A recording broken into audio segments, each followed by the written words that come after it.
Hello, everyone. I'm happy to be here, as usual, hosting these very entertaining tournaments of Xenoverse 2 on PC for all of you. I'm really excited for this Otherworld tournament specifically. It's one of the last three tournaments of the year, the last CAC tournament of this year as well, our pure CAC tournament, I should mention. And I'm really looking forward to see what everyone is going to be bringing since the latest DLC dropped last month.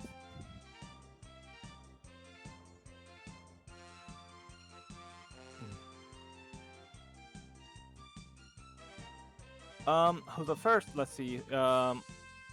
Barlow's and Ledgross is what we have in store for us in this first match. I hope Barlow's has you added. I don't think I. Okay. Okay. All right. So this should be a fairly smooth one, I should assume.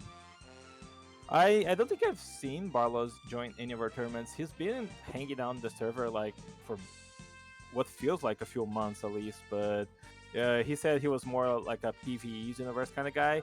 But I know he hangs around with JJK a lot, so honestly, I hope to see him show us some really good stuff.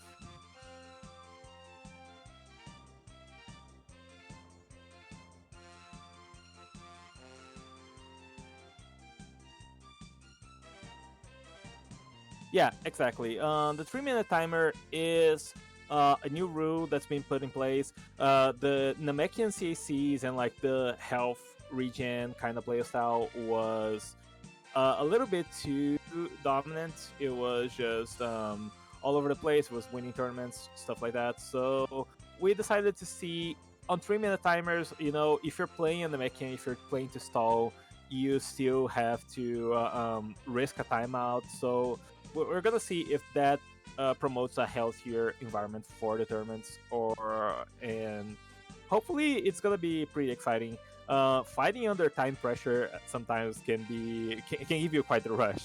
I'll tell you that much.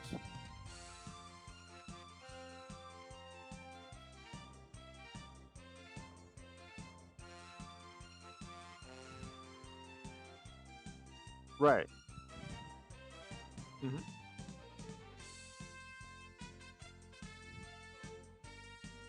Oh yeah. Funny you should mention that.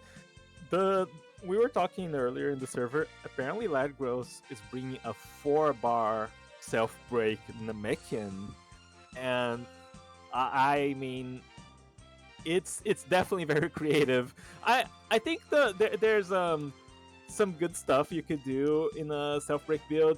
We know that cast characters rather with their technical types, with Roseku, so they can get away with self break on like 6 bars, stuff like that, because you can't really control how much stamina you have on cast. So I wouldn't put it past Ladgros to be really successful with that self break strategy of his, but it's definitely one of the most unorthodox ones. So I'm really excited to see if he's gonna bring it for this match or what he's gonna bring in this tournament today. Mm-hmm.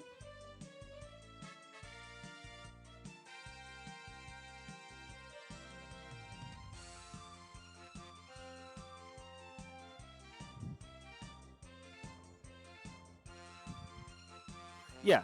So basically, you can only have 3 presets, but you can distribute that among how many CACs you want.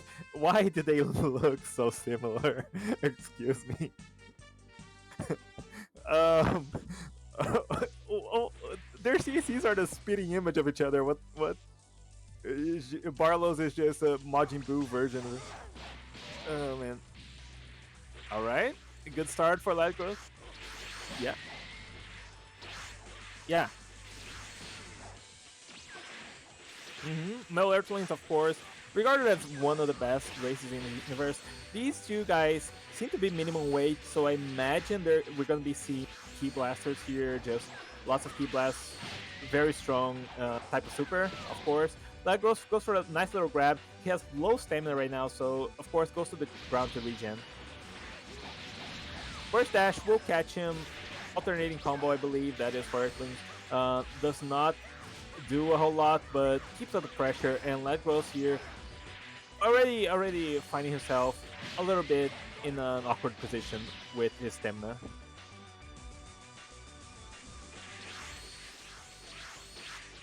Oh, the raw Emperor's FB gets stamina broken for his troubles. Legros is trying to read the burst. He might do it, but it gives up on it. Yeah. Yeah, exactly. Yeah, important to keep in mind, both these guys have access to their limit burst, and Legros will pop his immediately. I don't disagree with this. He was getting kind of low on stamina, didn't want to evade, didn't want to vanish. Goes for the limit burst, gets a nice amount of health, and stamina regen. It's good. Barlow's missed and puts a break there, kind of, yeah. Both these guys sporting handy cannon as well. Kind of an interesting scenario. They really are like mirrors of each other right now.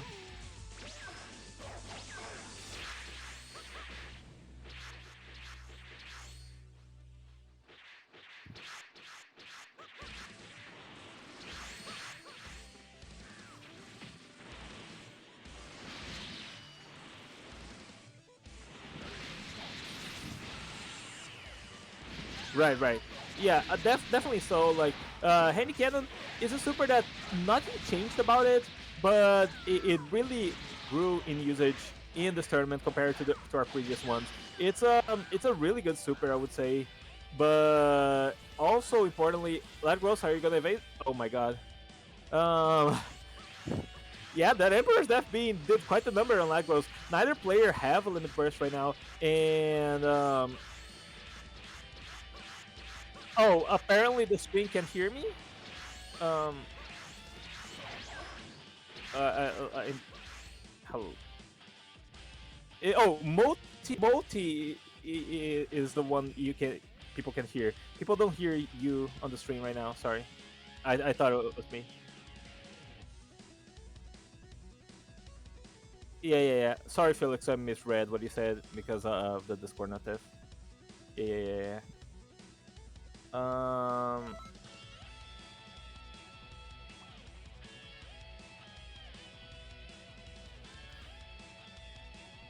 Is it fixed? Can you all hear Moti now? Moti, say something. Oh. Well, I'll solo commentate for now. You get that fixed right now. So Barlow's impressively managed to win that. That Emperor's Death Beam was enough to really reverse the situation on Legros after he had gotten such a good burst punish and a good there we go. burst on top of that. Let's go. Welcome back. Welcome back, Multi. So, yeah, Legros probably a little bit upset with the result of that previous match. Gonna be bringing his female Earthling this time around.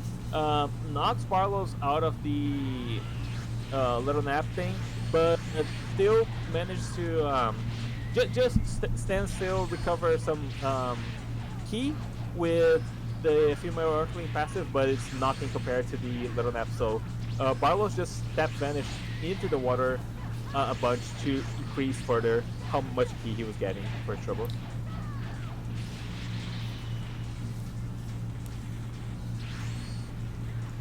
Can definitely see a more even stamina game in this match in particular. Yeah, definitely so. And just like that, Legros has spent almost all of his stamina, and so has Barlow's. We could be seeing a stamina break very, very soon, or even like a breakless ult setup.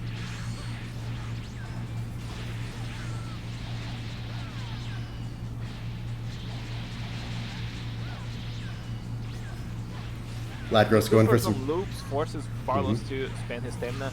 Barlow's catches him with the handy cannon, very good neutral 2 there, and Legros back against the wall here a little bit, eating a few of those.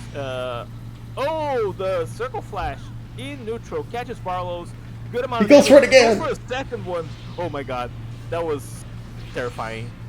He actually went for 2 of them. He might go for a 3rd one. He has the key to spare.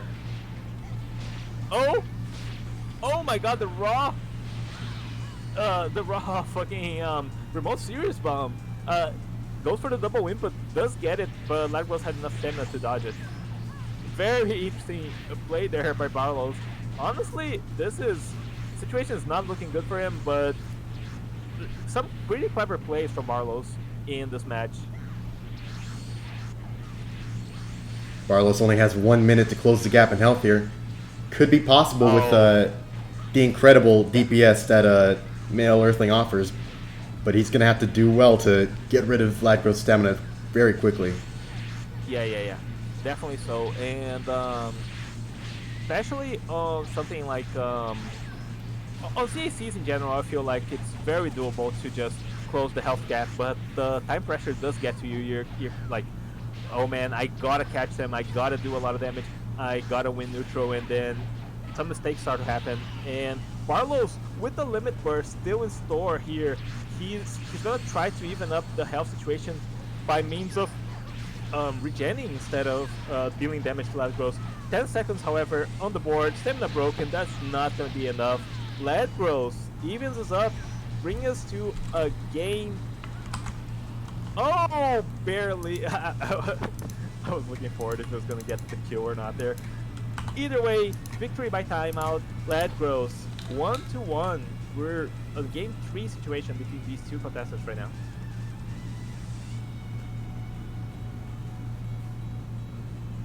Already a nail biter in this round 1 match. Yeah, definitely so. These players are very evenly matched, and honestly, I'm pretty excited because I assume that's what the rest of the tournament is also going to look like. Very fierce competition across the board in this tournament today.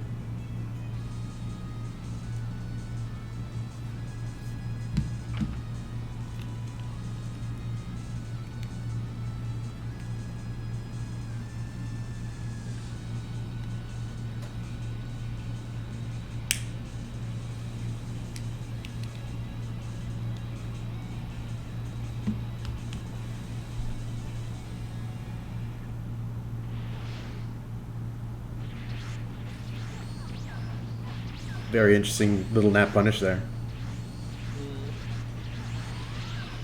Barlos is low on stamina, right? Right from the get-go, pretty much in this match. However, Ladgros has a very short stamina pool here, and 2 vanishes is already going to be enough to put him in a tricky situation here. Definitely bring this female Earthling again, because it's what brought him success.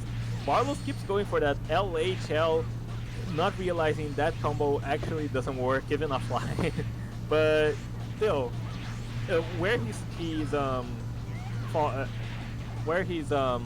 failing with the combos, he's actually succeeding with the supers. He's doing a really good job with these neutral supers, especially with the infinite key provided by Little Nap, to really cause Ladgros a lot of trouble here.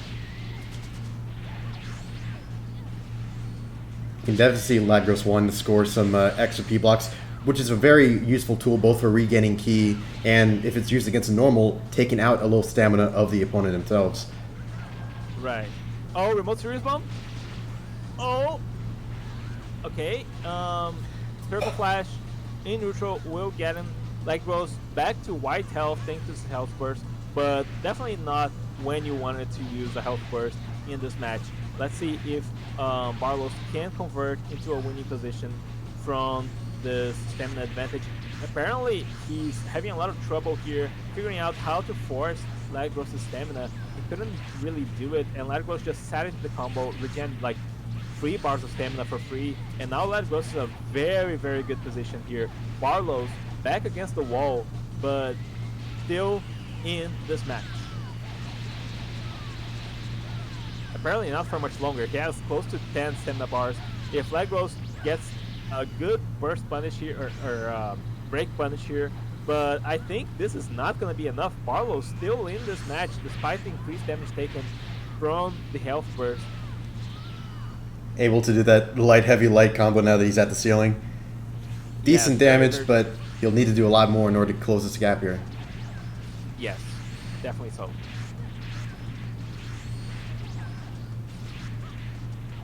Ladgross here, very low on stamina, but sporting a comfortable health lead. Let's see if Barlos can get something here.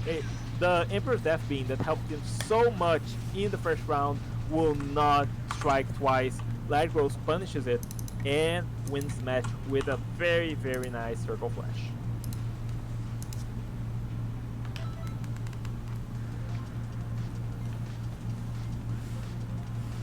Fun match from both contestants. No worries to Barlos. Very fun match. He'll be able to continue his fight in the loser's bracket. Yes. Up next we have Dango versus Pseudonym. So UK battle, and one that I'm kind of looking forward to. We haven't seen Pseudo in a lot of our tournaments in recent times. He's a little bit. He's retired, that he would put himself, and definitely haven't seen his trademarked Namekian CAC in a really long time. So really looking forward to see how that's gonna stack up versus everything that Dango's bringing with 3 distinct CAC races, I believe. I think Dan is the other person that's also bringing a Frieza race to the circuit. So very interested to see what his game plan is going to be like with it. I think a really nice thing to consider here, this is going to be the first match for everyone pretty much, and it gives everyone an opportunity to show us what they want to put their foot forward with. Knowing that you can't switch out characters until you lose a set, or lose a match, exactly, or lose a round. Yeah, My gosh. Yeah. You lose once to a person, you can switch characters, but yeah, if you win, you're stuck with the character. Yes. So yeah, definitely you gotta keep in mind what you're gonna bring versus which opponent. All presets are public right now, so you can see what exactly you might be going up against and what you're gonna bring. And it's honestly a lot of potential here to have various types of matchups, both advantageous and disadvantageous, with how the CAC builds are laid out. So I'm very interested to see what these guys are going to be bringing for the first match. Dan has a Mel Saiyan, Namekian, and a Frieza race, while Pseudonym is bringing 3 presets of his standard Namekian. So let's see what he's gonna show us in this match. Pseudo matches tend to be really entertaining just for the sheer creativity and the playstyle that this guy employs. So I'm really looking forward to this matchup. I'm especially looking forward to him using his Saiyan, who is wearing a very funny costume, as I can see through his build images, as well as a theme very consistent with some stuff that he's run in CAS tournaments in the past. So I'm very eager to see that play out as well. Right. Yeah, I actually haven't seen a lot of his build. Oh, I see now. Yeah, Dango is going for a zoning Janemba cosplay on his CAC kind of thing. I see that on his Neo Saiyan right now. That, honestly, I'm really interested to see what he's gonna do with Endless Shoot. I feel like that move is a little bit underutilized, and it's actually quite good, especially with the Infinite Key bolster granted by Little Nap. Striker Namekian and a hybrid Frieza race. No, it's not a hybrid, it just has Godfist. Okay. Usual. Is Dan coming? Like, any word on it? No word, but the invite was sent out.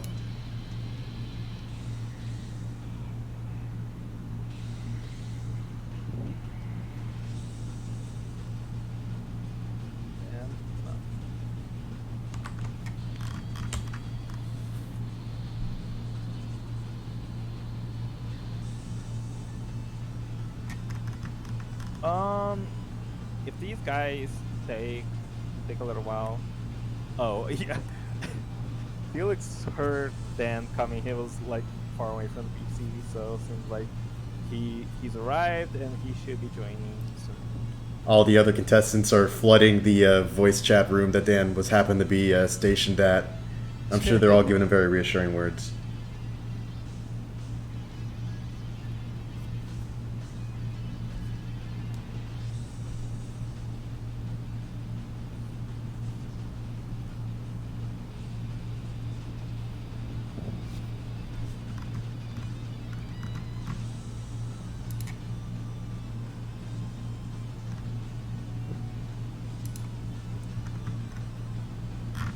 Now, on the topic of pseudonym, he was one of the people that made the very interesting choice of going for the 3 presets on 1 CAC option.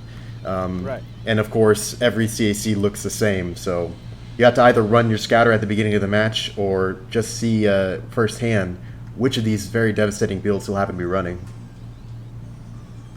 Oh yeah, definitely. So I think the scouter advantage is actually kind of good in a tournament like this, especially if they all look the same. Like I said, like people having to take time to figure out what build you're running or just going blind can give you a really good advantage in these matches. Of course, the versatility brought by other CC races is also quite strong, but there's definitely something to be said about bringing 3 really good presets and just making your opponent have to guess which one you're playing right now.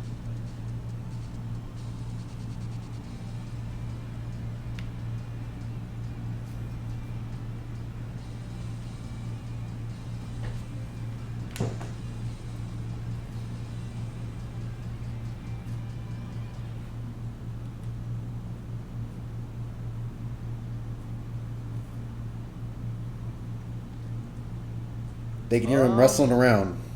They can hear him causing a ruckus. TBH, let's come back to this match. Sure, we've been waiting for a little while. Let's do myself versus Afcha, and we can get Pseudo versus Dan right after.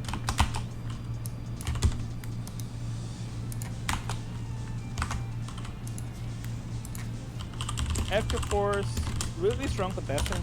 Some people argue that he should have been seeded, honestly, in the bracket. He's a fantastic player, and as Richao would put it, his builds are the most PS4 builds ever. I'm really looking forward to it though. May Earthling, Saturday Crash, that being Key Blast Cannon after image. Molotov, Justice Combination, really standard stuff. Good moves for catching, good moves for burst denying. All that fantastic stuff after image with burst reads. And a Mel Saiyan, which is gonna also have like Saturday Crash, Aura Slide, Shine Shot after image, Super Kick Explosion, Warp Kamehameha. So it's like a key version of. Oh no, they're both Key Blasters, I believe. Oh no, it's they're both basic attackers, I guess. But yeah, a little bit of a different take on the same build he's supporting on the Earthling, but a really good one, really solid one nonetheless.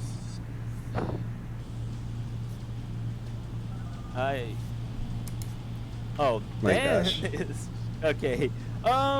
If Dan's here, just get Pseudo here. Right. After doesn't seem to be responding, so I'm leaving.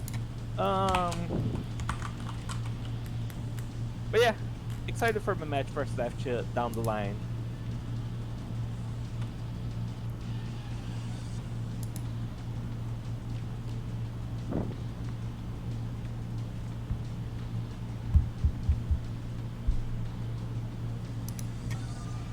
And without further ado, I believe the match can begin. Right.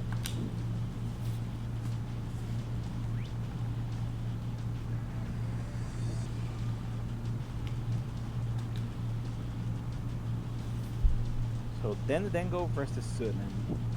I'm really excited for this one. Like Felix said in the chat, I believe, It's the thinker versus the not thinker. I'm honestly, I feel like we don't see Dan and Pseudo squaring off versus each other too often. So, and especially with Pseudo playing less in these tournaments. So this has potential to be a really good one. Looking forward to a bigger match here.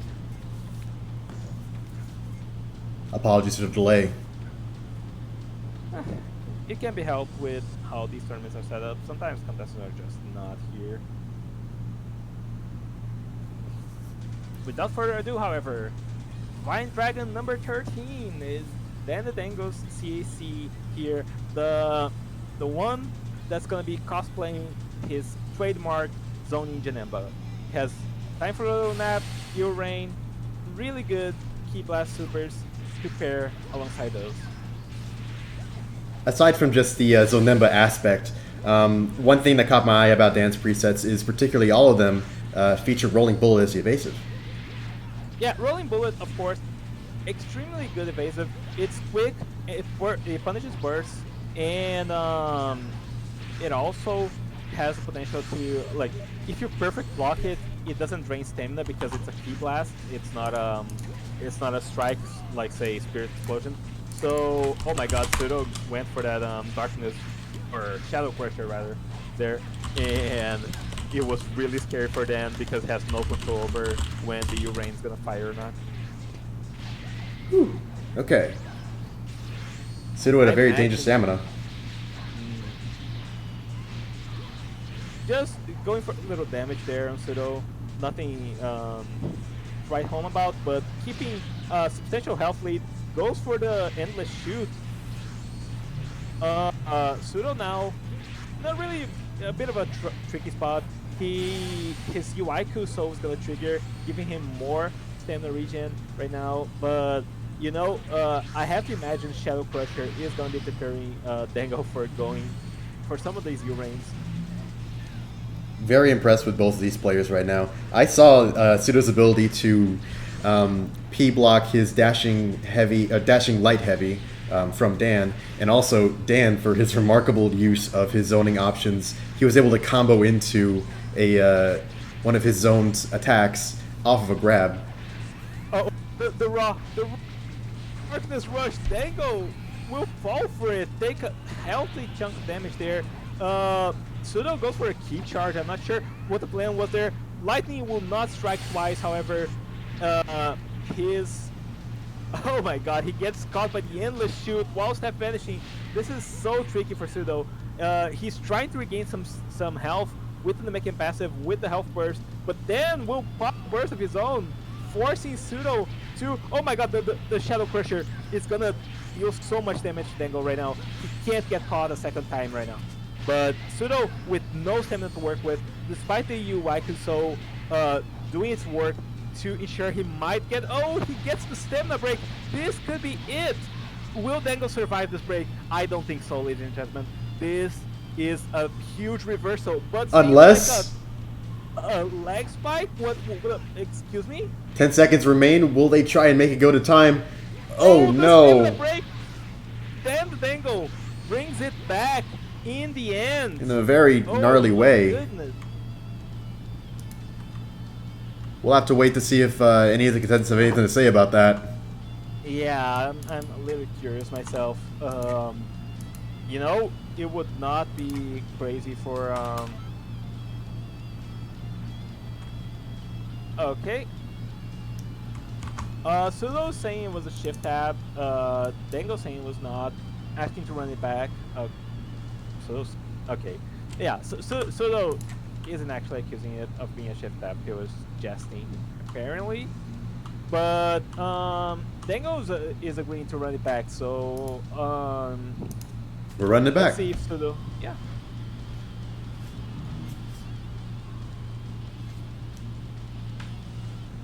And I know for sure that things like shift tabbing, alt tabbing, things like these artificial lag switches in a way that have been seen as like just observed, really, the mechanism behind it, has been more of a concern going into these more recent tournaments.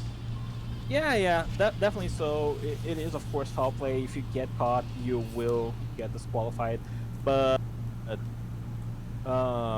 yeah, both these players are content running it back. So this is again a repeat of the first round of this match. Let's see how these two players are gonna stack versus each other. Pseudonym with a very nice perfect block off the charge heavy, then not able to get the pressure he wanted to with that. Managed to dash off, dash after his zone grab, extend the combo there, force some stamina out of Pseudo. Oh my god, the Shadow Crusher is so good versus those handy cannons. Random stamina break. Dango could have honestly punched that harder, but chooses not to. This is this is kind of a tricky situation. This is much worse for Dan than the previous match. Sudo now revealing that he had access to energy wave combo. Definitely something to keep in mind. Dan's supers are really good, but they do have some channel times to them. So during U-Rain, during other supers, he can get punished, and he's just eating all of those Shadow Crushers. This is a completely different look compared to the previous match where Sudo was trying to go for them but had little to no success. Definitely seeing some struggle here, especially with the increased defense and all-around stat increases given to Pseudo through PU, making those EWCs hurt even more. Yeah. He went right up there and limit bursted. Probably necessary. Oh! The raw darkness. Oh man. It's not gonna work, I think, more than the first time it already happened. But yeah, this is really not the best situation for Dan. He's just looping those handy cannons though, and that's gonna give him a little bit of a oh my god, is this gonna be enough?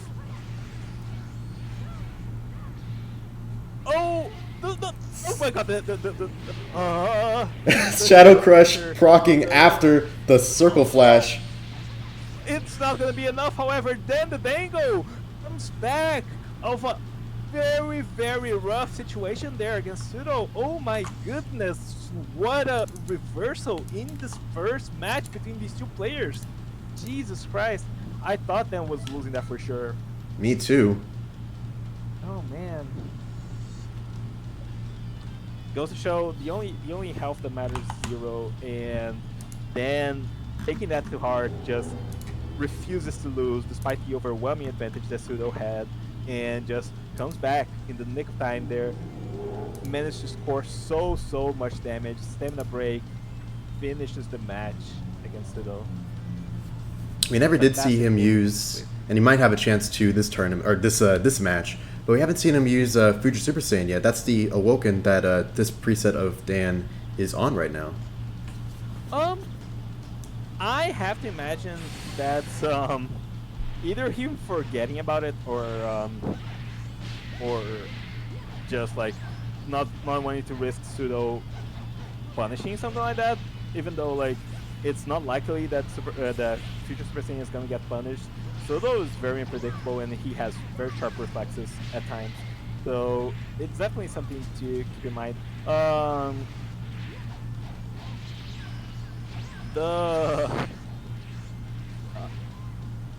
Sorry. Then Dango here probably also just not wanting to gimp his team. Oh my goodness, that's using Ilrain as a combo extender is fantastic. Able to get some really nice damage off of on Suda there.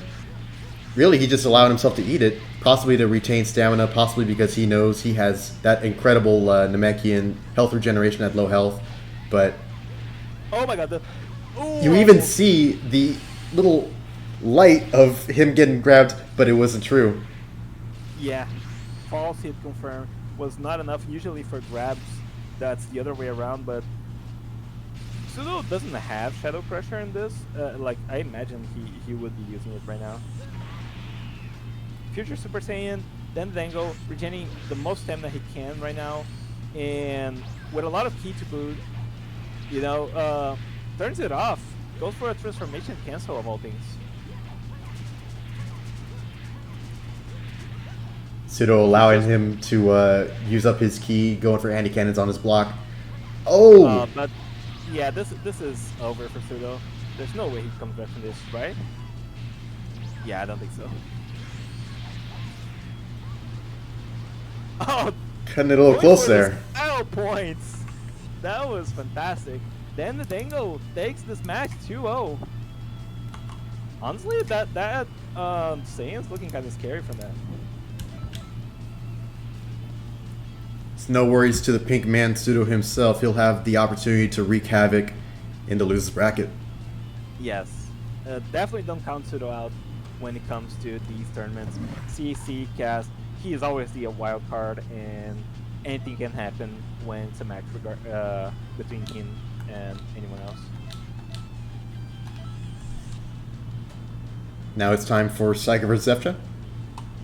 Yes. You can get FJ in here. I believe he said he was ready, or he would be on standby.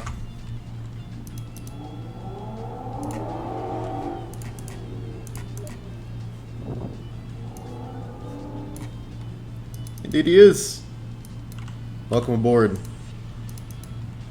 Our two regionally similar contestants going at it once more. Yeah.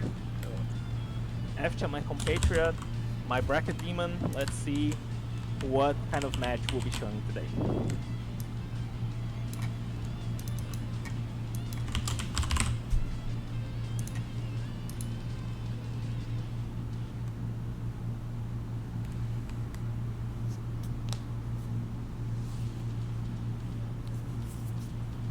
Psyched to see what both these guys are going to bring in for their first match here. Psyker going with his female Saiyan, FJ going with his male Earthling. FJ in particular is one of the guys bringing, in fact, it looks like two builds, one male Saiyan, one male Earthling, compared to Psyker's 3 for 1, or 1 for 3. Despite it, the match is beginning. FJ already bringing out some of those really nice LH male Earthling step cancels, able to get him a lot of free threat in the neutral, trying to get some lucky hits in. Psyker answering with a fair few of his own P blocks. Ooh, FJ misses the P block on that string there. Psyker doing well, punishing with a grab. Getting off Super Saiyan God. Definitely a transformation that makes female Saiyan a lot more dangerous, with the increased damage across many different aspects of their combat plan. Oh, and Psyker immediately going for a self break, taking the opportunity to use that move with plenty of invulnerability, totally destructive ball, nailing some insane free damage on FJ.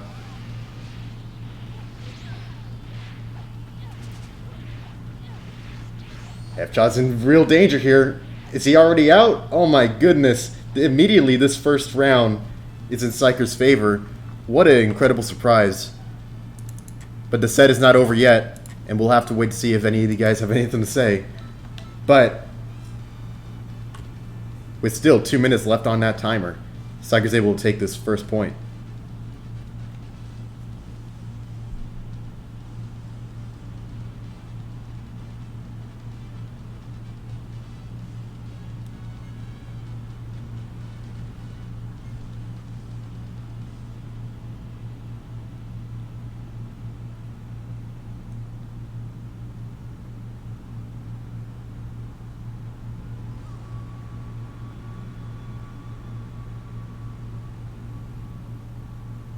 Switching over to his male Saiyan. This set continues. Taking a look at what build he's running, it looks like he's got plenty of good opportunities to get a nice damage off of knockaways. He can continue strings with Saturday Crash. He can get some cheeky combo extensions with Aura Slide as well. Shine Shot. Really a ton of options at disposal. As well as Warp Kame for his ultimate. Very nice. And Super Saiyan God, Super Saiyan Evolved as his Awoken skill. I would be very surprised if we saw that in this match or in any match that he'll be in, but we'll just have to wait and see. Psyker already doing dangerously on his stamina. Hopefully he's want to take it a little bit more slowly. FCHA doing well to get right in Psyker's face as soon as the invulnerability on that Android 21 super fades away. FCHA's fishing for these back hit P blocks, which are doing an incredible job at really doing a number on Psyker's stamina.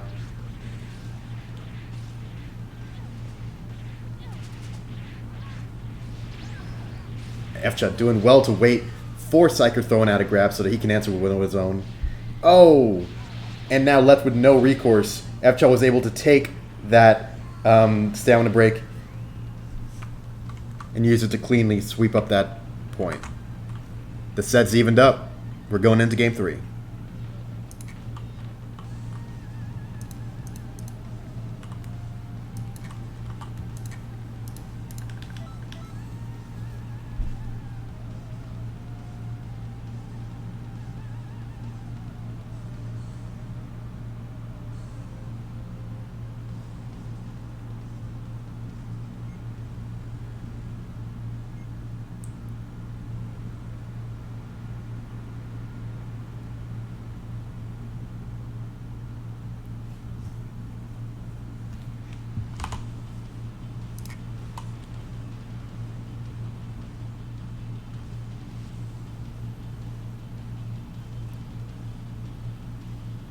It looks like we're about to see a male Saiyan versus male Saiyan standoff here.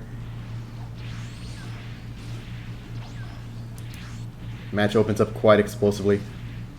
These two just waiting for the opportunity to get in, see who can score a P block, see who can score a grab to punish, who can just score a tag so they can get their nice knockaway combos in. FCHA making use of Aura Slide to get a nice extra bit of damage off of his combo there. Had potential to extend it, but Psyker's already moving around like wild. Ooh, FCHA's able to go through the Punisher shield. Can he catch Psyker before he goes for a self-break? Oh no, even worse. Psyker's forced to use his armor burst early. Perhaps first is a strong word. Oh, he's going for the self-break. Perfect. With the safety of the armor burst behind him, Psyker's able to get it essentially for free. And for his trouble, he's doing a remarkable job getting rid of FCHA's stamina to boot. FCHA did his best to get as much damage as he could while he still could, but no, not enough ki in order to do anything really big. Now here we are, Psyker, all the stamina, FCHA very little.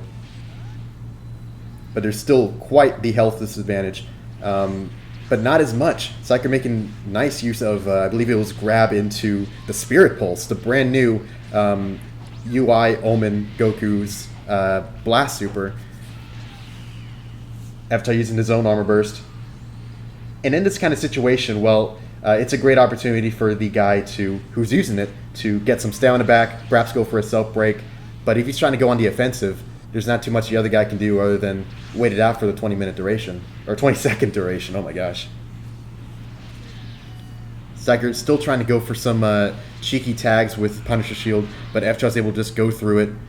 Spirit Explosion into Spirit Pulse, doing really nice damage, and thematically fits. 1 minute remains.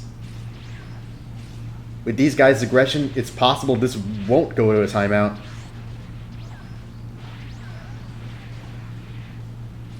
Psyker able to using the lingering stun effect of the Punisher Shield to get out of a combo that he found himself in.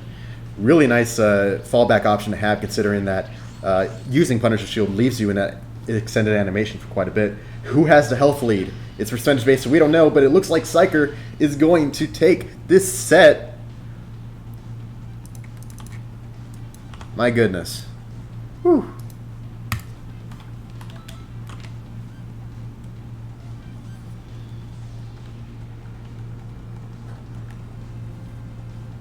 FCHA will have the opportunity to continue in the tournament and to lose his bracket.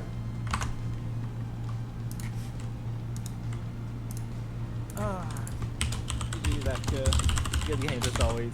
They're still losers bracket, so let's see. Definitely someone with the potential to come back in this tournament, no doubt. Oh man. I'm a little out of breath because of the match. So, I'll take a little break for commentating. We can get Felix and Saber up next and get their match underway.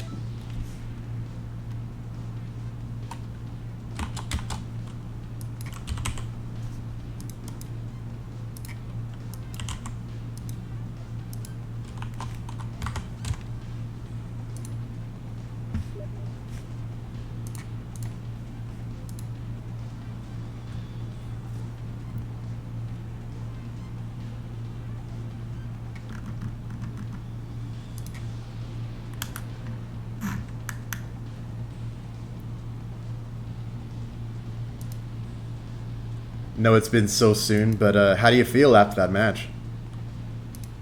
Saw a lot of saw some really kinetic action there. Yeah. Some real threats going on with those potential for getting P-blocked in neutral. And y'all's ability to just wipe out each other's health at a moment's notice. Yeah, Efja is a perfect blocking monster, of course, so it's always scary to play neutral versus him. Like, he holds block, and you know, like, I can't even challenge that block because he's probably gonna score a plus block. And if you go for the grab, he of course is gonna move in time and do something about it. That was a really good match. As usual, I think the matches between us tend to be of high quality, and I'm really glad to have beaten him. I think After still has potential to come back in this tournament. Both his builds are really good, and again, he's a quality player. Plays really, really fast.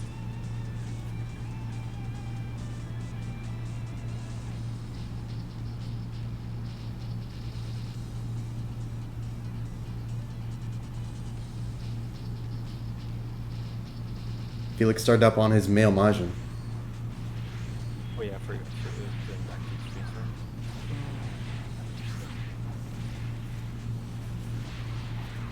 Yeah, Felix said he wanted to focus so much on tournament. I don't think that's a great idea either. I was walking on that Majin of my own, in the tournament. But unfortunately, it's a weird bug that prevented me from getting grabbed and from grabbing other people. Didn't let me play the tournament out. I do think, however, that male margins are really good. They have crazy catching potential, and their passives actually it forces you to play the game differently for sure. But it's also yeah, Felix is just on his ass 24/7. That back hit's actually so good. So is the dashing white light. So yeah, male margins, excellent neutral, and their passive is quite good, except when it kills them. So definitely something to watch out for. Grab into Pearl Flash. Saber now on the outside looking in here. Health disadvantage, stamina disadvantage, and can't really make anything happen right now. Felix will drop the alternating, go for the random Pearl Flash, doesn't get the Hail Mary, but but this Pearl Flash will connect, and so will the other one. Saber a little bit uncomfortable dodging these Pearl Flashes, as it were. Felix going for the Dragon Burn. Saber just attacks right into it, despite having enough time for a heads up. I can't blame him. I'm also terrible versus Dragon Burn, but still. Health burst here at play, giving him a little bit more health, but no stamina to speak of whatsoever. I have to imagine he's gonna be using something, or not. He's just gonna self-break. Does he have a self-break too? He does have it. You might want to be considering using that super after image on other scenarios than just this, but yeah, Felix can't catch him, can't prevent the stamina reset, and the grab into Pearl Flash will seal the deal for sure. Oh, grab into Burst Dash was not a true combo. That's so, the Super Soul. Saber still is in this match. However, he has the toughest hill to climb that I've ever seen in my whole life. That's just, if Saber can kill Felix in 22 seconds, I don't know what I do. Yeah, attacking Dragon Burn will seal the deal. Felix takes round 1.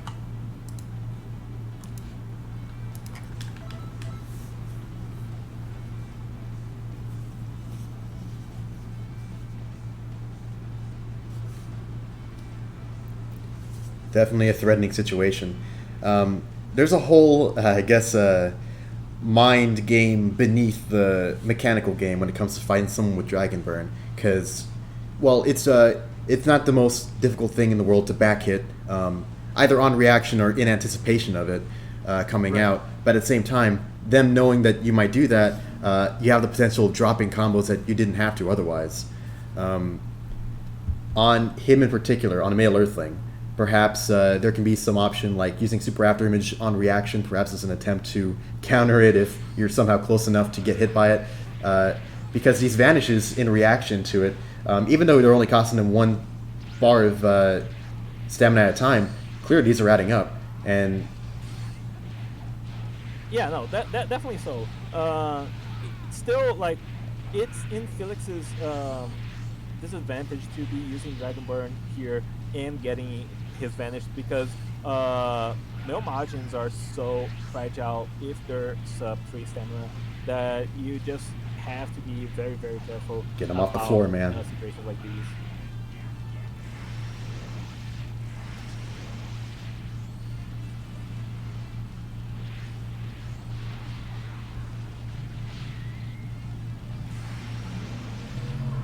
It's sort of a trade. For Flash, not a good trade for sure. Like Death Beam does a fraction of Pro Flash's damage, but still stopping Felix in his tracks definitely to his benefit there. And trying to get the neutral reset, trying to score a combo, forces another Dragon Burn. Felix only on 4 bars of stamina right now. He should be looking to get off Phantom Fist or something like that to gain his stamina, but instead he goes on the offensive. He knows Saber wants to keep up the pressure to exploit that no margin passive. Forced to evasive. If Felix gets caught now, this could be the answer. Oh my god, the false confirm. This is terrible for Felix. Health burst. Saber did not anticipate the health burst. Oh my god. Oh. If he could only get in, get some more damage out before his stamina it's recovers. Not enough. Yeah, it's not enough. The way that passive works is you have to be above 3 stamina while broken or while unbroken. So it's the beginning of the break where it was most deadly for Felix, and he managed to survive that beautifully. So yeah, Saber now. I mean, both these players are very even. 1 minute remaining in the match, both of them green health. This is gonna be a timeout no matter what, I believe. What would you do if you're Saber? Try and tough it out, see if your percentage lead is greater? Oh, I would definitely try to get time out here. I think no margins have really high base health, so there's no way Saber has less health right now than what Felix had taken off of him. 30 seconds remain. Oh, you can see the desperation God Fist, a grab. Oh man, this is not good for Felix. Oh my god, he's trying to get as much quick damage as possible. Oh, a dashing heavy. 10 seconds. Oh my god, is this enough? The grab tech. Oh my god, this is so close. Who has potential? Oh my The god, fuck? The Dragon Burn. How do you P-block a Dragon Burn? Saber gets it. Timeout win versus Felix. His Melmajin could not keep up the pressure enough. Desperation God Fist, Desperation Pearl Flashes. Saber deflected them beautifully and will earn his win. 1-1 here in round 1 of Winners Bracket. My goodness.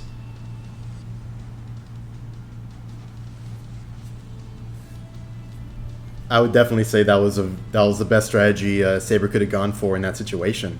The prospect of, with maybe like a minute and a half on the board, trying to take out Felix from, what was it, green health, and like all of his stamina still there, would have been an upward battle to end all upward battles. Yeah. Oh man, you know, when it comes to timeouts like that, like it was exciting to see the way that last minute played out for each other, those last 30 seconds, but you're left wondering would have happened if these two players had to kill each other, you know? That was so tense for both of them. Well, Felix will now be opting to go into his no Earthling, so Male Earthling versus Male Earthling face off here. Both these players are good mechanically with the CAC race. I believe they. Uh, I have no idea what kind of build Felix is sporting.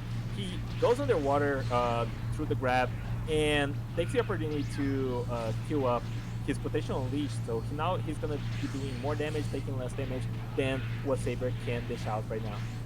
Alternating is an undoubtedly potent combo for Male Earthling, but it is very dangerous to be using against someone who has access to Dragon Burn like Felix. Yeah. But I'm glad to see that Saber was able to adjust, throw in some LHs into the mix. Oh no! Oh my god. Oh, but the armor from Limit Burst actually toughened out like a good third of the damage of the move. Not the worst situation, but the Molotov might be enough with the health burst. Oh my god. He survived thanks to his super soul. This is not looking good for Saber, however. Very, very low health, and his invulnerability is about to run out. Dragon Burn, a grab, could be enough to just win out this match. But he's baiting out these Dragon Burns like it's no one's business right now. Felix trying to get something to happen here. Throws out the Perf Flash, throws out the Ego Kick, and Ego Kick will be enough. Oh, man. Saber actually played that out really well, but unfortunately for him, just getting stamina broken, getting just his combinations, getting Molotov, it's so hard to climb back from that absurd amount of damage that he did. Who's up next? Oh, up next we have, oh yeah, Palky said he wouldn't be here. So Creamy gets a bye. We're gonna have Bandit versus yourself, I believe. Bandit asked me to delay his match, but so I have to see if he's here. But let's check to see if he's here. If he's not, yeah, we could move on to round 2. Yeah. Let's see. Oh. Says he's away on Discord, but I'll try. Yeah, I'm messaging him. You can also toss him the invite or something. If he's not here, we give him the buy and we give you the buy and you face off versus Danny Dango, so you don't have to bring him to the lobby. All right. You can just make the lobby for yourself then. 108 seconds.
Okay, so no word for Bandit from Bandit, so like I'm seeing either, I imagine.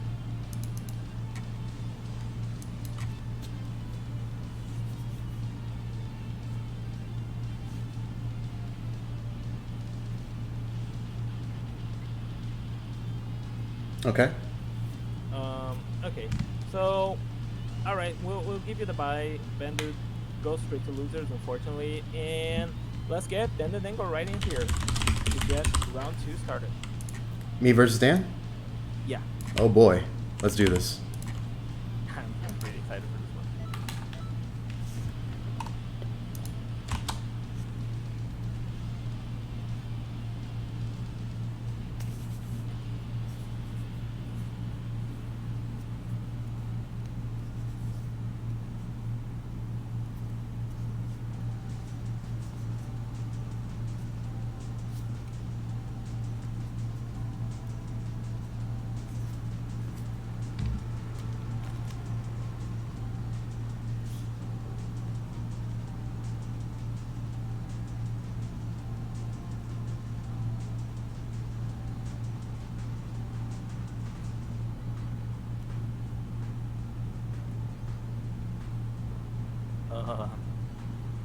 No word from Dan either, I imagine.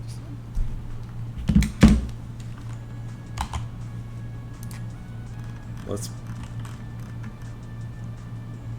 Everyone's in the voice chat with Dan there, so could it be the same situation as round one? I mean, Could that be the case? oh man. Will I be the Maybe first VOD is gonna take so long. in I mean, tournament history to receive 2 buys? yeah. Come on, Dan. Come on, Dan.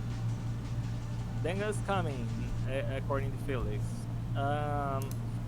Well, in the meantime, oh, let's go. He's here. He is here. All right then.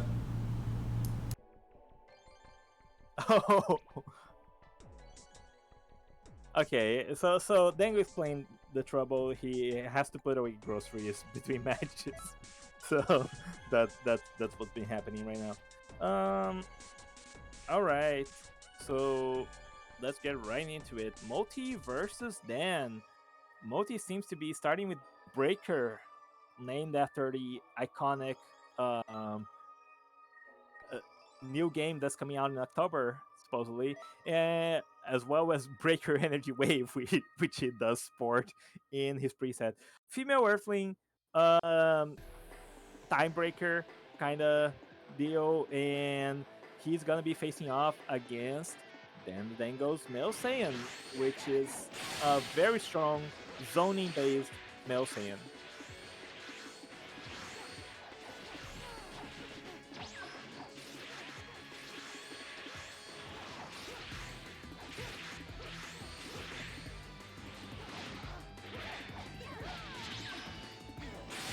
Nice start from Multi there, spending more stamina at the beginning of the match, but managing to score a really good combo there. Neither player really getting the advantage over each other, but these handy cannons in neutral will be very threatening for Multi. Just spamming your rain over and over is then Multi goes for the potential unleash. Wise decision, awaken my true power, good soul, which will give him more ki generation, more stamina generation, as well as a bunch of minor boosts that will be stacking with you. Unfortunately for him, however, yes, unfortunately for him, he's just gonna be taking so much damage. Forced to armor burst, the grab will be very threatening for Multi in this situation. And another grab, a random light break there from Multi, maybe a little bit of desperation, but yeah, this is done. Dan the Dango takes the first game. The breaker really got broken, as it were, there. So, yeah, I imagine Multi will be favoring his other CAC, which is brought, which is a Male Earthling, his specialty, the one that we're used to seeing in all. I am not ready for how much the zoning stuff like adds up to. Like that piled on quick, but we're not out yet. Yeah, definitely. Definitely a bit of a overwhelming amount of damage that Dan has in store there. Multi, remember why you have that soul and God Fist, by the way. Don't forget. Anyway, we're gonna be seeing his Merfling, which will not use God Fist at the beginning of the match to punish Little Nap. Very interesting. And he's sporting the Broly Soul, which gives you full ki at the beginning of the match. Armor Burst again. Energy Wave combos as Crash, Phantom Fist. Pretty standard stuff that Multi is so adapted using.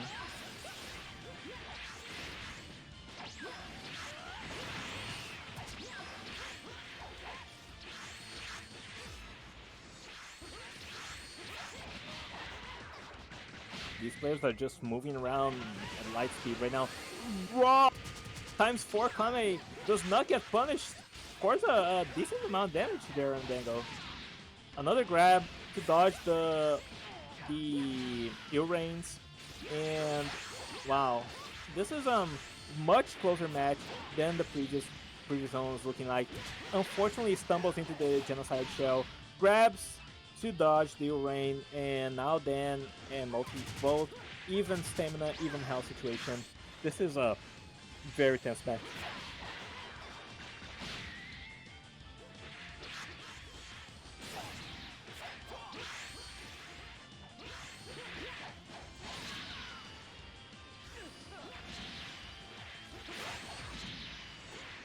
Oh, the Rain unfortunately protecting Dango there from Multi's combos. He's not used to facing Rain, and it's really paying off for Dango to just throw those out there, especially with the infinite key granted him by Little Nap.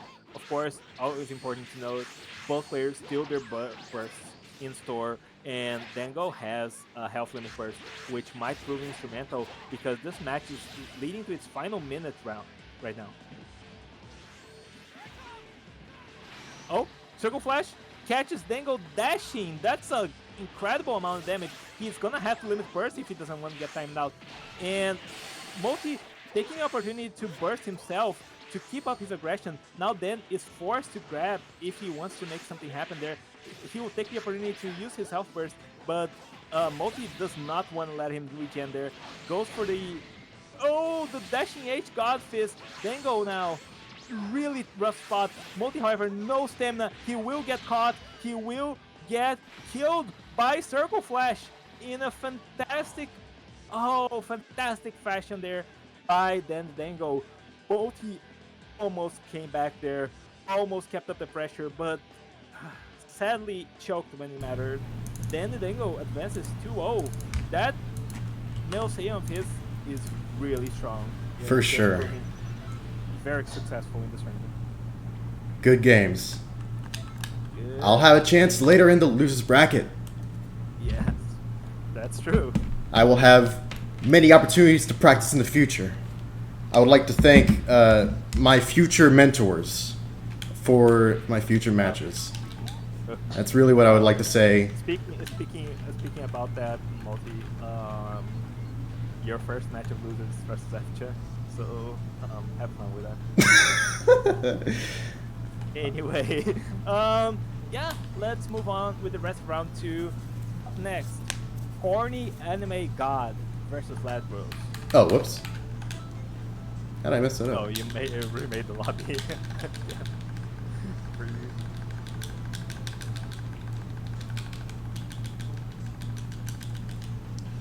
The walk of shame.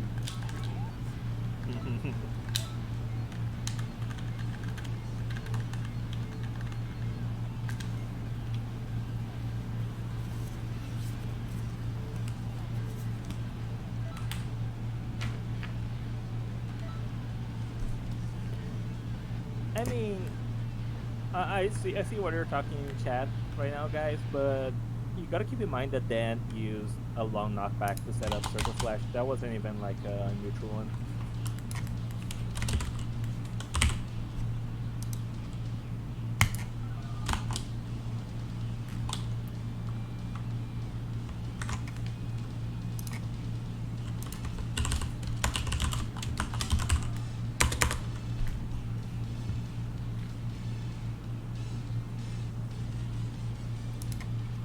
Wow. They're right in. All right. Very, very smooth process here, getting contestants to join this time around. Let's see, Corny Anime God versus Lagros. We haven't seen Corny in our tournaments, I think, this whole year, so I'm really excited to see what he's gonna look like playing on PC after such a long amount of time. Both players using their Ladgros, you weren't you had to stick with the CC that you won with, which was the female Earthling, but I mean we'll ask Corny and Megod if he wants to gentlemanly to overrule the punishment, or if he's just gonna take the free W here.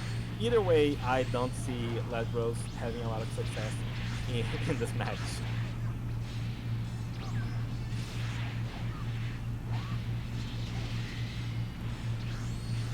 Interesting going for the Crush Cannon as the follow-up on the Charged Heavy there. Yeah, it's a little bit interesting. I think maybe he was trying to get the Crush Cannon cancel, but just missed the timing. But either way, not the worst option. It does deal a decent amount of base damage, even without anything else on top. Oh, the Ultrasonic Blitz into Savage Strike. That's not a real combo. Maybe a God Fist. It actually is true though. Legro suddenly doing a much better job here versus Corny. Though he's definitely nowhere near out of the woods. If Corny's able to wither down this last Vanish worth of stamina and gets a break, there's nothing Lagros will be able to do from there. Yeah. Though to be fair, Corny does have Saturday Crash, so getting stamina broken here is kind of like death no matter what. LH on the ceiling directly into the stamina break. Well done.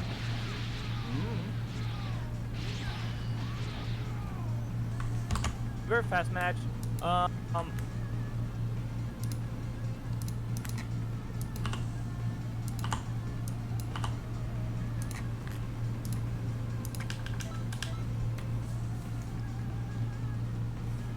All these male Earthlings. Imagine you open up your high school yearbook and everyone just looks like these freaking guys with the whole black eyes and the blue hair down to their knees. Right.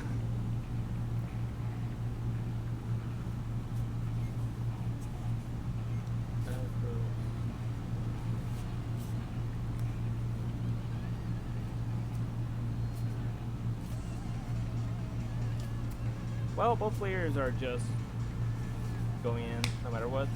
Lagros bringing out his female Earthling again.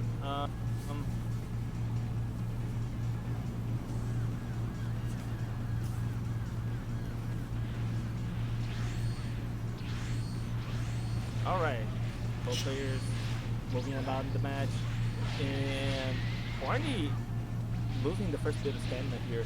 Wow, he timed the LHL to actually work even though it wasn't on the ceiling.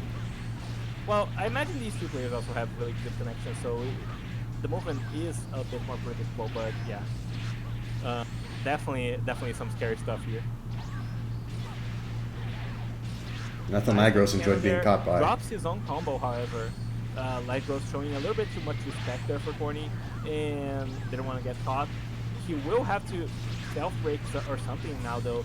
Zero stamina, not territory you want to be in, especially with considering Corny has ways to burst the eye, and that destructive fracture will be one of them.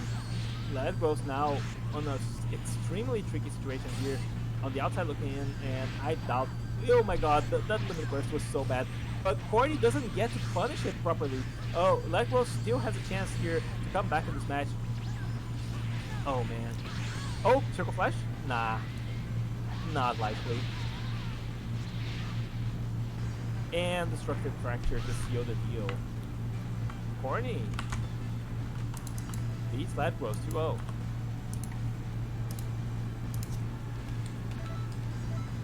Well, even with Lagros' illegal choice of CC, not a matter.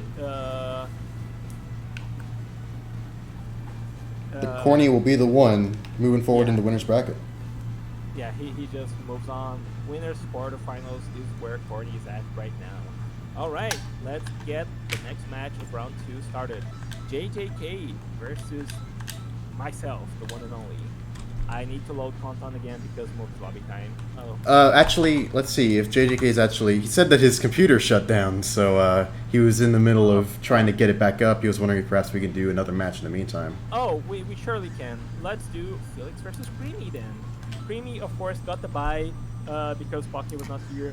So this is the first time we get to see what he has in store for us. I took a look at I took a look at Creamy's presets because he joined last second, and they look pretty good honestly. So, and Creamy, of course, very accomplished CAC player. Wouldn't be surprised to see him go the distance in this tournament.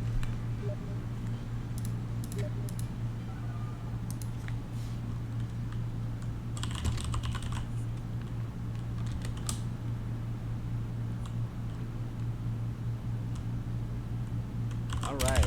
Reminder that Cream is playing from Egypt, so his connection is even sketchier than usual. But Felix is in EU. Hopefully, this will be a very playable match.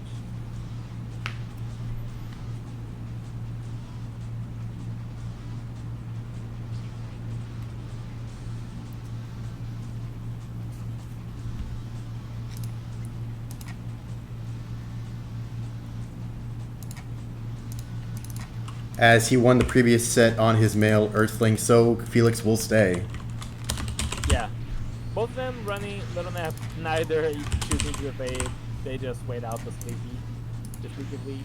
And Creamy going the female Earthling, very interesting choice. He's actually really good at builds that use Infinite Key as a resource and the synergies that come with that. It's also important to note that female Earthlings, or like Earthlings in general, have a key regen passive that's also going to stack with Little Nap to give Creamy and Felix even more key than just the soul itself.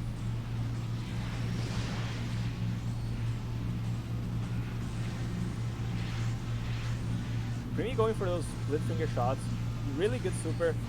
Raw Spirit Stab will catch Creamy in the middle of his blue stash. That's not something you see every day, but very threatening nonetheless. And with Felix's striker, it's gonna deal so much damage. Oh my god, those god fists, those Spirit Stabs, so good. Circle Flash, punished with the reverse burst dash into Justice combination. Felix takes game 1. A little bit of an optimistic Circle Flash there. People, maybe Creamy got too much into this move being broken, as it were.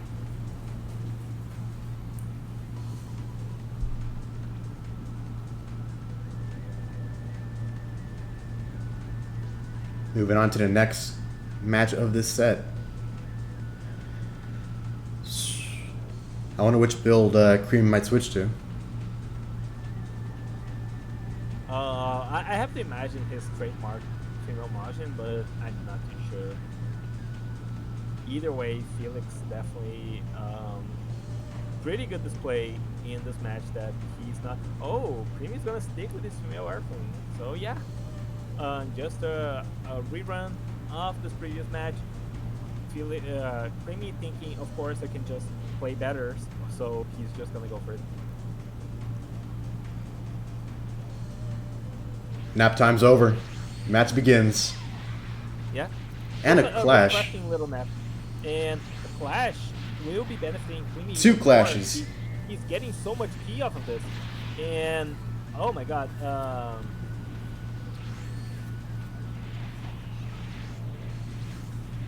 Those split finger shots are so tricky to dodge out of.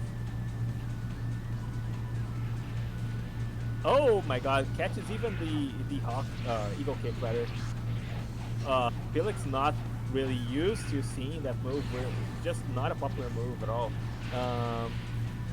Very thankful that evasive was able to escape before he could throw out that God Fist to follow up Dragon Burn.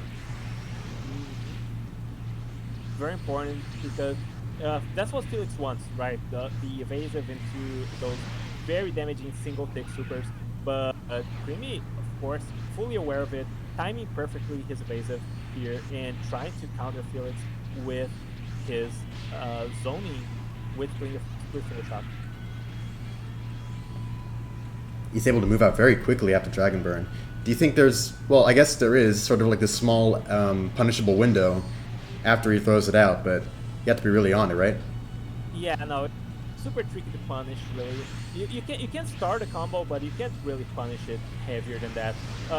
Creamy, of course, will opt to punish with like something like the Handy Cannon, because not only it's a fast super, but most of his damage will be in the form of supers instead of base attacks. Yeah, oh, this grab getting punished, not ideal situation, but Creamy still has the upper hand in this match, and Felix is having a lot of trouble dodging those Handy Cannons with these split finger shots. Oh man, Creamy tried to time that perfectly, but he was just a little too early, little too gung-ho there. 45 seconds remaining. Oh, and the health burst comes out. Felix knew what we were all thinking, and he's just saying, nope, no, that's not how this is going to happen. Oh, Creamy has access to a health burst of his own. I would not be surprised if he decides he's gonna go for it, and he does. Gets caught by the Godfist, however, has to be forced to spend stamina there. Have to regen more health than what Felix. Yeah, Felix just putting him so low right now, and trying to loop this Godfist will not be able to. But it's Oh, can Felix? I cannot believe that. Oh, Felix didn't react fast enough to that, and that's gonna be it. Timeout in favor of Creamy. 1-1 between these two contestants. That circle flash, like I thought for sure that Felix was gonna punish that, but maybe he thought like, oh, there's no way Creamy goes for it, right? I just punished it. I discouraged him from using it, and maybe that's just what Creamy wanted, you know? I guess I know. Here we are going into game 3 of this round 2 set.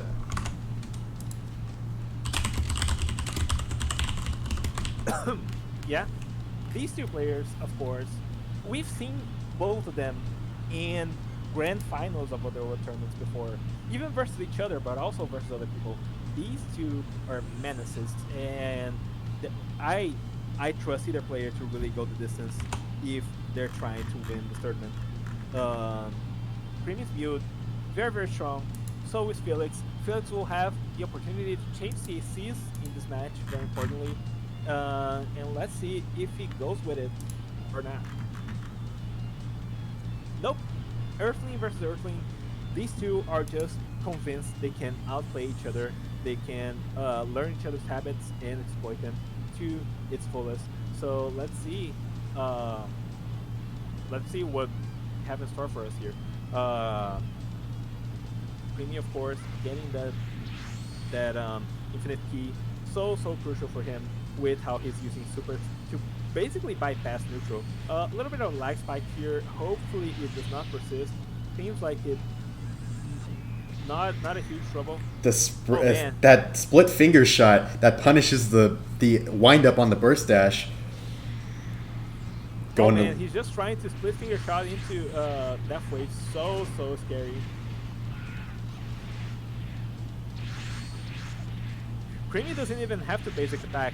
Dragon Burn is doing nothing for Felix, except in the previous match when Creamy had to go for grabs. Like, this is a very poor evasive matchup here. You might have found for Creamy a combo rivaling his famous, or his iconic, or his the one we all know him for, the EWC, the consecutive energy blast, combined with the the flash chaser. That's what it was. Flash chaser, yeah. Just a whole volley that keeps you forcing to be on your evasive. Mm-hmm. Yeah, and important to note, he's bringing that build for this tournament as well. So it's not like that's also out of the question, but he really found success with these split finger shots, with the handy cannon, and he really wants to show what it's all about. But it seems like Felix has got it figured out. Step Vanishing to this side is doing a very remarkable job at dodging at range. Oh, he delayed the Death Wave ever so slightly to catch him at the end of Dragon Burn. That's actually so smart by Creamy, conditioning his opponent to evade every time the split finger shot hits, and just waiting just a little bit, just enough to get that full single tick high damage. Creamy's doing extremely well right now. There's a chance that Felix might have no choice but to go for his health burst. That's oh no, it's too high for the grab combo. This, however, will hit unless maybe a little bit of desync there. Still, anyone's game here in our hands right now. Oh my god, forcing Felix to spend every bit of stamina he has, even during health burst. Just so tricky for me now to deal with. Oh my god, that's such a good time to use the health burst. Punishes the Pearl Flash. Oh man. Can't be eating much more of these though.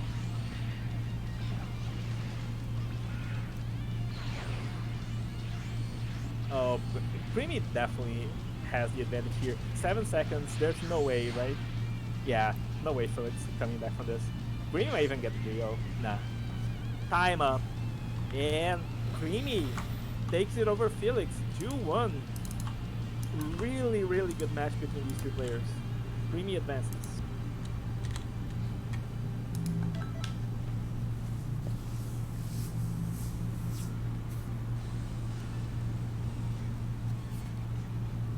Alright. JJK versus myself up next. Looking forward to this match. We've practiced a little bit today, or yesterday rather, and let me tell you, JJK is packing some really good stuff for this tournament.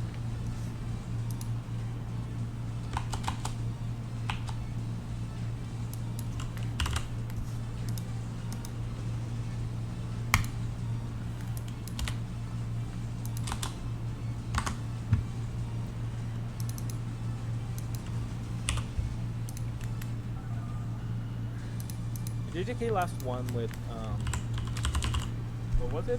Or what was he seeded in this is his first match? This is first match, okay, so he still hasn't revealed any of his CSCs. He's not locked into any of them. I am locked into my male Saiyan, so that's what I'm gonna have to be starting with.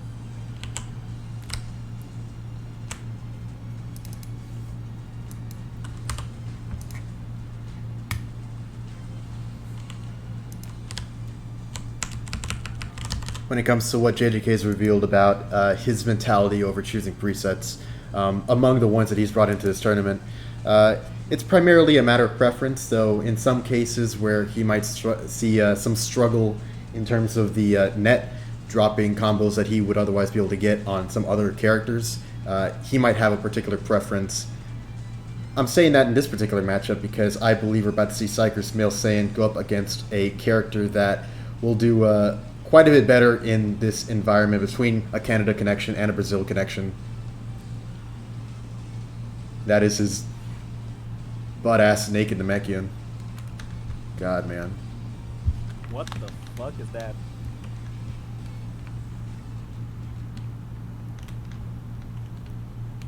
Man looked at Pseudo and said, I'll have what he's having.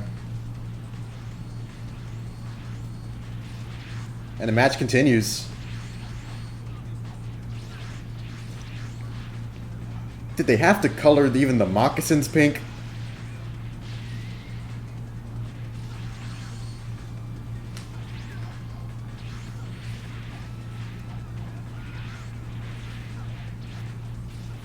When it comes to just getting the health bar to 0, Psyker's going to have quite a challenge. Oh my gosh. Almost getting disastrously punished for throwing out that raw stamina break, but looks like he wasn't caught too quickly for it. Oh! Not quite able to punish it as Corny could in the previous match, but... Oh my goodness. JDK is able to take this opportunity, knowing that Psycho would be going for some kind of neutral tool to activate his potential Unleashed. Something that is very advantageous to him, both for its higher damage output and the lower amount of damage that he takes.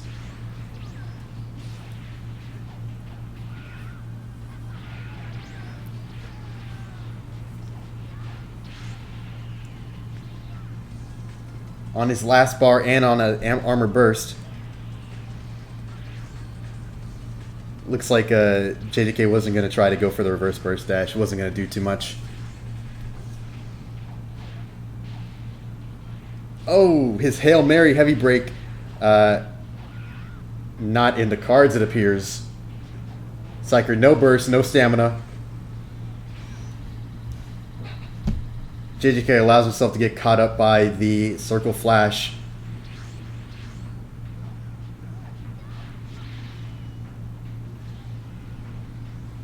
Nailing the poor man with some gnarly alternating damage. And it looks like his Dragonbird was able to dissipate the Punisher shield, which he was able to act right out of and score the first point of the set.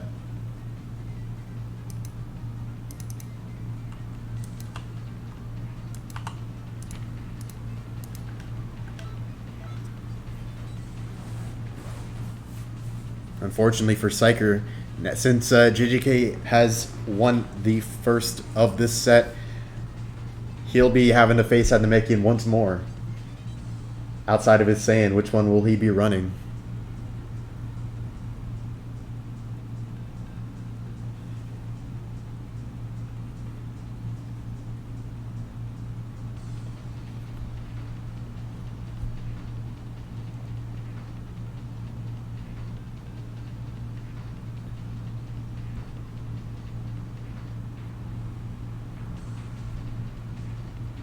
Onward to Psyker's female Saiyan.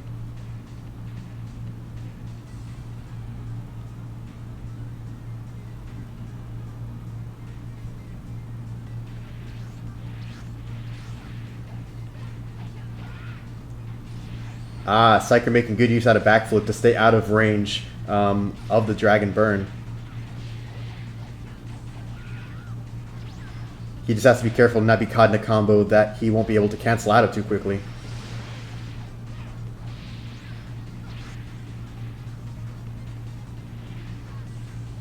We're already seeing him make use out of that evasive technique, but it's going to take a lot more of that in order to whittle down JJK's health.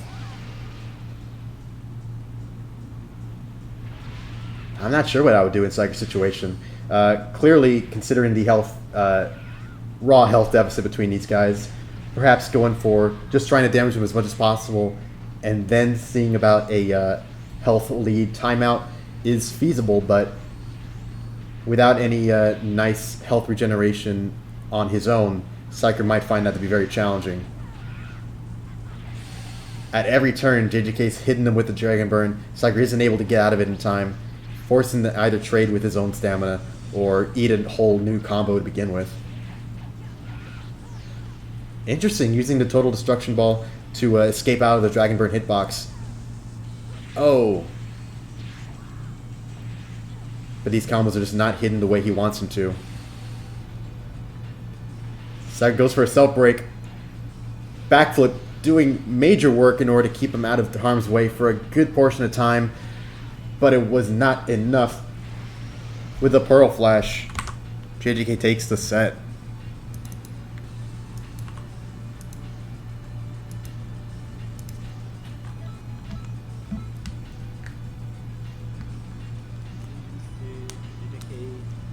Pretty much expected it. So, as I said before, QDS charge, I do stuff versus Dragon Burn. So, alright, moves on into, I believe, winners quarterfinals. Yeah, and that concludes round 2 of the tournament. Winners round 2. That's... Here comes an interesting matchup. Corny versus Dan. Oh yeah, haven't seen that one in really long time. A year plus, honestly. So, really looking forward to see what kind of matchup this is going to turn out to be.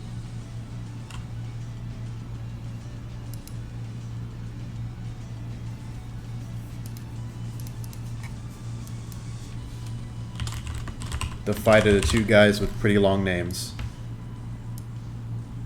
Yep.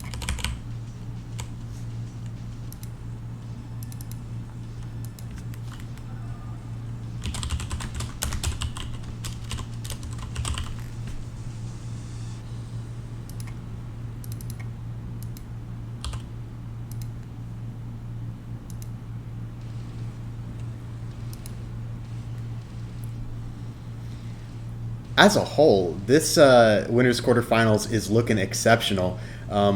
Really good players here.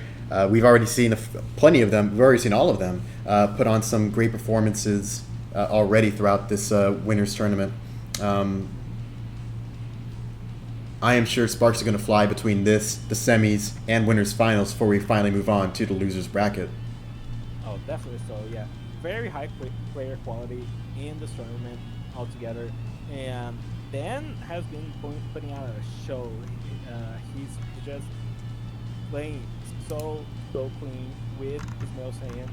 That build of his really synergistic, and Corny is going to have his work cut out for him if he wants to really get into what Dan's been putting out. But on the other hand, of course, Corny, extremely accomplished player, really good mechanically, comes from PS4, so, you know, all the things that come with that, but also just very solid build, very solid CAC, very good mechanics. Looking forward to see what Corn is gonna bring in this match.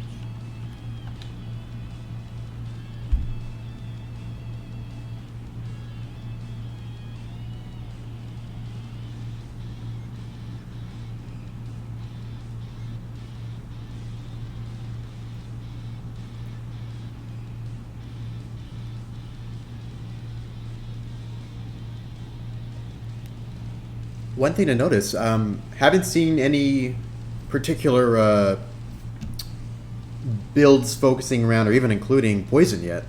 Of course, the male Earthling and poison Super Soul combo isn't allowed for this tournament, but even outside of that,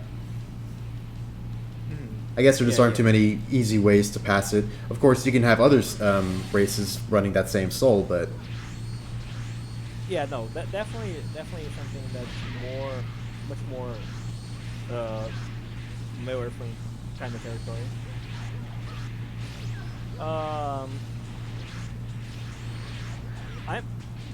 I think for Corny, this is probably a bit of an uncomfortable matchup in general because his playstyle is so combo oriented that Dan will be having to Dan's just trying to put up distance between the two of them with these supers, with Urain, with Genocide Shell, with all the key blasts that he can toss out. And Corny just wants to get in there, So if he can't get in, he'll not be able to do any damage versus Dan. And that's what Dan is really thriving right now. He's just going for those combo extensions of Urain, doing so much damage to Corny.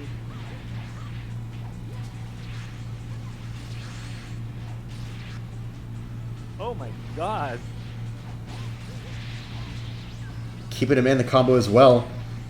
Yes, go for the teleport off the light heavy just to keep the pressure. He knew Corny was gonna evade, faces Corny, block cancels.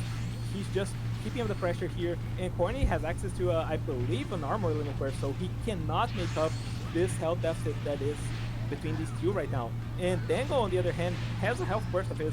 This is really a really tough position for Corny to play through. Triple Death being there, I'm not sure I agree with it, but, well, go for the armor burst. Dan is gonna go for the circle flash. Corny will self break. Can he dodge it? What the hell? He can with the after image. He got the iframes even. He didn't even get the. Well, Dan is just chilling right now. Timer 40 seconds. Corny in a pretty difficult position right now, but he can deal damage if he can catch Dango, and that's exactly what he's gonna do. Oh no! Who has the health lead? Oh! About to be Dan, that's for sure. Oh no! Oh my god, that worked? That is the worst possible thing that could happen to Dan right now. Yeah, definitely so. Oh man, and the perfect block into another one of these. Unfortunate for Dan. He was doing so well, but couldn't quite finish it. Corny comes back and gets his first point on the board. That comeback at the end of the match was astounding, man. The interaction of all these different mechanics. I guess it really was the fact that there is that period of invulnerability outside of just the thing that activates the teleport away from damage. That aspect of after image coming into play. I remember training for this tournament. I was in that exact same situation with Phantom Fist. I ate it. I ate the circle flash, but I wasn't using the invulnerability period, I guess. So it's a whole other thing to time for. Yeah, definitely. So I believe Phantom Fist might not have either not have the same timing for that, or have a less generous one altogether, like just less invulnerability prior to the activation frames. But as a result, Corny had much more time to evade that circle flash, and it proved instrumental for him to win there. I think Dan should have popped his burst earlier when he realized Corny was just self-breaking to the but still, very tense match, could have gone either way, and let's see if this next match is going to look any different.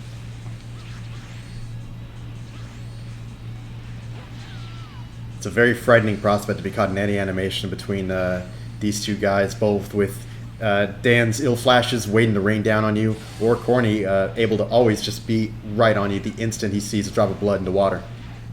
Yeah, exactly. There's and LH into destructive fracture, so good, accruing so much damage. Dan's forced to evade, but damage already done. And another one of these. Dan was hoping Corny would be knocked back by the rain. Did not use any stamina. Unfortunately for him, not gonna be. Oh no! Oh my god! The limit burst prediction. Yeah, that's a completely different scenario compared to the previous match. Corny takes this game in dominant fashion, then is sent down to losers.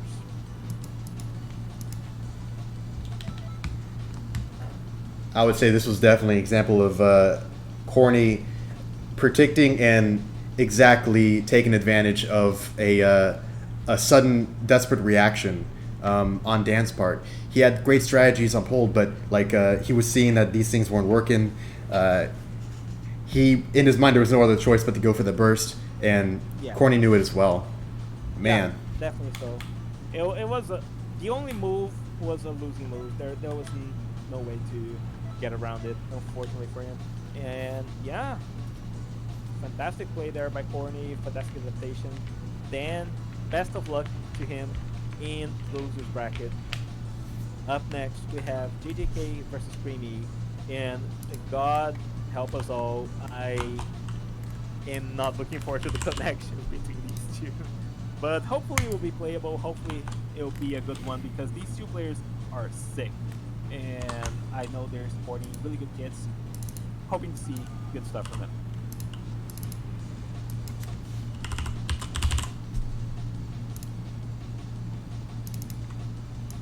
let's see, what's the tally on? I'm pretty sure JJK, having won his last set, is still stuck on his Namekian character, which actually seems to work out pretty well for him in a matchup with a connection abroad such as Creamy's. But I guess that depends on how well he's able to close the distance.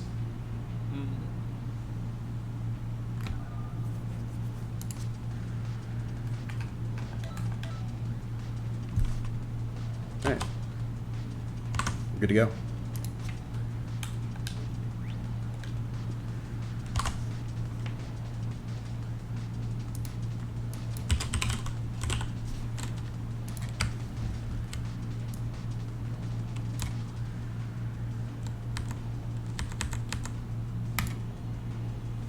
All right.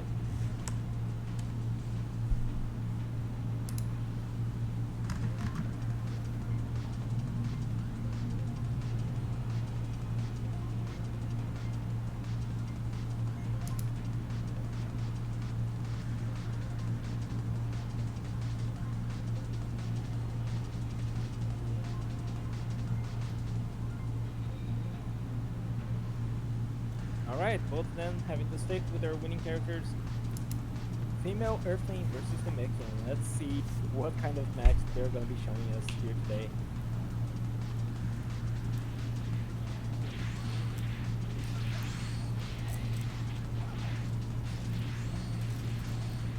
Okay. Both contestants are kind of, taking it as they go, a bit of a seeing what they can get away with. Speaking of Got which, the Trickle Flash. really well done to catch it after the Pearl Flash. And he wasn't even broken for his trouble. Yeah. Of course, Shark Heavy can potentially reward you with a stamina break, but I think the best approach in that sort of scenario is to do like Corny and just time a stamina break of your own, because it's so tricky to get the timing. The iframe or the armor on Circle Flash runs out very early. JGK doing well to get out of these active ranges for the circle flashes. Definitely so.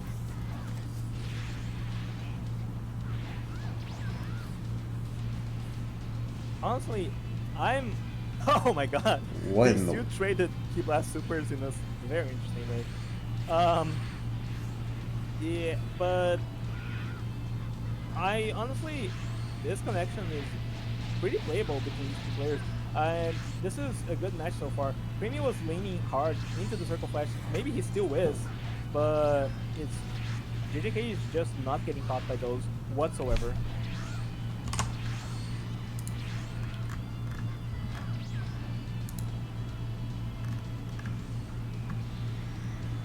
Oh my god, the combo worked. The circle flash gets punished with the stamina break. Creamy has already bursted, so it's JJK's game. He takes the first round. And if I'm correct, he still had access to his double heal with access to, you know, do or die plus Grand Elder Guru and a limit burst that gives him health. So it would have been a very challenging match regardless. Oh, true, actually. Yeah.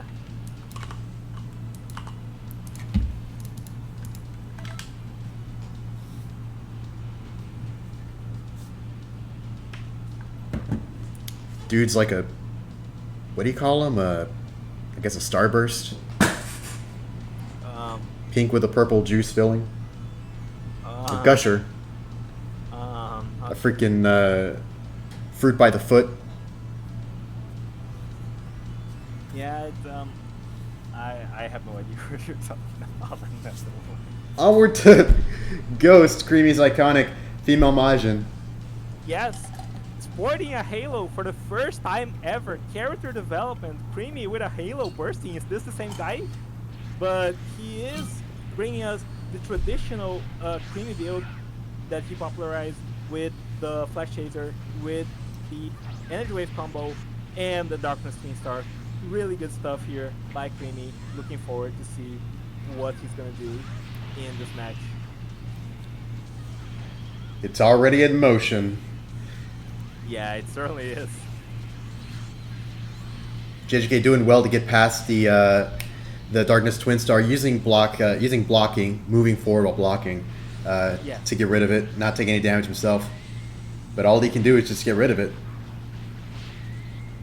Yeah, Creamy now sitting pretty on 10 key bars, and he's just gonna be in such a good position to just spam these supers.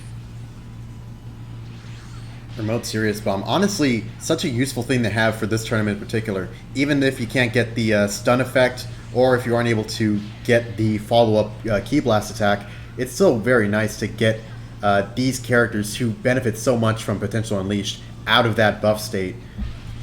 Yeah, to at least even the stocks a little bit. Side bridge pops the Darkness Twin Star, I guess.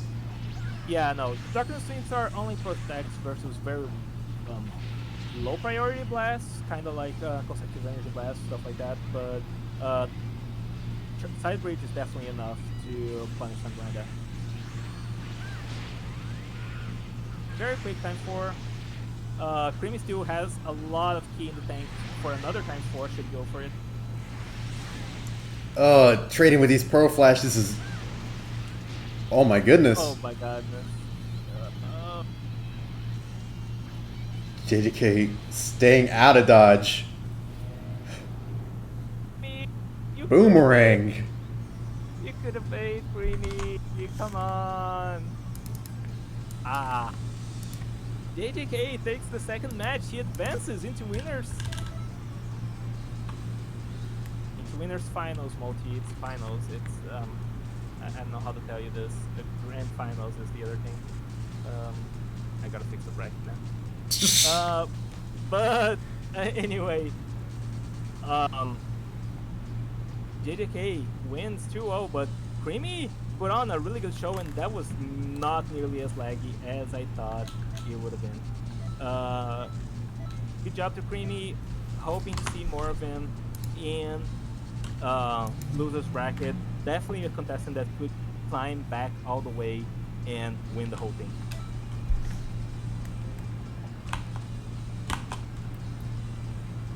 Now, Corny, that's in fact someone that practiced with JJK, or rather JJK practiced with him multiple times in preparation for this tourney, and overall just as practice. JJK would make sure to retell and recount the many very vibrant words used to describe how well Corny performed against him. We could be seeing a similar situation here, or we could be seeing JJK rising up with his Namekian, going up against that male Earthling, and just wiping out the health bar. Really, that is such a dangerous threat of a race. So we could be seeing any number of outcomes here. Yeah, definitely so.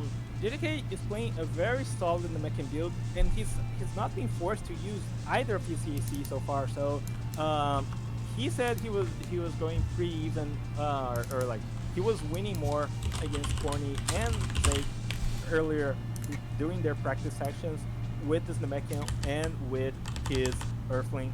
I'm very curious to see how he'll perform here in the tournament for all the marbles in this set of winners finals.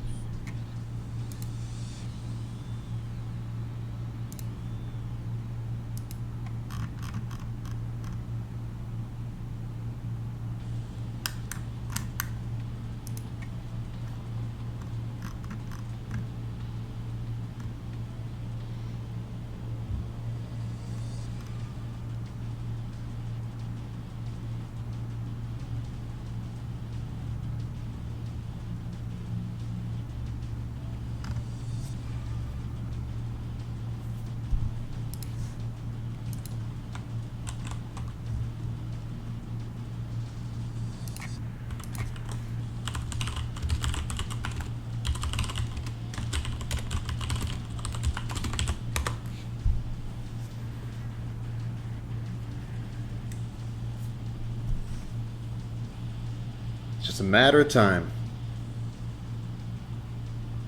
Yep. I'm gonna take this opportunity to grab some water. Grab it. Guess this is a good opportunity to show that Corny himself is another person running 3 presets on his one male Earthling. It seems like this time he's been focusing on his Destructive Fracture, Soaring Fist, Death Beam build, though he does have some other builds at his disposal should he lose a given match. One of which has Body Change. It looks like he won't be having too much of a chance to use that build this tournament. But regardless, it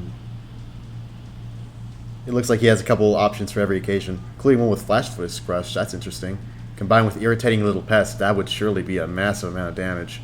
Combined with Ki Blast Cannon, oh boy. Multiple times, he's been championing the use of After Image over other evasive type supers like like Backflip. I guess for their more reliable nature against getting caught out of it after the super ends, among other things. But interesting that he doesn't tend to run other moves such as Phantom Fist. Taking a look at his builds, yeah, it's After Image all the way through. But clearly it's been serving him so well so far.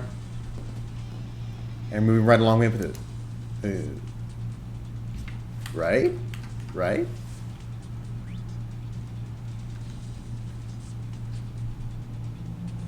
It better not be frozen. But it may very well be.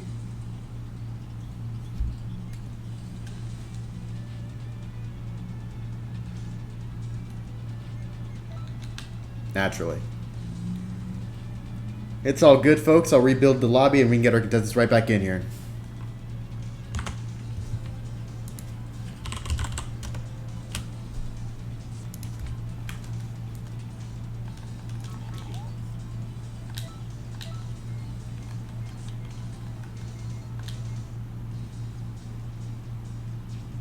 Have it says a don't battle, right? Yes. Okay, let's try it again.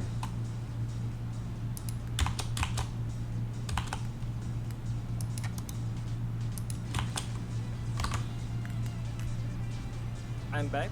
I'm relieved to see the match hasn't started. I was very concerned to find that we had run into the timer glitch, but hopefully we've had successful matches with both of these guys individually, so it's my hope that hopefully we'll be fine. it was just a fluke. Yeah, let's see.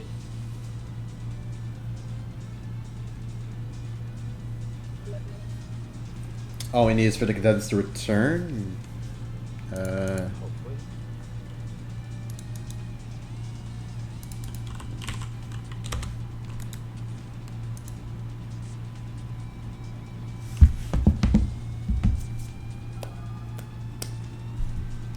Oh, perfect. Do the opposite order.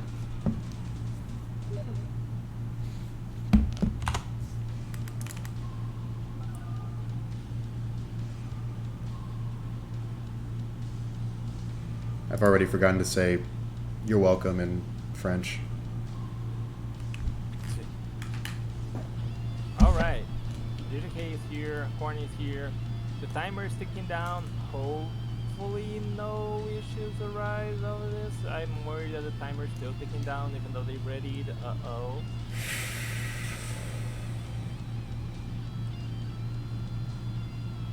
Fellas, don't do this to me. Please. Pretty please.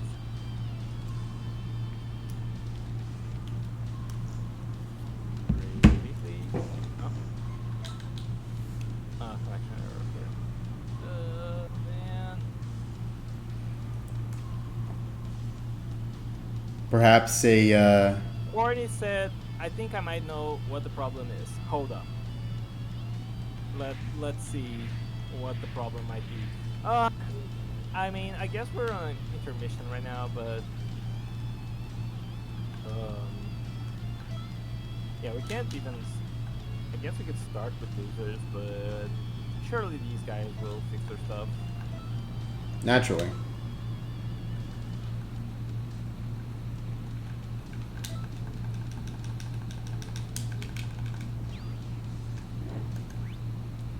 Why you're dressed as Yamcha but have Chaozu with you? Where's Boar, dude? Come You're smart. on.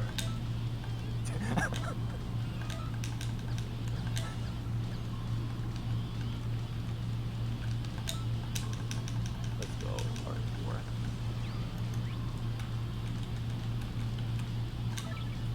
That's my most used emote. Oh, he reacts to it. That's actually adorable. Dude, I haven't messed with CC mascots like since they got added. I probably should. All right, Corny said he's good. You can invite him. So let's see.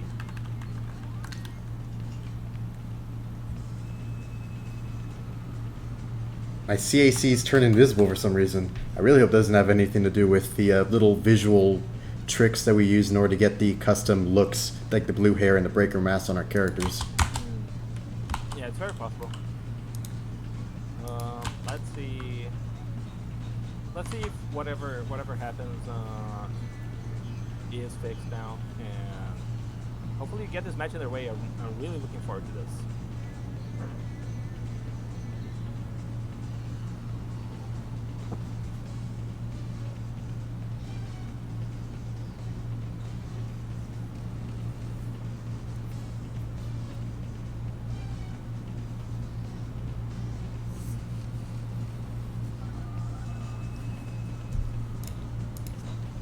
Cautiously optimistic, bros.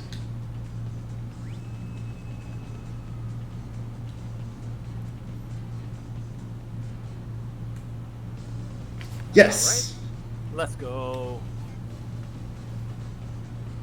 Ladies and gentlemen, the winners finals can finally begin. All right, Male Earthling versus Namekian. Cyan versus Pink.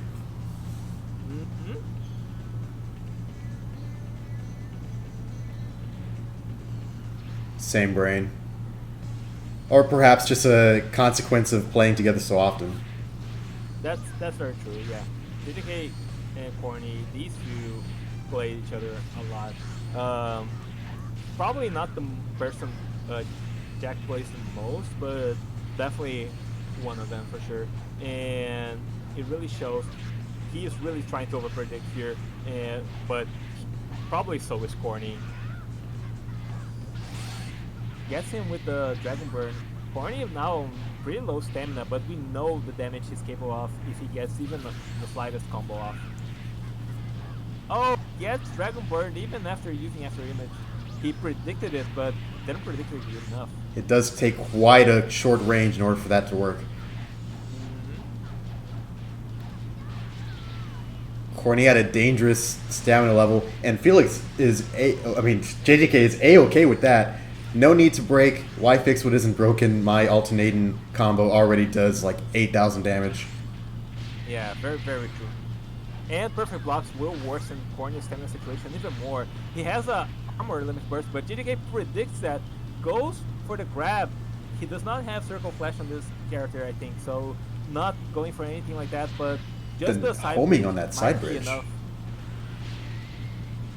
And another grab will finish the deal. Corny taking his first loss.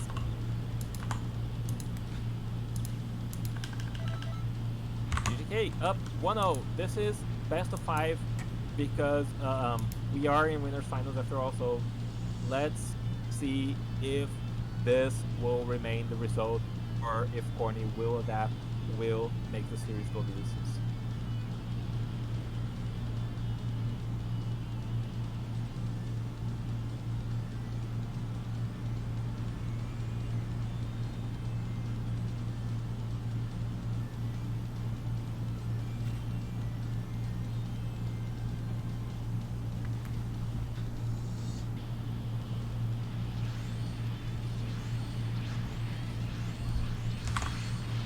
Leave the rest to me. Let's check out this build of his.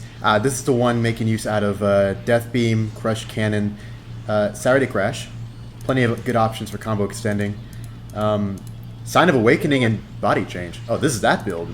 Oh my. Oh, this is that build. Yeah, this is a Gogeta Super, so Super Saiyan Blue Gogeta, I believe, which starts you with full key. So I mean, maybe he's really relying. Oh my God, steps into perfect block in Dragon Burn. So many active ticks on that move, so he could just casually do that. JJK now in a much worse position compared to the previous match. Somehow, the wall splat. Wall splat. Corny didn't anticipate that, so didn't really take advantage of it. But still, really good situation here for Corny compared to the previous round, and maybe that's part of the build. Maybe that's part of just how he's playing. You know, he's adjusting to what JJK is bringing to the table. Able to consistently score that extra bit of stamina damage by P-blocking that Dragon Burn. Oh my God, perfect blocks the Pro Flash as well. So good.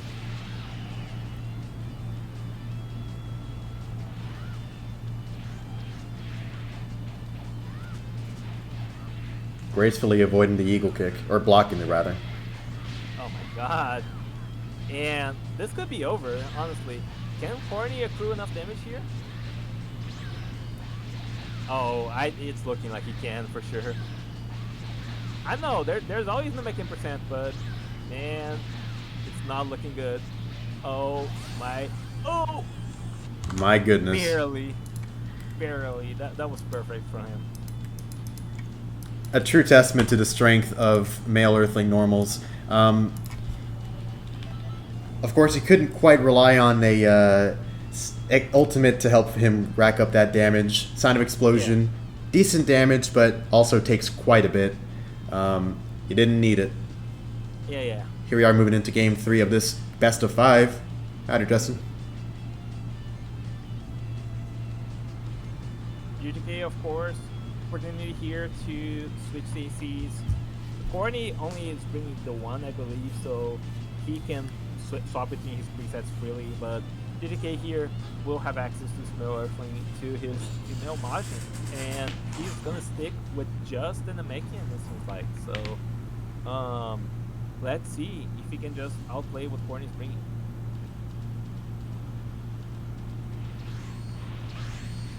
Leave the rest to me, same build as before. Let's see Corny's game plan is really that much stronger in this build, or if he just... Oh my God, man. It's a matter of consistency. Just being able to score that thing every single time certainly makes JJK a lot more afraid of having to throw it out all willy-nilly. For sure. This clash, however, will drastically benefit JJK. Corny already at full key and full stamina, not really getting anything out of that clash, while JJK, of course, getting a lot of advantage out of it. Love that Corny tries to go for the P block there. Yeah. He really wanted to disincentivize the Dragon Burn.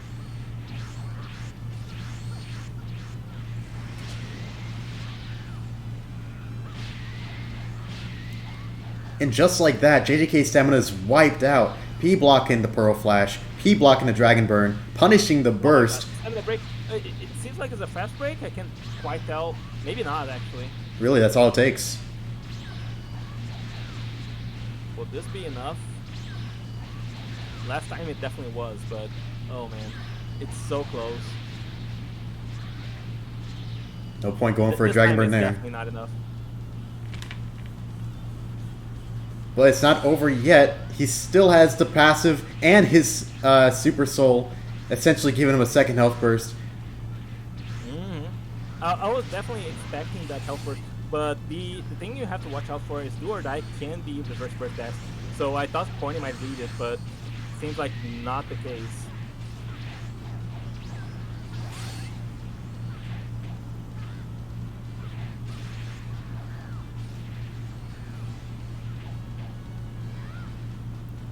Oh man. Nicely done. Probably taking advantage of Corny either dropping his guard to prepare for a P block or getting ready to try and do something else. Phantom Fist? Was that it? Or... I think it was just after image. Okay. I couldn't quite tell from the enemy. Yeah, after image. Yeah. Definitely. And perfect block. Stamina broken. That's it for GTK. Sign of Awakening! First sign of awakening of the tournament. Let's go. Didn't drop. Excellent play by Corny and Megan. Let's see. Match point for him. Let's see if JJK can come back. This is not looking good for him with this Namekian anymore.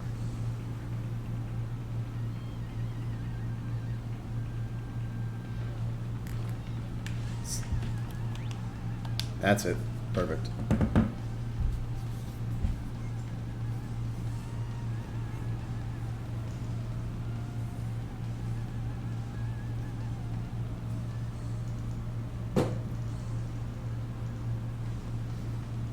And when it comes to QQ bangs in this tournament, we do have a... oh, please.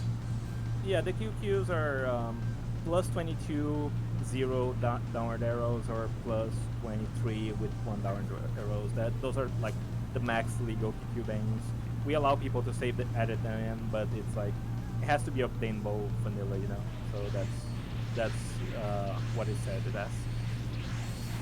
Out comes JJK's male Earthling. I remember that the reason he wanted to change off of his traditional or original outfit with the mohawk and the whole different design was partially because the mohawk stuck through the halo. And I was like, that's the best part. I mean, look at Corny over here. You can barely see the freaking thing. Yeah, that's definitely true. It's just hiding all the hair. But I quite like, honestly, JJK's design here. It looks like someone that could be a denizen of the other world, just someone that died in a far-off galaxy, you know? So, good on him for the creativity. This also gives me a chance to finally talk about JJK's Earthling in general. Of course, we've already seen the insane potential of Destructive Fracture thanks to Corny, its ability to block Limit Burst, its ability to rack up a ridiculous amount of damage, particularly on JJK's build since it has Tapo Soul enabled. But yeah, it was definitely something that JJK considered heavily as he was building. He considered his male Earthling to be made out of spite more than anything else.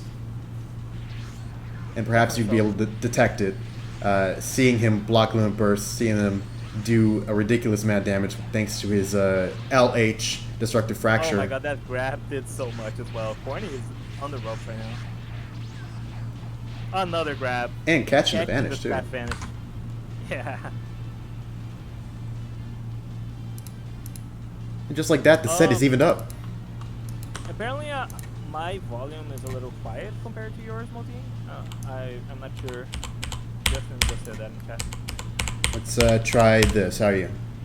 Hello. It's me, Psycher. And alternatively, I could just turn myself a tiny bit down. Yeah. Well, let's see the feedback first. All right. We're on stream delay as usual, so let's see. I'm 60% multi-volume, even after the change, Felix.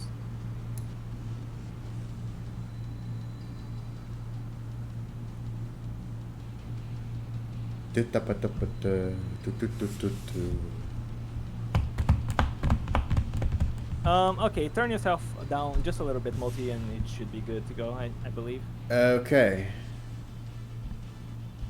Yeah. Yeah. All right. The set continues at the ultimate match point. The ultimate match point. Excuse me, I didn't realize that I didn't update the scoreboard correctly. But regardless. The ultimate battle, ladies and gentlemen. These two here, match point, winners finals. Playing for all the marbles, whoever wins here goes into grand finals comfortably without having to bracket reset, without having to play any match in loser's bracket. Let's see here who will have the advantage. JJK with his absurd damage, Male Earthling, or Corny with just a solid setup of key blasts, of starting with full key and going for those supers. On first glance, you're able to just kind of say, okay, well, these guys are throwing beams at each other willy-nilly, throwing these little blasts, just trying to score these LHs. But really, there's such an intense game going on mentally here of constantly being able to see these very nice priority moves coming in at them and being able to avoid them so quickly that they're not only able to not get hit, but also able to get aggressive and try starting the combo themselves. Right. They're definitely trying to outpredict each other and get into each other's heads. There's the after image. There's the handy cannon beating out the death beam, importantly enough, and it's just back and forth between these two players. Corny's stamina situation is not looking good at the moment, but it's definitely up to JJK to prove that he can really score some hits in here versus Corny. A nice back hit from Corny there. Setting these guys' stamina equal up until now. Now JJK in a bit of a danger zone. Oh. The destructive fracture is going to deal so much damage. Corny is forced to be on his last bar. JJK just content to eat that damage because he knows whoever gets caught now might just lose the match. 1 minute remains. Corny predicts the limit burst here. Yeah, there's just... This is a prediction game more than anything.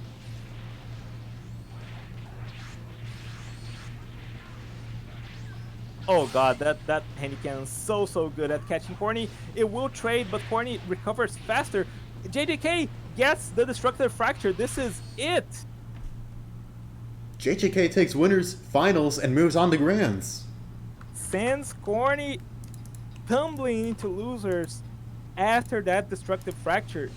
Fantastic play here by JJK. Good job.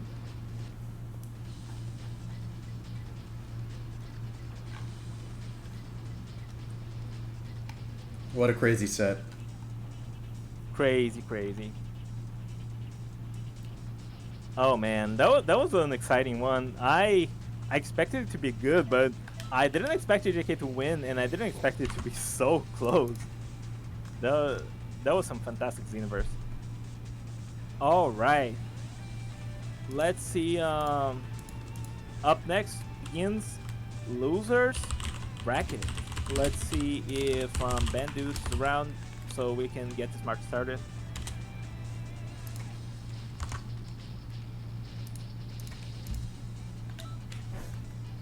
Okay, Bandu is around, so let's get Bandu and Pseudonym here and kick off losers bracket. Righteous.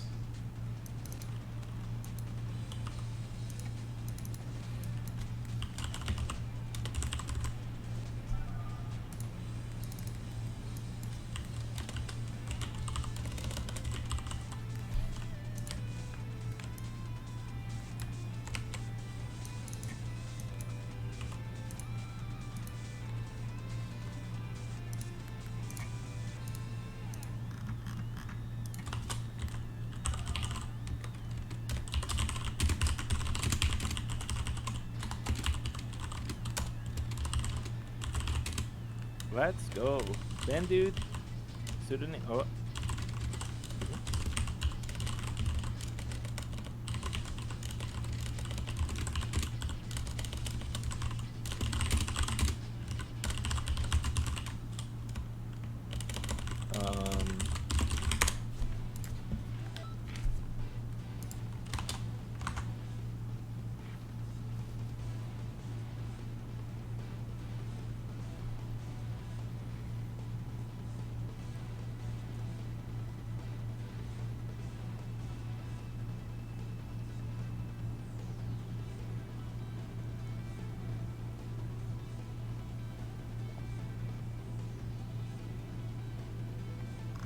Alright, just waiting on Bandit to get back in here.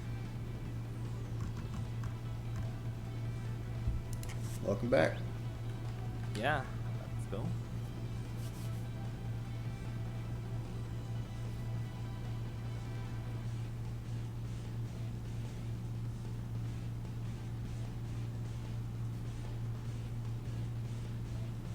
Sunim has readied up. And let's get right into the match.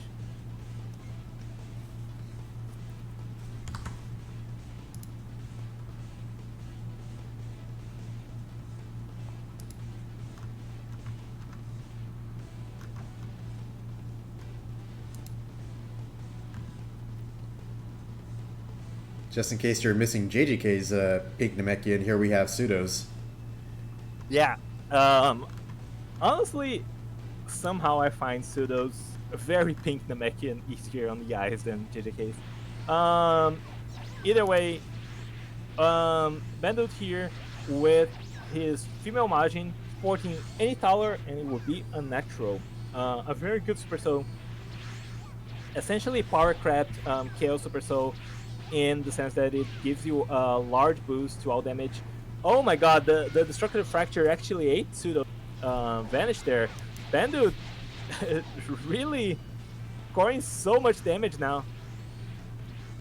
Pseudo's getting the hang of this, but man, can he get the hang of this fast enough to score any damage on Bandit before he loses? It's not looking good for him.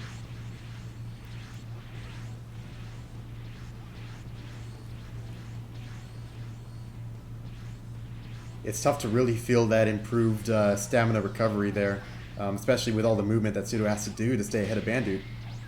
Yeah, definitely so. Especially important to note that that Super Soul will recover stamina even during action. So even blocking or step vanishing where you normally don't recover stamina, Pseudo will get an opportunity to recover stamina there. So that's definitely very beneficial to him. Now we're at Namek percent and 1 minute and 40, so it's not really in danger for timeout quite yet. Pseudo has a lot of time to come back in this match, but Bandit's playing very aggressive and punishing Pseudo's blocks. Pseudo goes for the health burst, and now Bandit, oh my god, gets the Shadow Crusher again, but that's definitely not enough. Bandit managed to dodge him, managed to punish him, but he will score a break now. And a burst of his own. Super Soul with, oh my god, the Darkness Rush.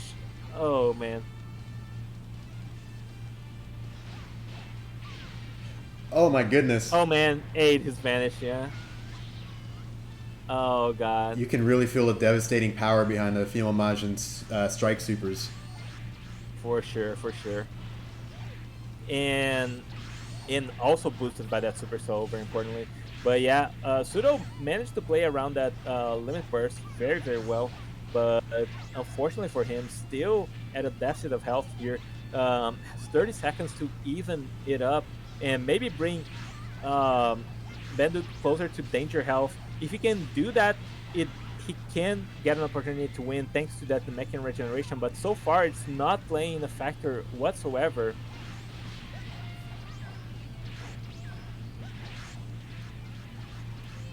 Pseudo's just not able to catch Bandit as much as you'd like. The oh my super god, guard. The super guard. Insult to injury there. Not able to do enough damage now. Oh man. Imagine if that connected though. But even still, it wouldn't be fast enough. Bandit takes the first round.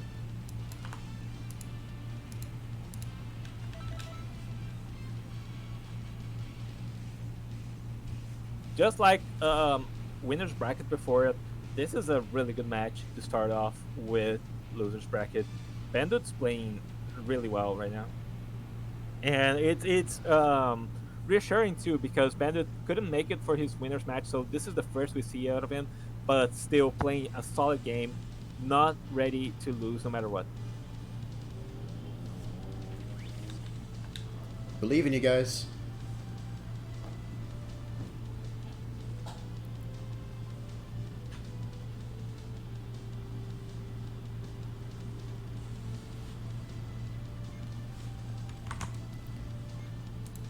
With the haste of creating builds for the tournament, this of course he wouldn't be switching regardless since he had taken this first point. But Right. this Tano build is actually the only one that is submitted for Bandit. So he's really just Oh, this is all he's got. wow. Quite a nice build though, regardless.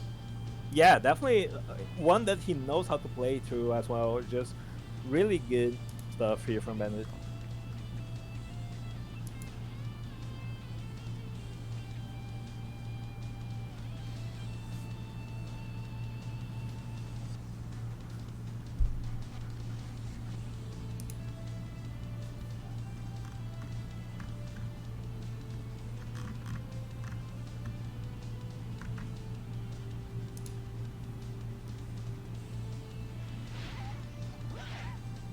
Time chamber choice here by Bandit. I imagine it has to do with T problems or something like that. People don't. Bandit doesn't have the Supreme Kai world unlocked. Oh my god. Okay, play it out. That's fine. That's fine. He doesn't even have other CACs, so just go for it. All right. However, I can communicate to that to these guys. Let's see.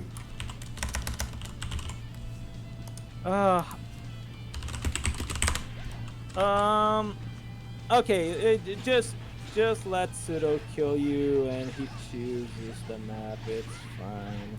Okay, I see it now. Yeah, he does have the map. Just he has other CCs. It's okay. So Pseudo, finish him off, please, and some rare non-alternating Namekian combos here.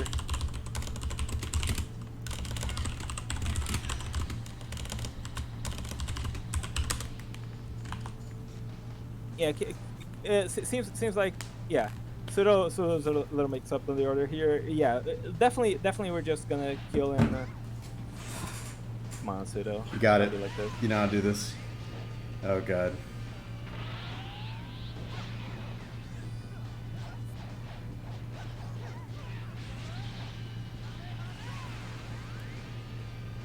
Yeah, this doesn't count. JJK. All right. With great Please haste, use we will begin. Sacred Lord of Skies, and let's get back into it.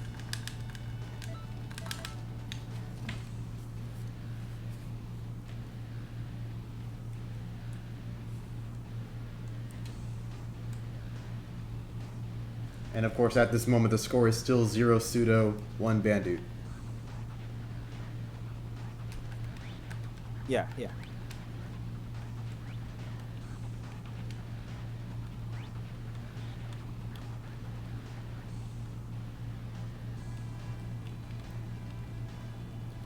Where's the "You're welcome" command? Bad game. I think it's like on the last pages or something. I feel like it's weirdly far away from the other regular options. Oh, and okay, just let that out and.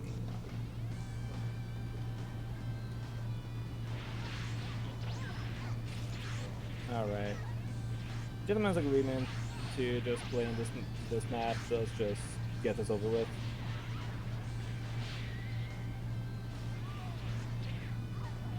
Shadow Crusher does connect this time around. Oh my god, twice? No. Okay, he dodges the second one.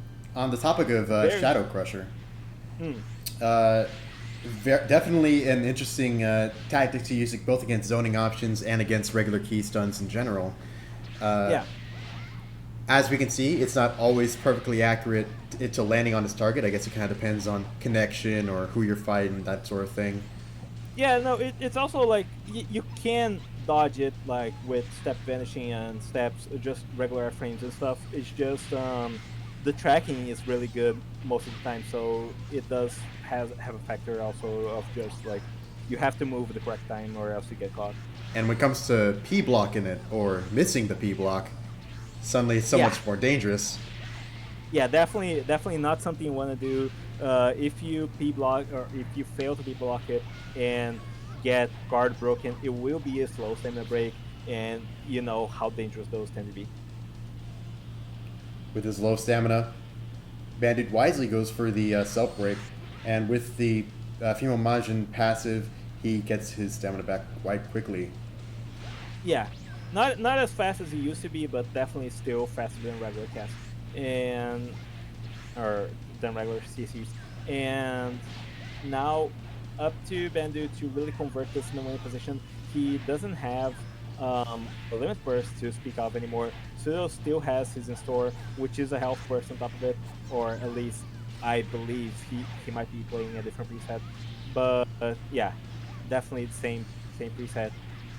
Getting the hang of this, he will have not only a lot of stamina for this final portion of the match, but also access to all important health burst. Oh, nice first block there for Bandit. He threatened to self break and oh my god, but Pseudo gets the perfect block, stamina break, and he's just gonna finish it off here.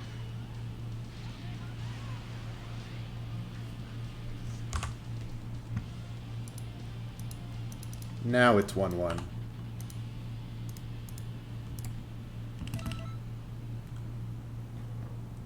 On to game 3 of this first match of the losers bracket. All right, good stuff from both contestants. I guess we're just doing this in time chamber. It's fine. We just play this match out, and let's see who's gonna win it out. You know, Bandut had a pretty dominant first match. Pseudo clapped right back. Both these players really good, and neither wants to lose. So let's see. Maybe they're in purgatory. I can see Yeah. that. Yeah. All right. Headcanon accepted. These two just here stuck in purgatory fighting each other, and let's see who's gonna come out on top. Homing Key Blast. Don't see that every day. Of course, the ratio and the mechanic Key Blast. Oh man, the Shadow Crusher does connect. Pouring Pseudo, a nice little beginning. A little bit of damage to begin the match with. And one thing to notice is just I feel like Pseudo is just getting progressively better at using Shadow Crusher throughout this tournament. He was whiffing it quite a lot in his first match, but now he's just connecting it almost every single time. Bandit's Whether doing a the good move job actually at connects seeing them with coming someone too. else is a different question, but you know, activating every time.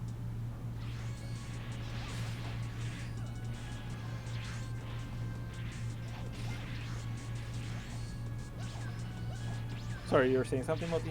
I believe I heard it. Let's see. Bandit's also doing quite a good job at staying ahead of these Shadow Crushers himself. You know, being able to avoid them, seeing them coming. I'd say definitely. there's just that tiny little bit of when you see him using it raw. There's that opportunity to go in and start comboing him. It's only a combo. It's only a counter against Key Blast moves. So Yeah, it's the best Key Blast counter, but it's exclusively a Key Blast counter nonetheless. Pseudo trying those cheeky standing lights. Get some nice hits in. Now both at PU online. Punching him through the halo like it was some kind of ring target. 1 minute remaining. It's like quite a close match. I disagree with trying to punish the ×4 there. Now Bandit has no stamina to speak of. He still has that armor burst, I believe, but still really scary situation here. You don't want to be taking a lot of damage in the last 40 seconds of the match.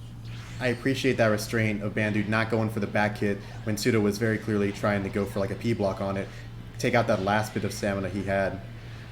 Oh, Oh thankfully my able god, to the evade. raw Darkness Rush will whiff, but will not get punished. 20 seconds remaining. Oh my god. Oh, that's so scary. Two layers so scary. Oh, the perfect block, so good.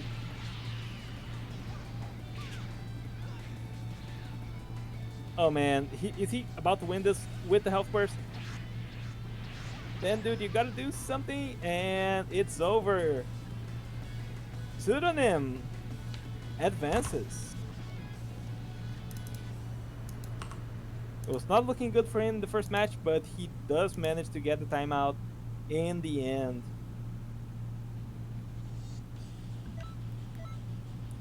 Bandu, we're sorry we didn't get to see you more, but that was an incredible set. Really glad to see you play. We'll be moving on.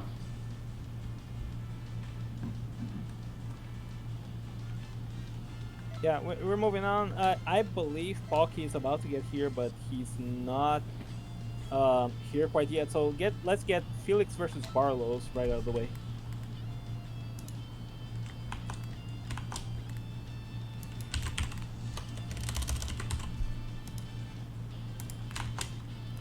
Locked and loaded.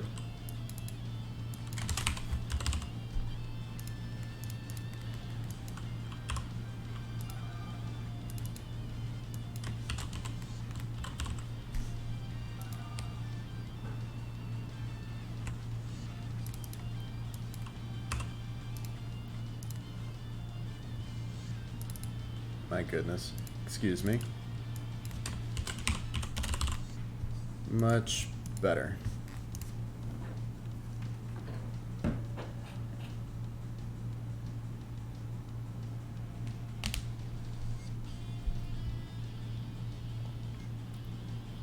Both these contestants coming off of a loss, they both have an opportunity, going for some interesting character choices. On the Barlow's end, we have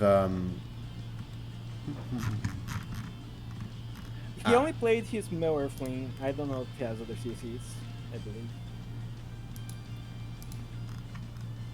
he does have a male Saniacs access to, as well as another male Earthling, I believe, that is running any taller and it'll be unnatural. Very, very gruff, stony looking dude. There he is.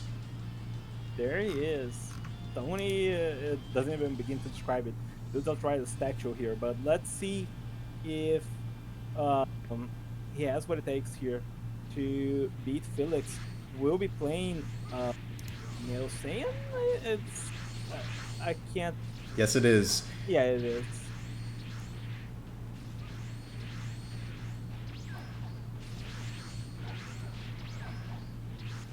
Now Barlow's loadout's no slouch, having access to Godfist, Handy Cannon, Soaring Fist, and Molotov. So a very threatening. Did he just get broken? Yeah, he did. He sure did. And alternating Male Saiyan just so good at dealing damage. If he's not gonna burst, he's gonna get. Oh, okay. I don't know what Felix's plan was there with the bait. I guess he just didn't want to get back.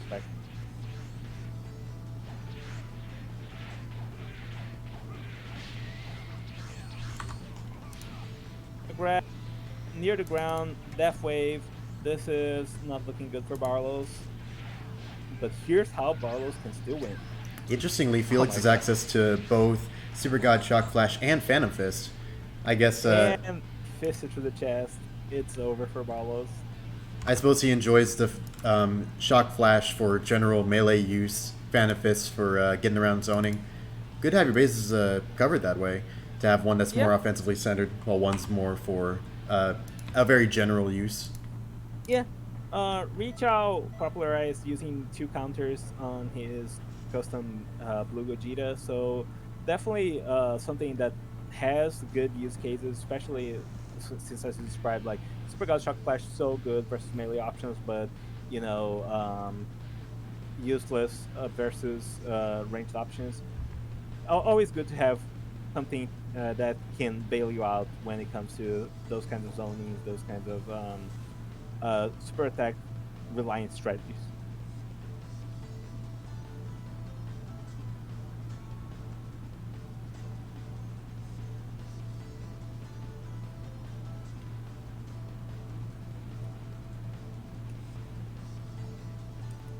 Saiyan versus Saiyan.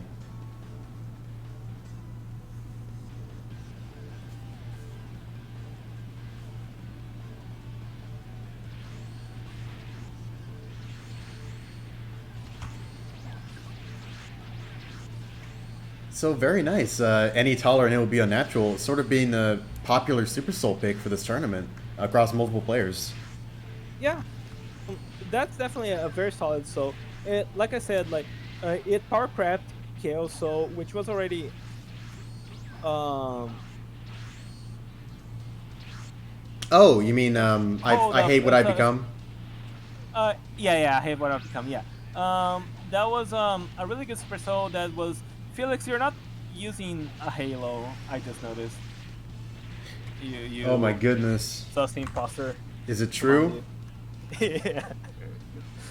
At two?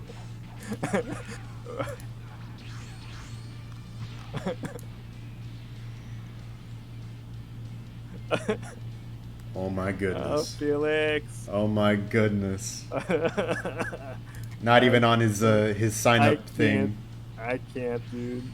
I can't believe it. I don't know if I can cope with this. I don't know. I don't think I'm gonna be I alright. don't know either. You've been in these tournaments for so long, dude. How?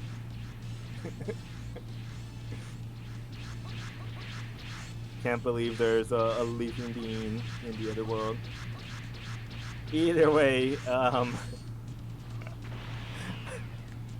I guess this is what the match is right now. Um, please just finish this round either way. Um,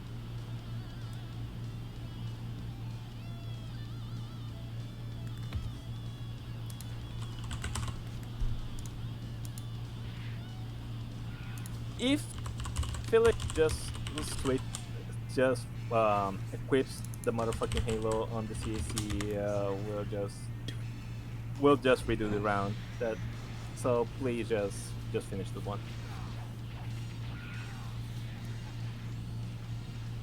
Come on, dude.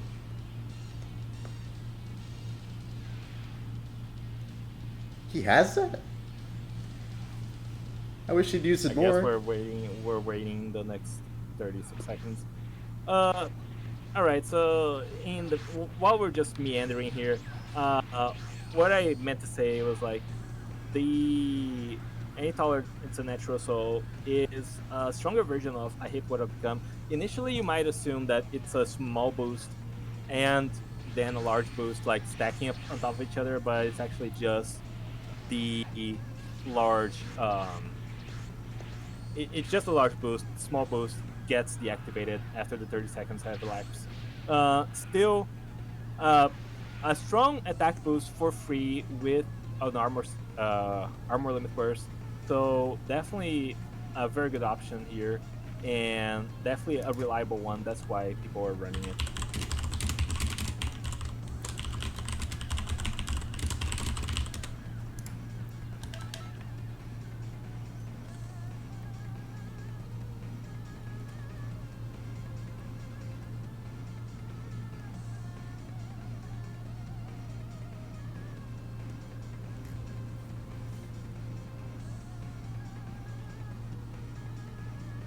What's the verdict? Barl, I'm telling him. I'm telling him to equip his Halo on the CC and come back. We're gonna give the round to Barlow's just as a punishment for Felix to have chosen the yeah to have chosen illegal preset as it were. Um, and he gets right back in, and we move on with this match. All right.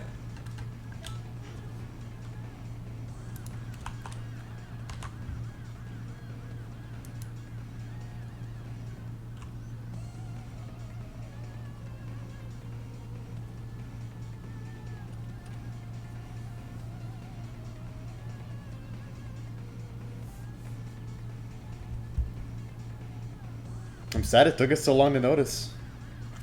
No, that was the first time he chose that CC. So at first I was just commentating the match, but then I spotted it. Oh man, I wasn't sure if Barlos had a Halo either, but he did, and then I noticed Felix didn't have one.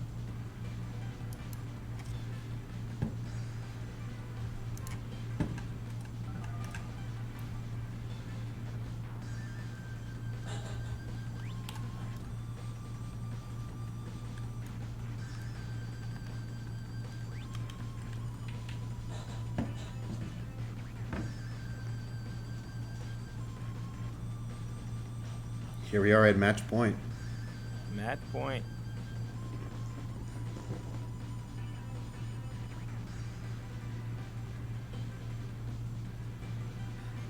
Felix, we don't do that because we might have to start doing it because of you, but we don't do that because people might equip the fucking Halo after submitting. I'm not sure if the first Creamy. I think there have been Otherworld tournaments that have not had a cast player before. It's the first one in a little while, though. That's for sure.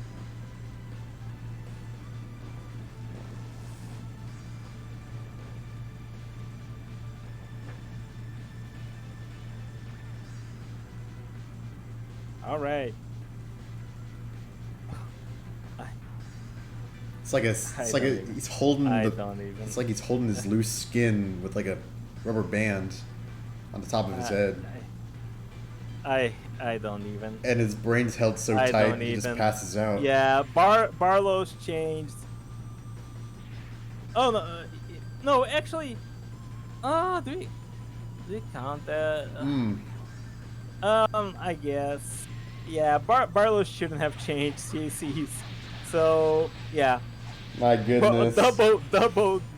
I've never seen this before in all my many DQ. decades of tournament commentating. Oh man. 2 consecutive, back to back. Back to back. Oh man. Okay. Oh man. Okay. Barlow's. Okay, Felix advances. Losers quarterfinals. Hooray! Hooray! Wait, not even losers quarterfinals. Oh, do you screw that up as well? Come on, dude. What the heck? That's no way. Yeah. Though that one I am kind of confused on.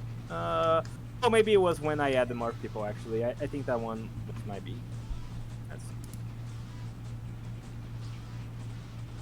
Okay. The thesis of this is both of y'all get out. Get out. Just get Falky and Saber in here. Let's finish that match. Falky is finally back. Pocky and Saber? Yeah, Falky and Saber. Perfect. It should be a good connection match too. Both of them are from the Middle East, I believe. Look forward to it.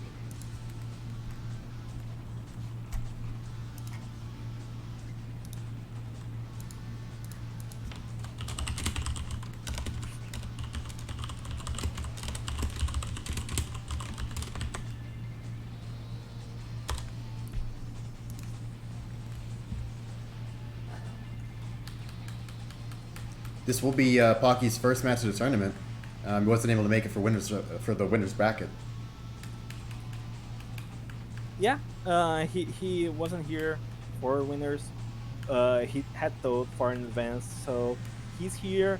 Of course, not getting that comfort in being able to be sent to losers if he underperforms. So just here for all the marbles, these two.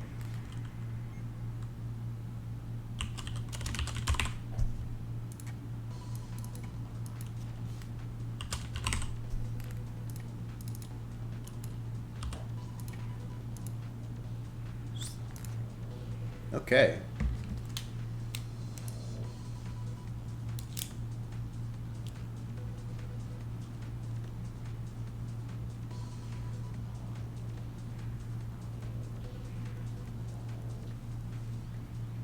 You're not out, Tourney. There's still.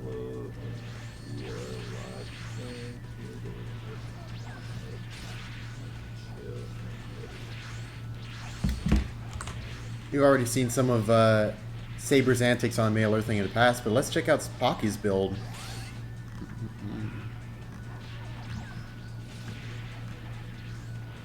Here we are. All right. Piloting a Male Saiyan with Super God Fist, Energy Wave combo, Super After Image. Pretty standard stuff. A level 4 QQ Bang. Oh. They are all positive, but the values are pretty low. Oh, I see. Well, fair enough. Pocky gets Dragon Burn into a break, tries to predict the limit burst, still gets knocked back by it, unfortunately for him.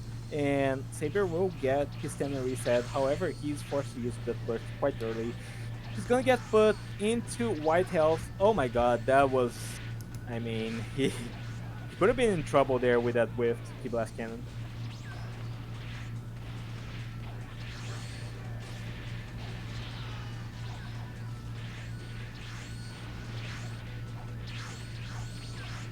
Pocky had a pretty dangerous stamina level.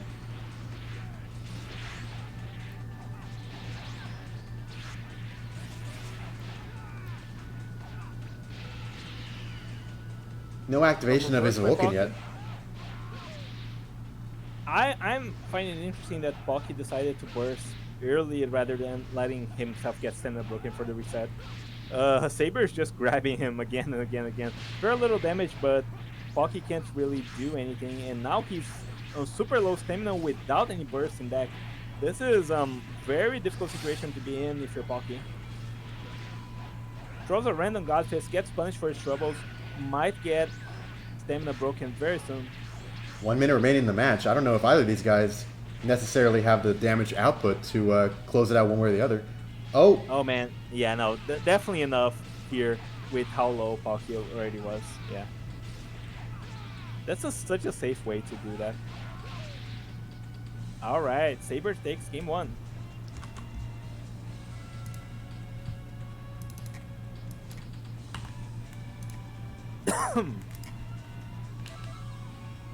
The busy god. Can't count Pocky out yet. The set ain't over yet. Yeah, definitely not. Pocky has already shown some really good stuff in tournaments in the past, and I would not put past him to just play really good in this match and beat Saber.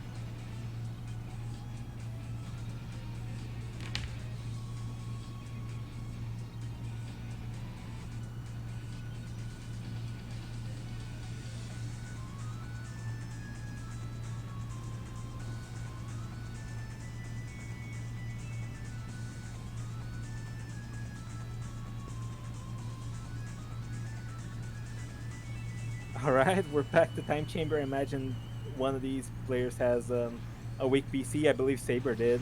Let's just get right into it. Question mark. Oh, wrong map by accident. That's fine. Let's rerun that match. Let Pocky kill you, and let's just pick the right map then. No penalty? No penalty, just rerun.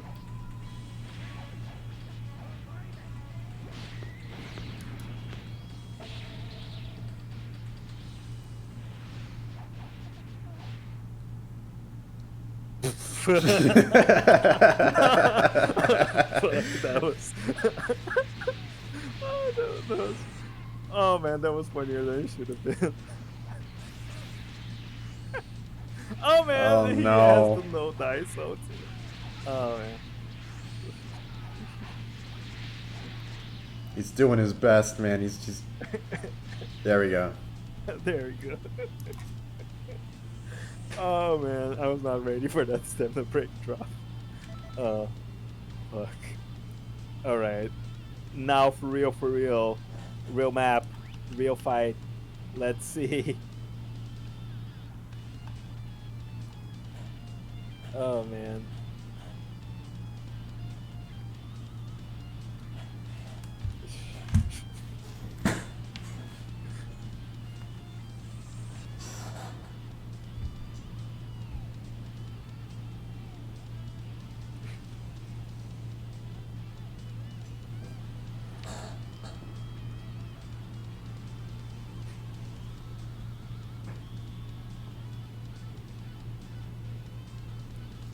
All right, Excellent. back to the world of Kai's VR, and let's see, Saber versus Pocky.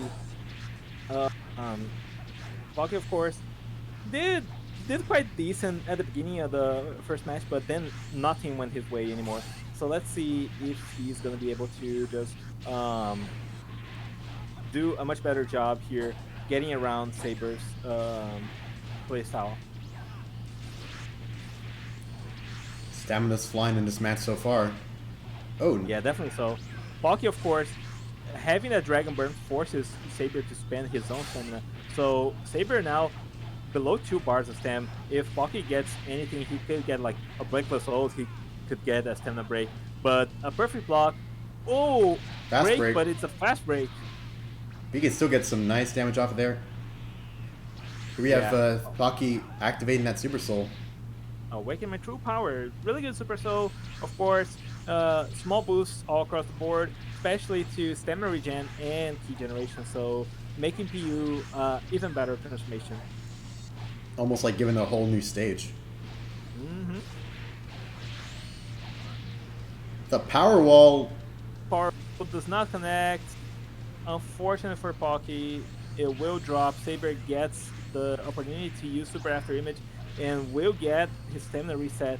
Just Pocky whiffing with that beginning hitbox of the power wall. Unfortunate for him. That's why it's very important to lab out which combos are reliable, especially in an online situation. Don't Saber in want that to danger. happen. 1 minute on the clock.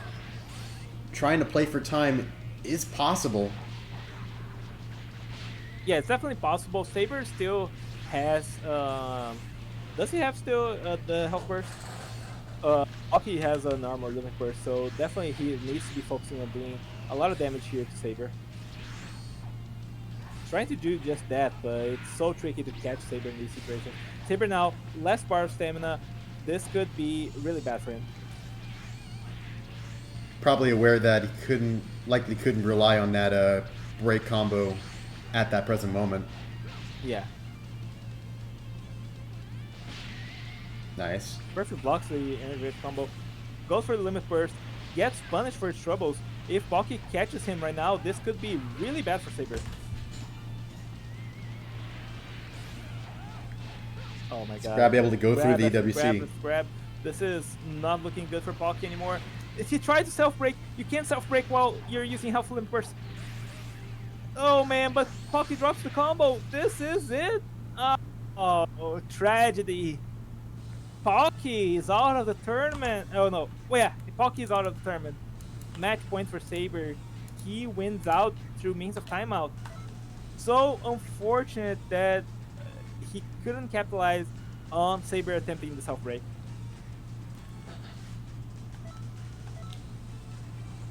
Oh man. Ah man. Still, All well right. done to both combatants. Definitely so. We'll be getting into the next match. Yeah, it's myself versus Pseudonym. I don't have the game on. That's my B. I'll try to get in ASAP. ASAP. Pseudonym, pseudonym, pseudonym. Boom. And you, of course.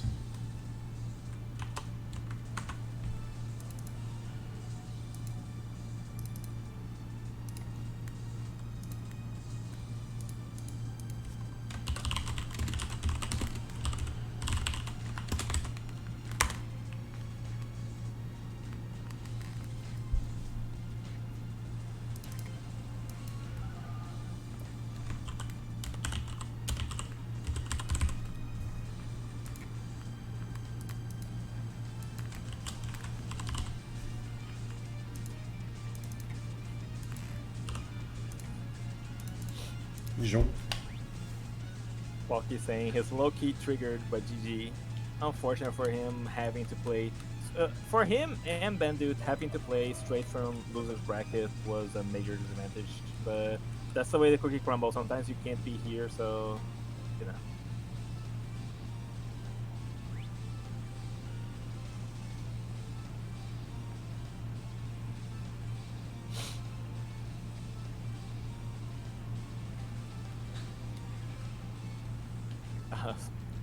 Sorry, I'm almost there. I'm on the CC select screen right now. Doing my best.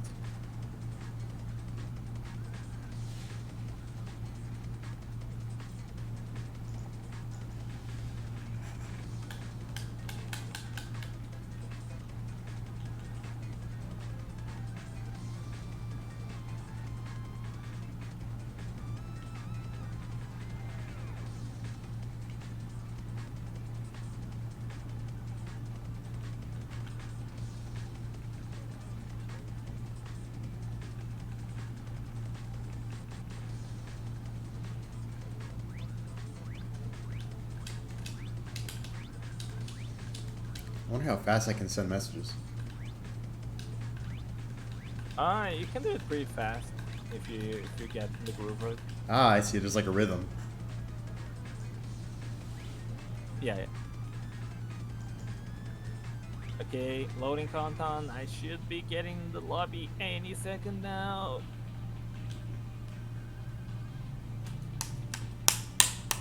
Man, this game takes forever to run. Yeah. What can I say? Gotta get in. Yeah.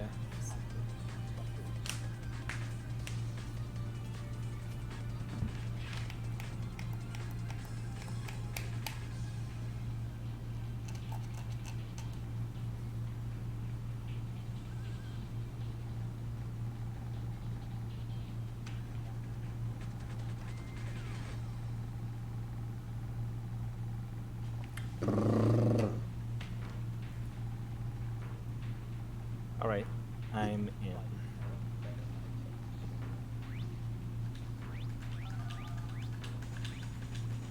That's gonna do this. All right. Once again, Sudo requested permission to use the time chamber map because of his frame rate issues, so we're gonna oblige. Let's get right.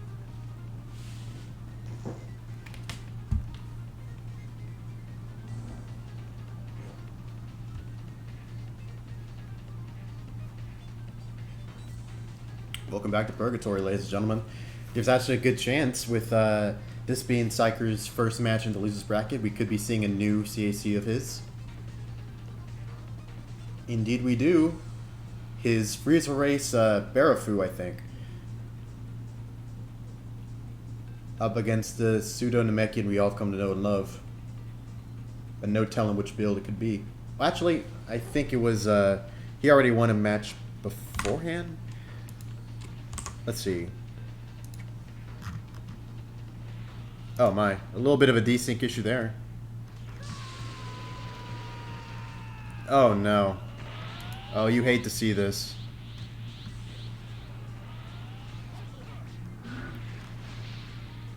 Interesting to note that actually all of his presets have burst charge. Natural that he would go for that in a moment like this where things were looking a little dicey. Boost Kame. Ooh, that would be...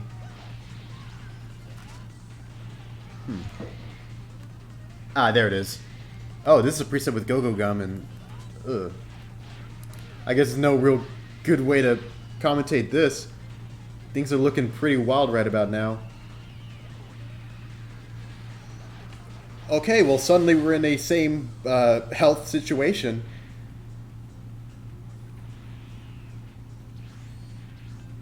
Armored through with his transformation, but still a chance that he could have gotten... he still took a bit of a threat there.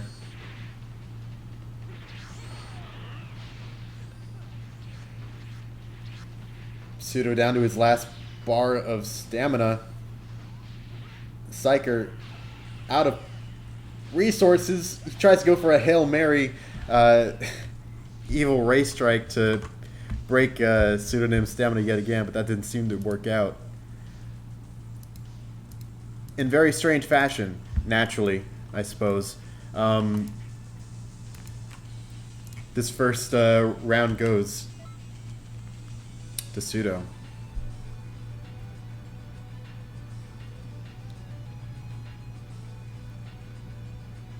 Not sure how the contestants feel about that major desync at the beginning of the match. Perhaps they're discussing something.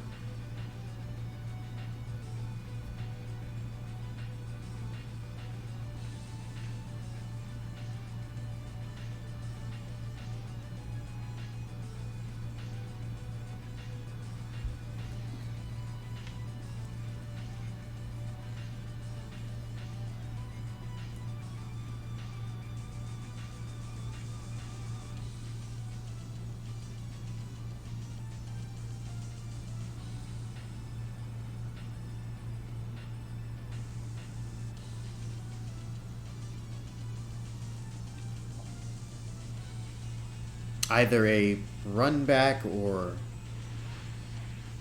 it could be. Let's just keep an eye on this match instead, see what's going on. At least it looks to be much more playable now.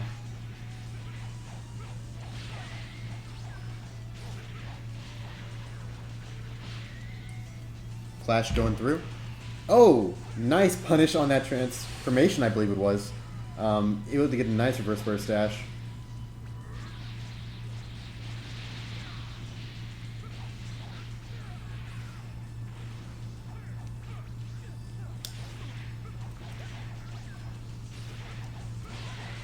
Dangerous to challenge Pseudo's back hit like that, but oh man, a little bit of a desync there as well. Oh no. They're moving too fast.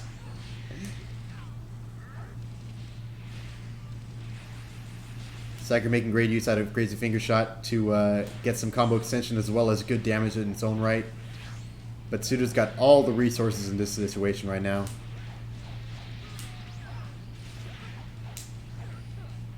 Hmm. 2 minutes remaining.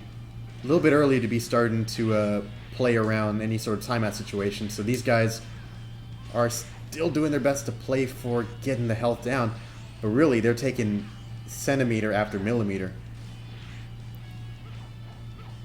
Psyker making use out of the special basic Heat Blast that Golden Form has access to. Getting some nice combo extension with Crazy Finger Shot. Ah, but he wasn't able to quite link it up perfectly. Ooh, in the bid to regain some stamina as well as in health, Psyker goes for the health burst a little bit early. A resource that Pseudo still has access to, I believe. So, it remains to be seen how this is going to turn out. 1 minute remains in the match. Oh my. Oh, the humanity.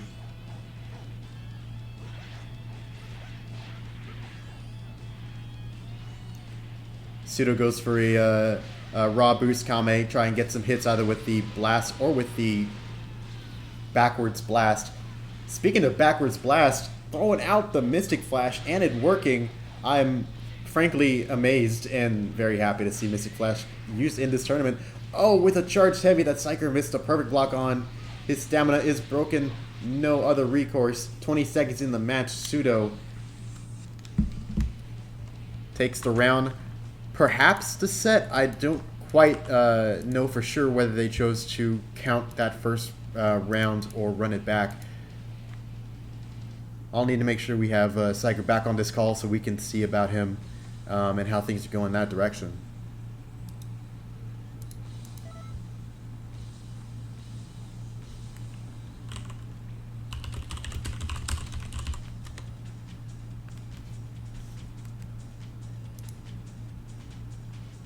Mystic Flash. I'm back in the call, you did. I did. So, did Pseudo take the set, or did y'all wanting to count that first match? We agreed to a rerun after the first match. That one did count, though. I see, okay. 1-0. Psyker, Yeah, you're still in it. There's still the potential. Yeah. But good shit from Pseudo. I thought I had it for sure. But the perfect block, the center break, good stuff from him. Definitely not an opponent you can take lightly. Those are some nice Frieza antics. But who knows what the next answer is going to be in order to take back this set.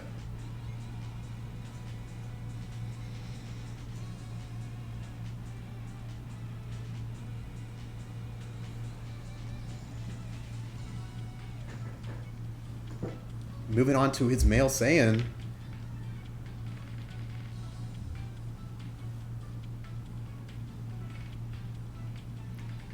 Possibly Psyker's highest performing out of his 3 characters. We're back on the same map to promote at least some kind of optimistic outlook for the netcode. Pseudo does a good job P-blocking that Spirit Explosion.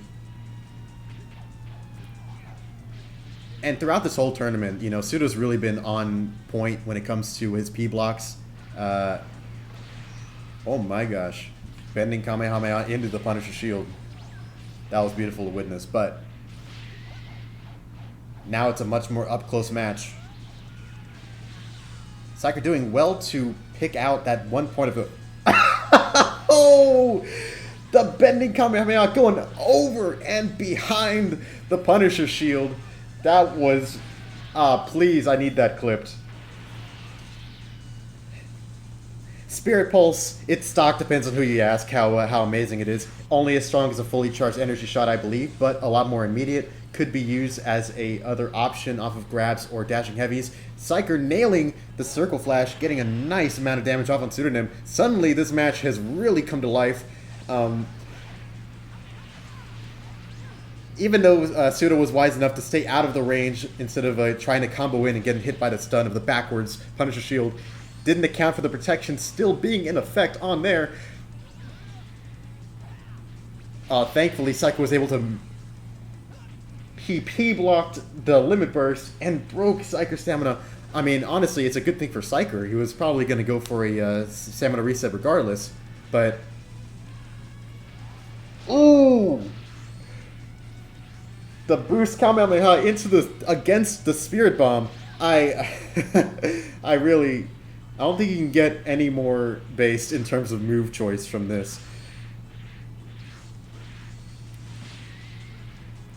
But truly, you are missing out on a whole lot of utility choosing something like Spirit Pulse over Energy Wave combo. But I guess when it comes to its damage, or at least when it comes to its availability, as quickly as it is, Psyker's able to take that risk regardless. 43 seconds in the match. Psyker's got to do something if he wants to, if nothing else, get perhaps a timeout in his favor.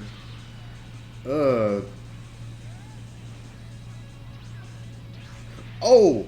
He was very lucky to be able to avoid that quick maneuvering of Pseudo from his boost Kame. Oh! He gets caught by the Circle Flash! And that's... Oh my gosh. Psyker evens it up, 1-1.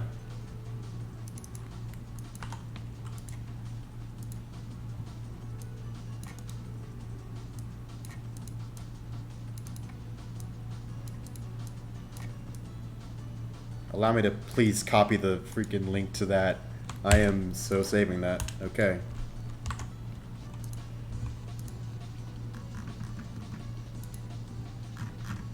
Yes. Yes, thank you, Felix. Well, we're still at match point here.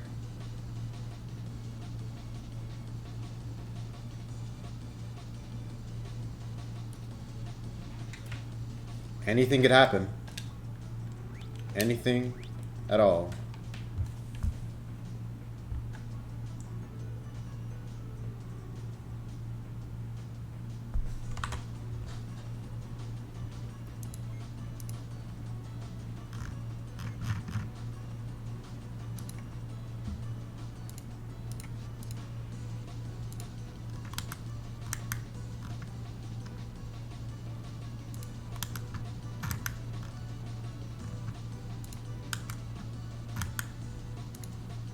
Thank you very kindly.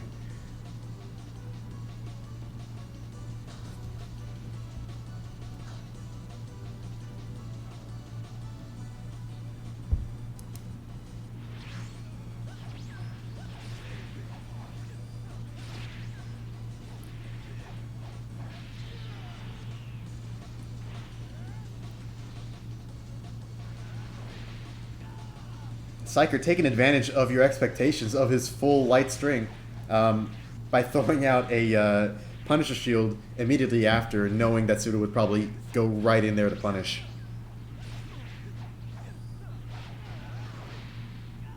Throughout this tournament, Psyker's really favored using... oh my goodness. I don't think that would have protected him either. The use of Punisher shield both defensively and offensively in multiple different circumstances. It's a very generally valuable move to have. But it seems like Pseudo's able to play around it quite well as well.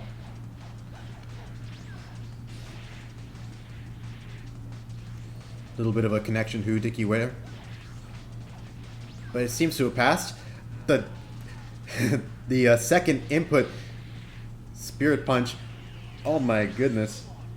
Psyker kind of nailed that exceptionally. Ooh. But Pseudo's able to absolutely reverse it. These two guys, within 15 seconds, broke each other and then punished each other's limit bursts. That was remarkable. Here we are now at a totally neutral game. Both these guys having spent their limit bursts at the same health. In this situation, Pseudo still has possibly an advantage given his Namekian percent health regen once he gets to that point. However, it could be a matter of health at this point. If I'm Psyker, I might want to just, you know, stall out. Because the closer you guys get to fighting each other and the closer y'all get to that health value of 0, the more Pseudo's regeneration is going to come into effect. Who knows what's going to happen? Very nice protection with this Punisher shield there. And nails a hit on it too. 50 seconds left in the match. Psyker, you got to preserve your stamina here. Oh, but Pseudo not doing the same for himself. Now he could possibly get broken. Possibly end this match just off of pure stamina break in general. Even with the iffy connection. Oh no! Psyker expecting to have something to block, he instead gets hit with the ultimate. Oh, 20 seconds left in the match, and now it's suddenly Pseudo at the health advantage here.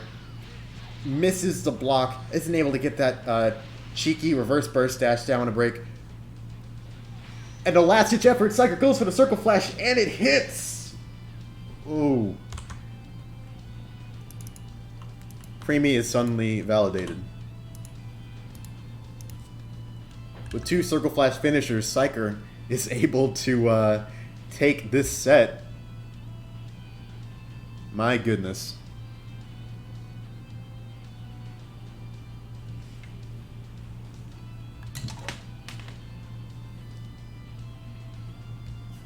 Whew, what a set. And plenty of weird ones. Oh, like the fact of, you know, you're really singing the praises of Circle Flash earlier in the tournament, Creamy, and here it is with Circle Flash that Psycho was able to clutch out these victories from the jaws of defeat. Psycho, what have you got to say to that? Well, there you are. That's all there is to say. Well done to both contestants. Pseudo, unfortunately, eliminated.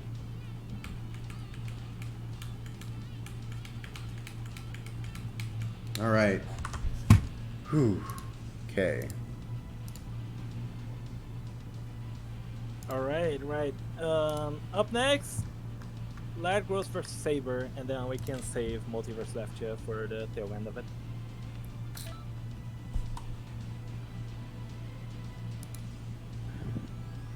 Ladgross versus Saber. Should be a good match. Mm-hmm. Yeah, I think so too. Both these players are really around the same skill level, and if the connection allows it, it could be quite a bit of a banger. I'm still so happy to see that bending Kamehameha freaking snake around the Punisher shield. That was probably my top 10 favorite moments of the year. Yeah, I was totally like confident that it would keep working because it worked the previous time, and then it just went around and I ate so much damage. Congrats to Sudo, like for the build. It's like such a fun one. Really tough to get through his Namekian. He really understands the CSC race very well.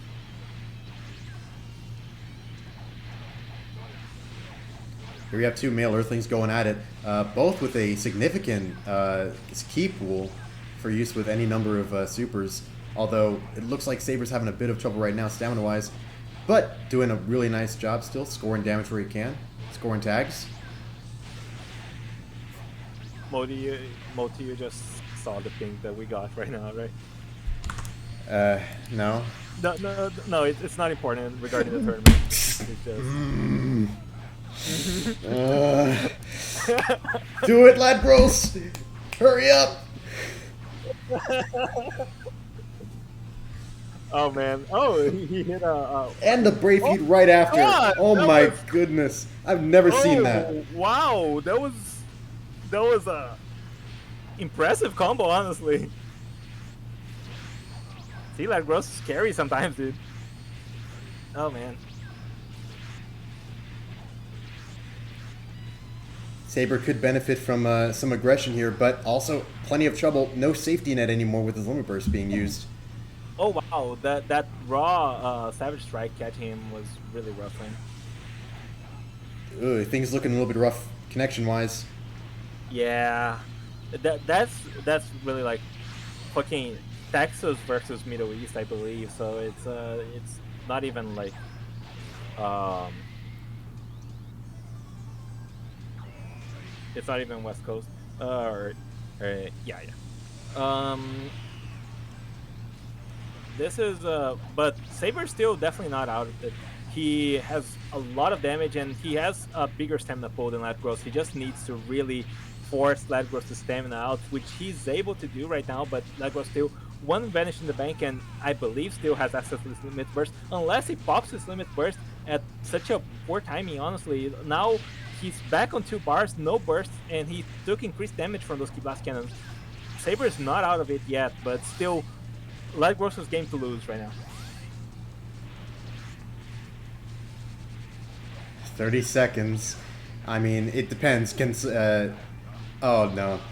Unfortunate. Stamina break. Yeah, it didn't have the stamina. Don't. Oh, yeah. unless die by my hand, but he's still broken. The break is so long. The invulnerability is gonna be over by the time the break. Oh, smart by Ladgross. Actually, clever play there, getting around the invulnerability, extending the time he was gonna be taking damage and ensuring his victory. Ladgross takes the first round between these two.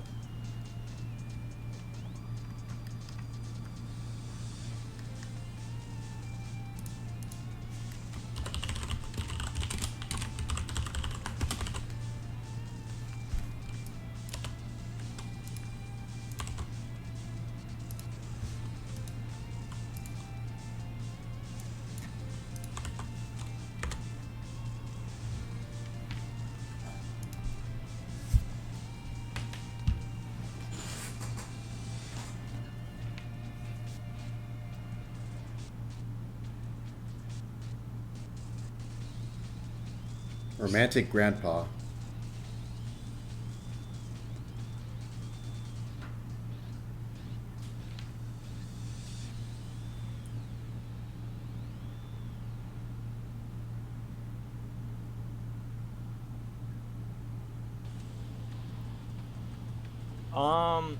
Sorry, I was replying to Pseudo. What's happening right now? I believe our contestants are engaged in some sort of staring contest. Oh, they both turned away at the same time. Okay. It looks like it was a draw, so they're going down to Romantic Fisticuffs regardless. Yes, exactly. You know, that's probably what those moments in Dragon Ball look like when the guys are talking for like 20 seconds before they actually start fighting. Ladgross is in the middle of an anime flashback, it appears. Yeah. I'm dead ass not sure what's happening. Like, it doesn't seem like lag spike. Saber could still interact with Ladgross. Maybe he's talking to a family member. Oh, we're back in it. Maybe his controller's disconnecting or something wacky like that. Well, seems like, yeah, both contestants are ready to duke it out. Rapid movements from both these contestants going around each other, trying to get around their blocks. Male Earthlings have such an amazing cross-up potential on block. Yeah. Oh, man. I definitely thought that a raw Cyber Strike was gonna hit. Yeah, these two.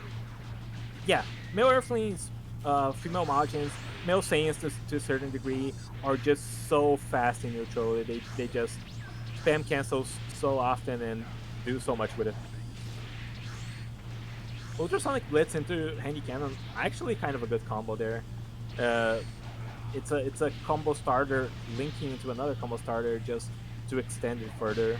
It's really good pressure. Oh my god, the the Raw Darkness Rush does not score a hit this time around. Well, But unfortunately, as a result of these guys having their staring contest, we're at a minute left in the match, and both these guys still have well over a bar of health and their limit burst.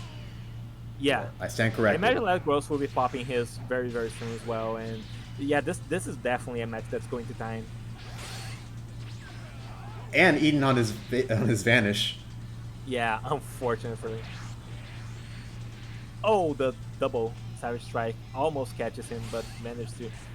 Oh, safely bursts. This could still be a good position for Light Gross. He's still regaining health, and he can deal damage on Saber, taking advantage of the time pressure even further. He just needs to score a couple good hits in. 10 seconds, 9, 8, It's 7. anyone's game now. 3, 2, 1. Super After Image coming in clutch. Saber times Lad Gross out. Surely these two Whoa. players are surely Lad Gross is regretting the staring contest they just engaged in. Well, it looks still. like Lagros won the health game. Wait, what? What? Read him and weep, boys. How low is his total health for that to happen? What the fuck? Oh man, Lagros, the winner. Saber thought he had the win until the very end. Oh man. This is what putting points into health does. You lose. Oh no. Oh man. Punish for investing in health. Unfortunate for him. Oh god. All right. Now it's you versus Efcha. You have to remake the room. All right. Oh, man. Oh no. What investing in health does to a motherfucker. Oh, you hate to see it.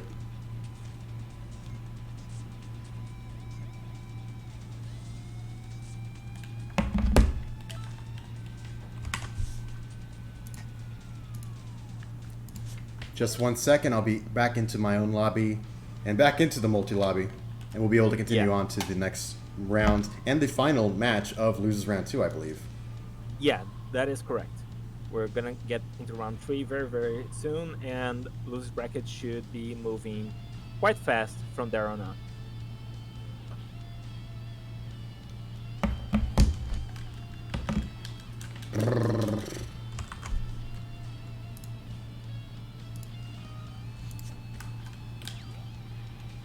Oh, very nice.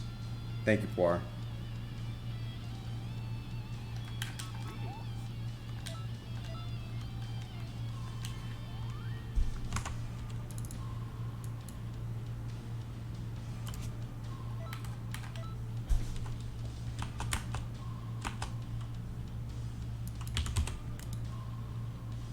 Inviting now. Okay.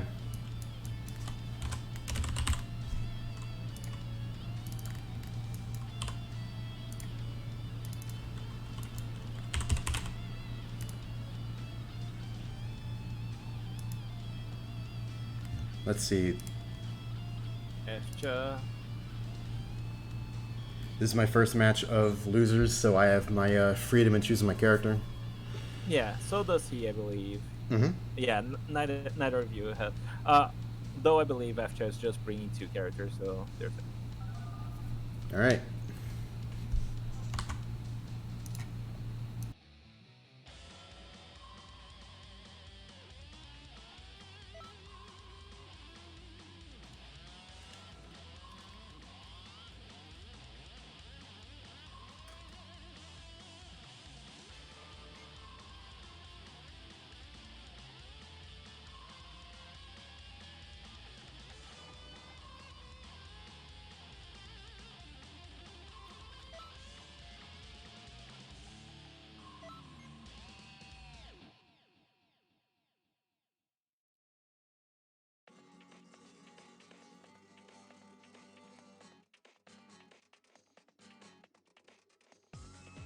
Alright, sorry ladies and gentlemen, I am now paying attention female Earthling versus I believe that's male Earthling. There's the upkick.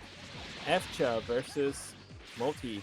Really potentially tense matchup here for um, these two. Of course, whoever loses here is out of the tournament. Multi decides to go his female Earthling, despite his familiarity with his own male Earthling. He just trusts that he can take it to Astra in the scenario. Punishes the Key Blast Cannon with a Key Explosion, forces an evasive, and now Astra only 5 bars of stamina. Multi sitting pretty S6. Pretty even situation between these two players. Multi, of course, very much lower health here compared to Efcha, but still really struggling to get in.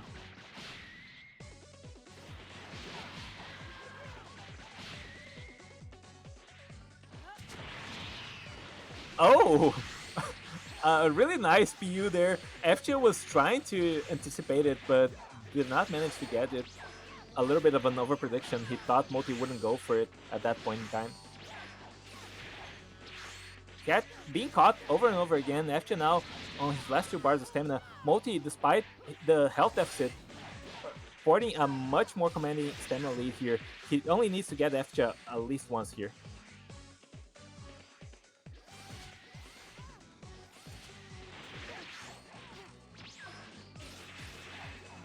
Oh, Phantom Fist giving Multi some respite. Gonna go for a stamina break? No, Efcha doesn't even need the break despite having an armor burst. Just gonna stay on low stamina like that. Multi, a little bit. Oh man, Multi Spaghetti is flying everywhere. Spaghetti fell out of his pockets and into the floor, and now Efcha here just sporting such a much better position here with his resources. Multi has access to that armor limit burst, which will get predicted. He has to deal so much damage in these next 30 seconds, and Efcha is not letting him do any of it. He's just grabbing into perfect block, into grabbing into perfect block, just not letting Multi approach. Multi now dies to the Death Beam, and that's it. Efcha takes round 1. Sorry, ladies and gentlemen, my spaghetti was also flying everywhere when commentating that match, but just like we hope for Multi, I'll do better in just commentating this next match.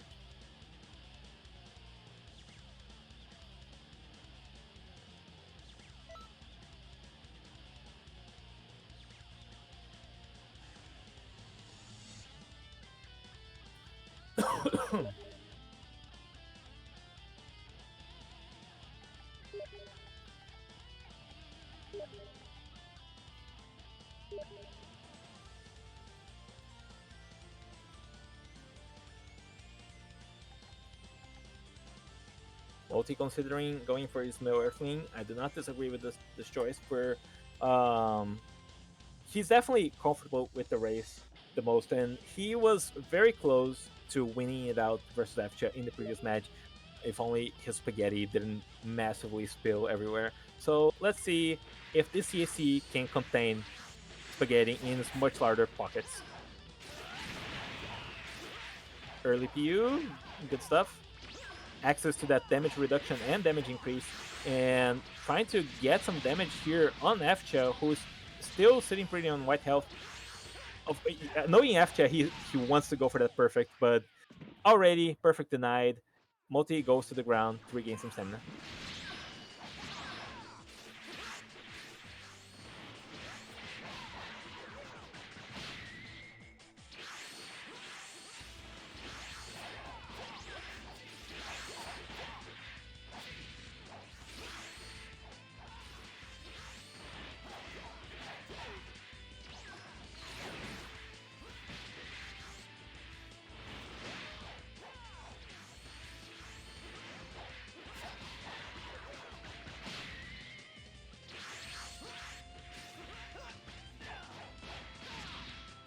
Nice grab there by Multi, and Efcha now still on a lower stamina situation. He just spends his stamina much more liberally, but a clash will definitely help even out the situation. And he's getting multi time and time again. Circle Flash, Raw, gets punished with a limit or reverse burst dash or like late limit burst rather. He could have punished that Justice combination, but unfortunately for him, Afcha will get most of the damage off, will not get punished in the slightest, and now Multi on the outside looking in here, really struggling to punish Afcha in any significant way.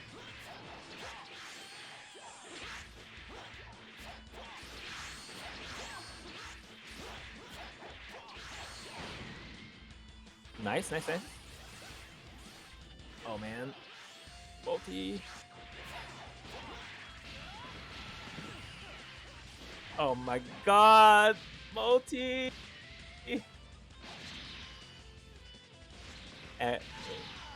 Oh, the he confirmed to finish it off. Efcha takes both rounds. Multi's out of the tournament.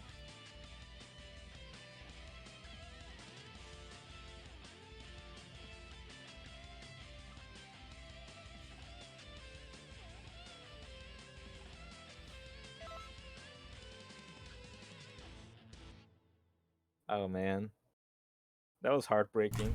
Well, I lost. Yeah, it'd be like that. All right, I got kicked out of multi lobby, so I'm reloading Tauntaun. Let's remake the lobby and invite myself and Felix up next. All right.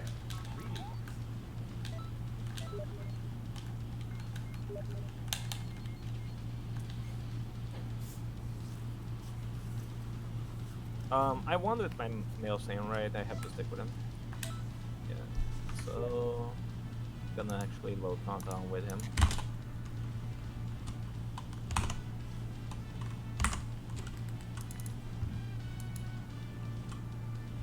Just a small second.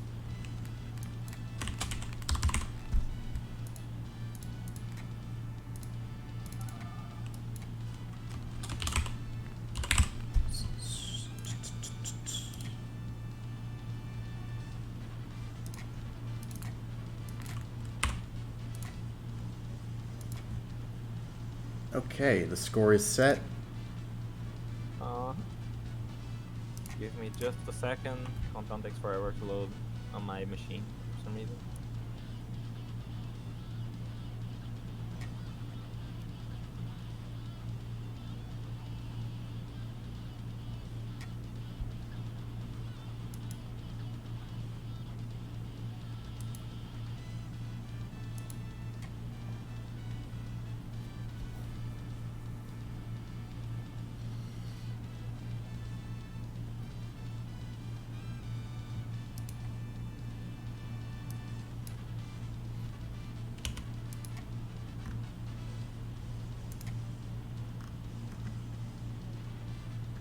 Sorry for that.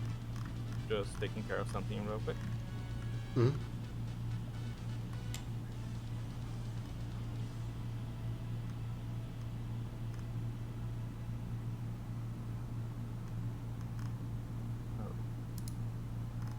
Okay.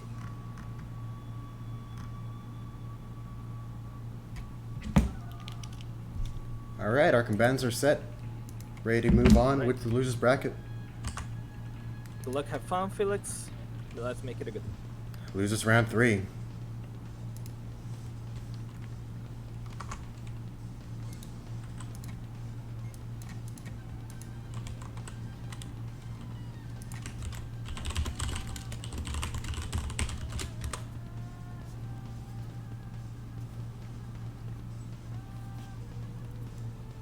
Saiyan v Saiyan again.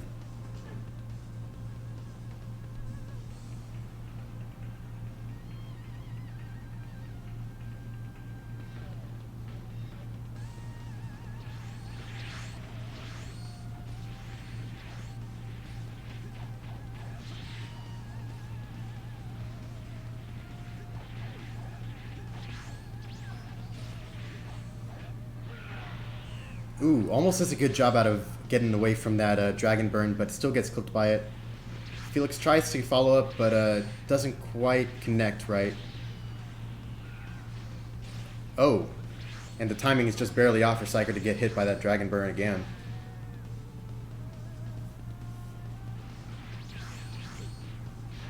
Man, he didn't even need the step vanish that reverse burst dash.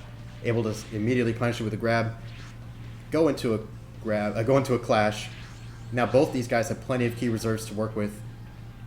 Oh, and through the terrain almost. It looked like Psycho was able to nail that Spirit Pulse combo ender 2.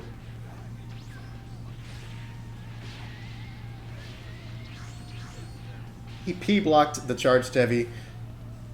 A very well-practiced technique of Psyker. Felix takes the opportunity to get into Potential Unleashed, making him quite a bit more dangerous. Oh, and caught in some hit stun. Psyker susceptible to the grab into Death Wave. Very frightening.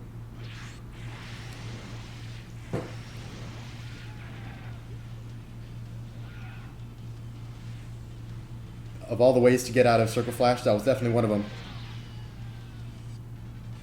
Psyker is able to get out some decent damage on his own, but he knows it's going to be one Pearl Flash, one grab, and at this point, that's what Felix is wanting to probably get at more. Oh, but no. The round ends not with a roar, but with a whimper. Just with that extra bit of damage that you can get getting hit by the Dragon Burn. Felix takes the first point.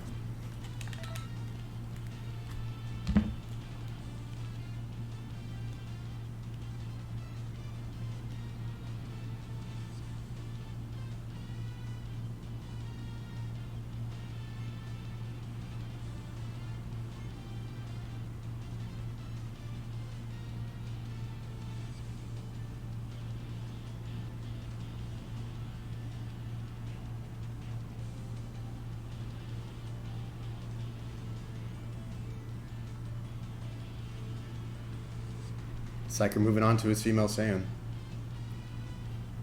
Definitely a whole bunch of damage potential with Super Saiyan got activated. Without it, still plenty of options, but, well, I guess it really is going to depend on which one of these guys gets a transformation off to see who's going to be doing crazy damage. Psyker making good use out of backflip, and probably a really nice choice in general. He already used this before as a technique against another person who was using Dragon Burn earlier in the tournament. But it's still about timing.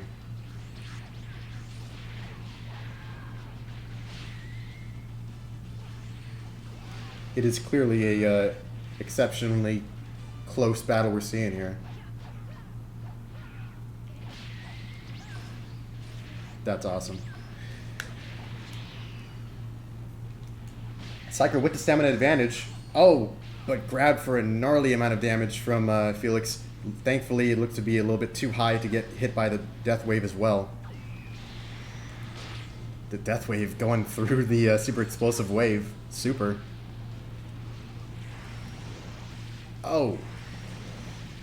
You can hardly tell that these guys are not built for strikes and blast super damage, these male Saiyans. Based on how much damage this Pearl Flash is doing, Psyker's definitely feeling some pressure here. Felix is relentless with his P-blocks.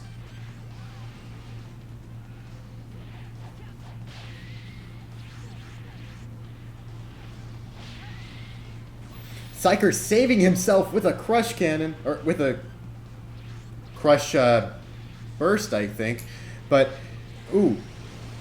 Felix activating his Super Armor Burst. 1 minute, 20 seconds. Oh. But it's that one grab that managed to do it. If Psyker was able to outlast that Armor Burst, perhaps he could have done something, but... as it stands, it's Felix 2-0. GG, so close. Yeah, I know, Justin. I know he was baiting, but it's tricky in situations like that. In the end, I could have played better, but you know, it's always about how much respect you can give to your opponent and shit like that. GG's, Felix. Good luck in the rest of the tournament.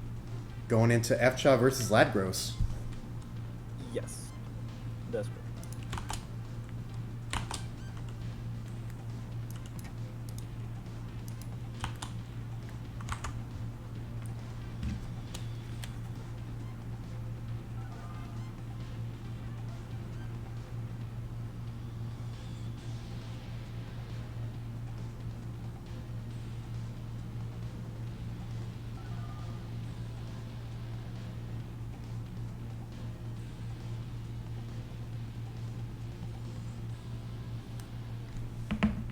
And it looks like we'll be getting into the match soon, I thought.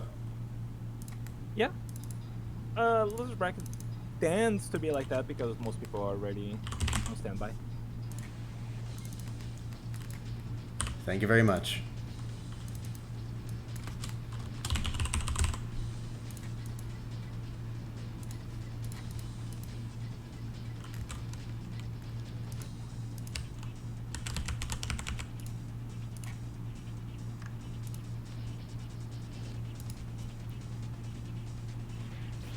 Okay, glad it's not a repeat of Lagros versus Saber. Although it looks like these guys are... Oh, okay, it's another one of these.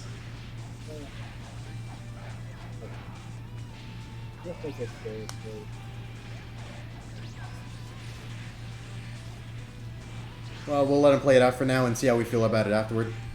If they both agree to just count it. TBH, don't want to lose any more time with the tournament. Just please select the correct map in the subsequent rounds. Wow, check out that double keystone there. Yeah, and a very nice perfect block by Lagros immediately after. He's so good at, like, mechanically Lagros is really good, so it makes sense that he's comfortable going up versus After, just playing at the same pace as him. And honestly, really good ideas by Lagros in this tournament as well. He's really improving as a player, in my opinion. Early limp burst, I definitely agree with it. Oh, the raw savage strike actually kind of cheeky there.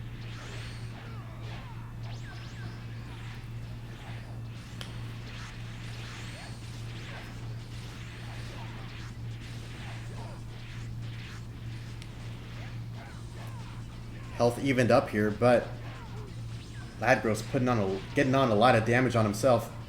Ooh.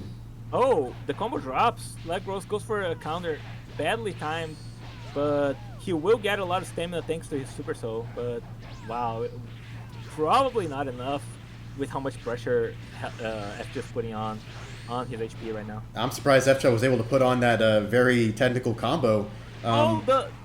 The Savage Strike ate his stamina. The Savage Strike broke his guard. Goodness. Oh my god, the Darkness Rush was almost timed perfectly.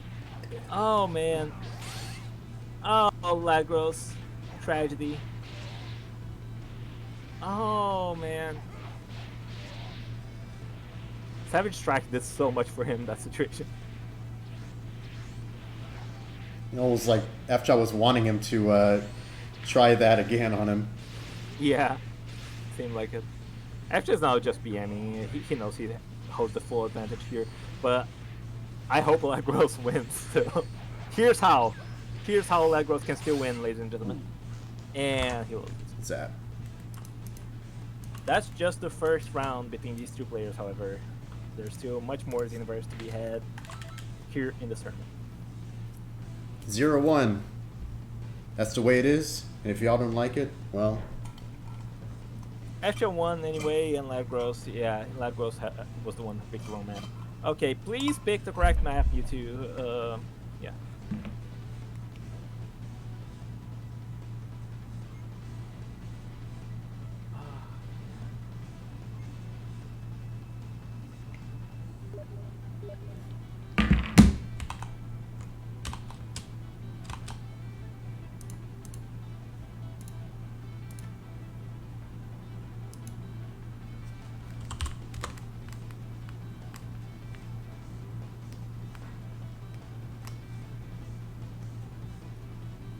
All right, Lagros with the female Earthling, I believe it was. Let's see if that can bring him more success than his male Earthling. Comparatively, not as mad of a race, but he definitely seemed to be very comfortable with this build specifically, especially in his matches during winners bracket.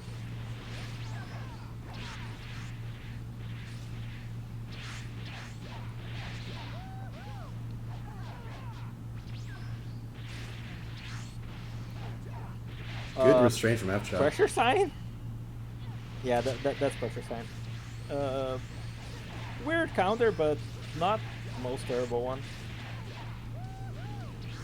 It's just susceptible to getting vanished if they vanish their own combo.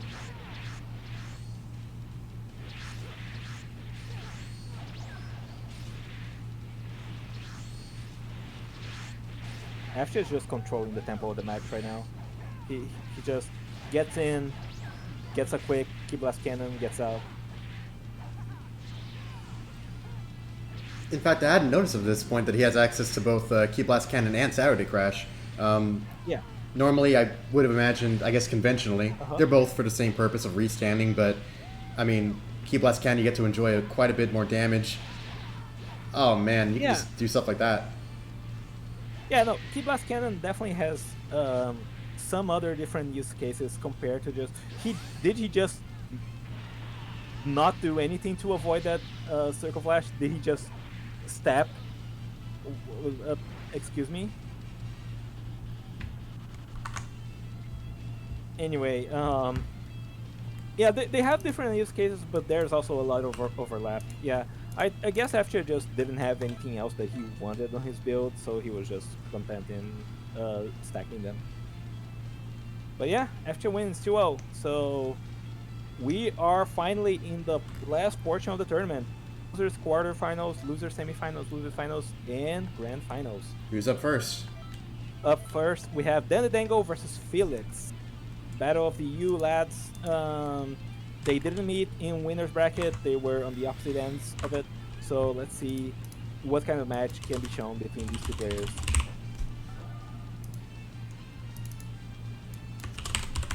And they're getting in the room, and they're about to start the fight. Yeah.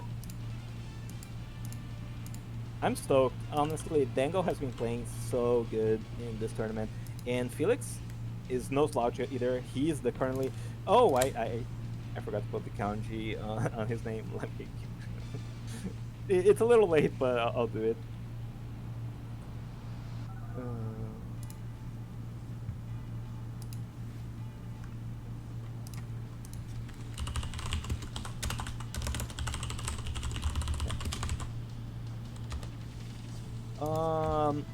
But yeah, Felix, the current champion of CAC tournaments, of course, he's taking them easy right now. He just wanted to get the double title. As he said, he's like partially retired. So let's see if this veteran, as it were, can keep his standing versus Dango, who's just on the ascension in these past few tournaments. He's just doing so good. Won the last two side tournaments.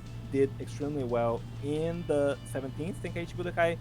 Now let's see if he has what it takes to beat Felix in this tournament.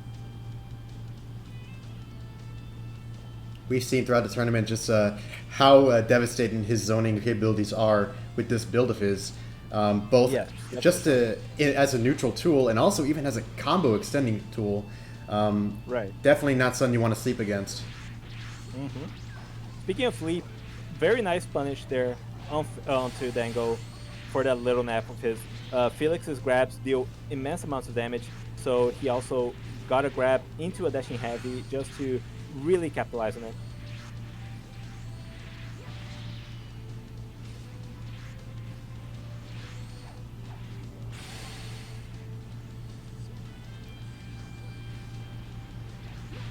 Things looking pretty even right now. Felix trying to think about how he can get in.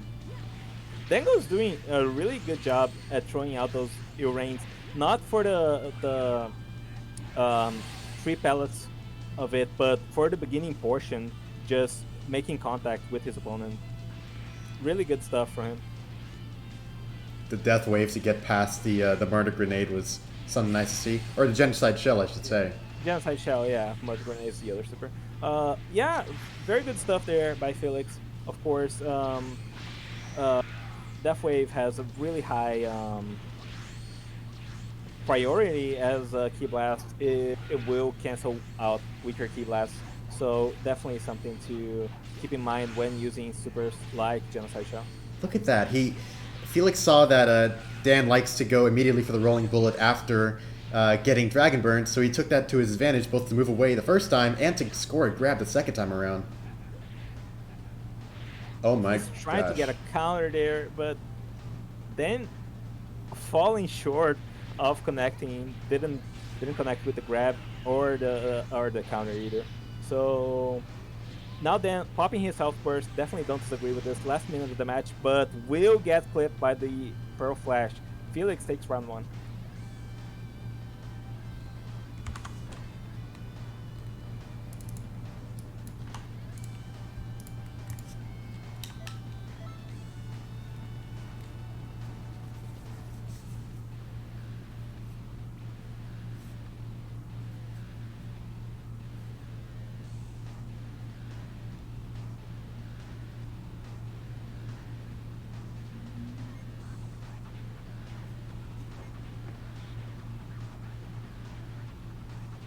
You have no idea how much I relate to you right now, Creamy.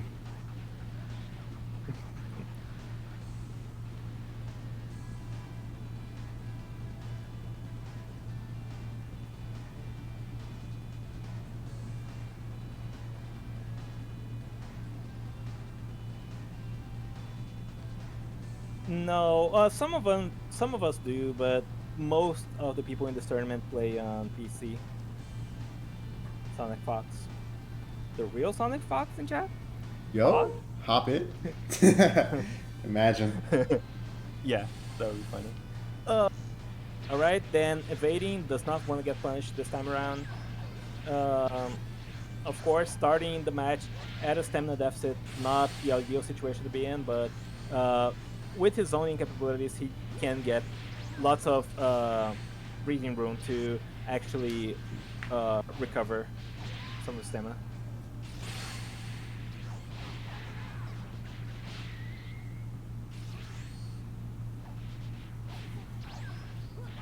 Just doing a great job at catching him out with these combos.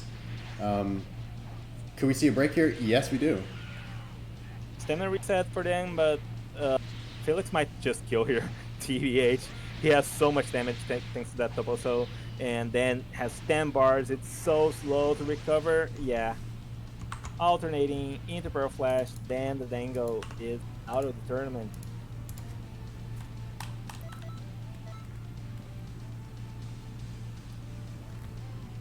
It's a crying shame, but up until this point, Dan, great performance. Yeah. Really fun seeing the Zulnemba carry over even to the CAC world. Yeah.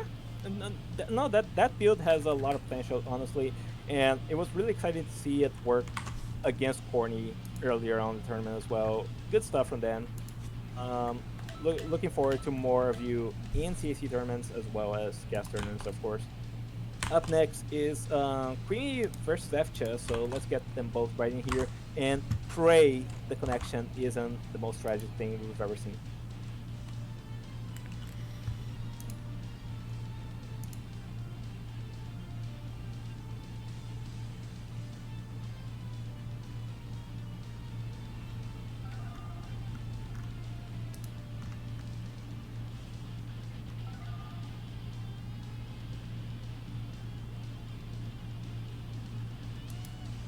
All right, fans are set.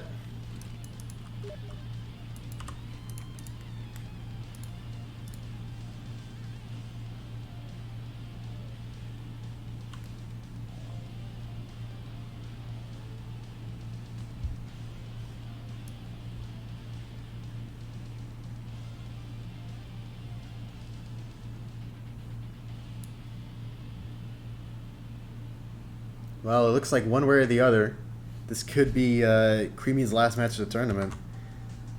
In fact, it probably is going to be one way or the other, based on his own wishes here. But let's just play this right out, see what we find.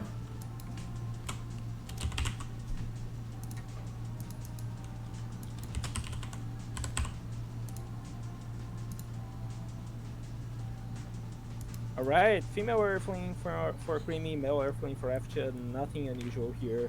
These two, especially I think Creamy's build should be working very well despite lag in any scenario.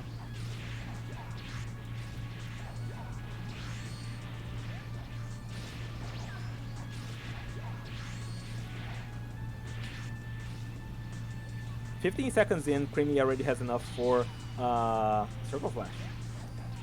Luckily, no crazy reverse burst dash breaks have happened as of yet.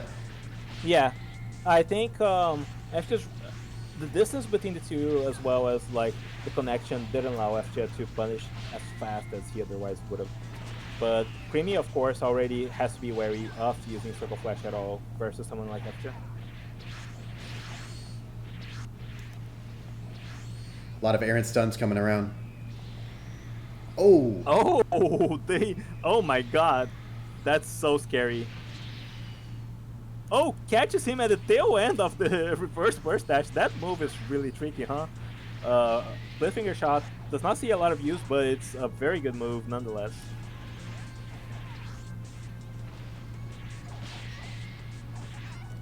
Luckily, Creamy was able to let go of his block right there, ahead of getting broken by Efcha's charged heavy. Oh my god, this situation is not good for Efcha whatsoever. He's so low on stamina and health. He has a armor limit burst, but it's not even gonna come into play. He dies to the handy cannon. Just so handy, man. It's very handy.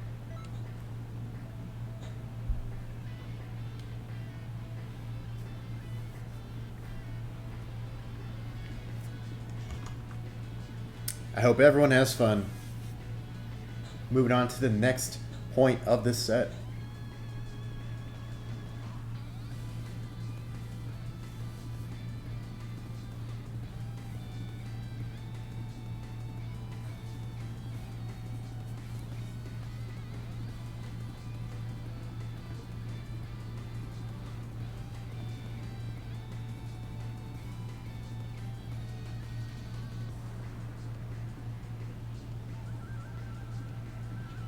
Honestly, a very explosive match between these two contestants, but Creamy he's so good at zoning. Like, not the only player who has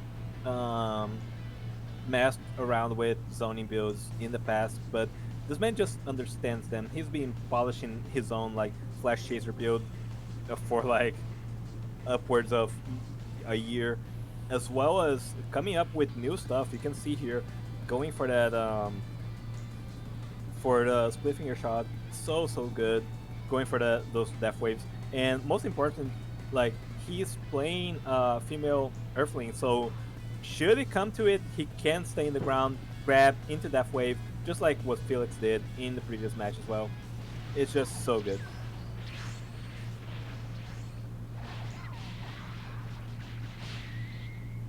I wonder what differences we're going to see now that Efcha, for the first time in a while in this tournament, is now back on his Saiyan male.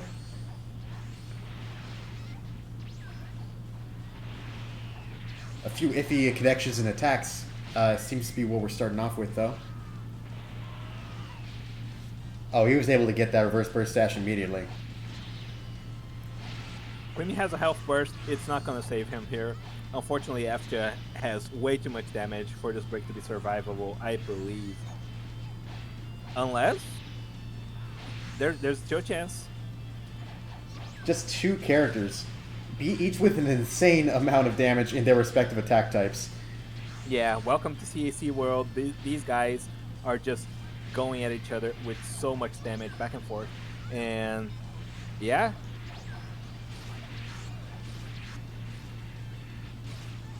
3 minutes, the meta is just so aggressive, and you can see why. It's just so good. Oh my god! Super Saiyan Blue Super evolved! Saiyan Blue evolution. He's going for the charged heavy teleport. Oh my god. He's going for the 30 million damage grabs. Oh my god, that's too much damage, dude. There's no way Creamy was ever gonna survive that. Blue evolution double soul? That's a bar of health there easily.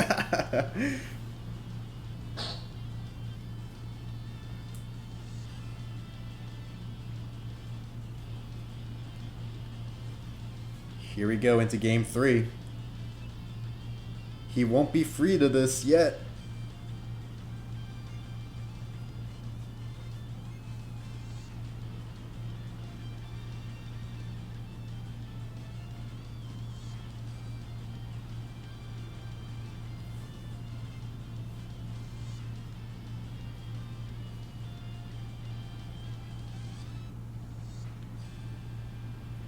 Moving back to the female Earthling. Yeah. Honestly, I don't disagree with this choice. I believe Creamy soft through that match by going for Circle Flash. If he didn't go for it, he could have played like much better game. That was still close despite that devastating break on him. So surely making the necessary adjustments, he can topple this FJ Milsing. Let's see. Even one of those little zaps is enough to cancel out his burst dash. Yep. Handy Cannon is just so tricky. Neutral is just such a good move in general. Oh my god, perfect blocks, flying back and forth from FJ. Oh man, again and again. Oh, the Handy Cannon almost fully connects though, and so does the split finger shot. Oh, the remote series bomb turning off Super Saiyan Blue Evolution immediately. Creamy, FJ had got the read on Creamy in the previous match. Creamy got the read on FJ in this match. And now FJ, low stamina, armor limit burst, can't quite self-break, so it's very tricky. Stamina broken. Oh, Circle Flash, that could be it. Not quite, but so very close. But it's gonna be it. It's still, yeah. Creamy was ready. Oh god. Wow. Creamy. That's it. Creamy takes it. Creamy does take the set, but he requested that Evcha advance instead of him. What? He wants to play Warhammer. Creamy, please don't do this. Oh man. He wants to play The Sims HD edition at 60 FPS. He wants to play Power Wash Simulator at 1080p. I don't blame him, but awkward as it is, Creamy performed very well, but it is Evcha moving on. Okay, no, wait. Creamy feels provoked. He's gonna stay. Okay. What? Oh yeah, he's changed his mind. He's staying. 2-1, Creamy advances. Let's get Felix in here. Well, alright, I guess. Are you sure? Did we all read that right? Okay, he's asking Evcha for his take on it. Oh my god. We're having a courtroom discussion.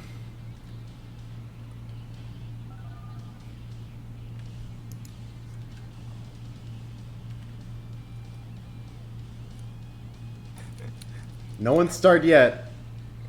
No one started yet. Please, let's see. That's what he gets for starting. Oh my god, please.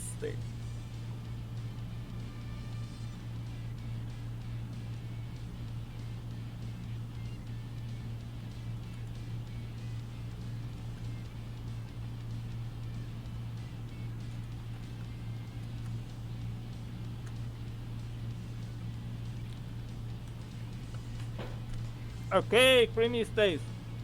Oh? I'm okay, bruh. I wanna play. What? No, excuse me? I go forward, okay. Evcha. Okay, Evcha. Oh, you shouldn't have given up, dog. Shouldn't have said it. Cringe posted. Okay.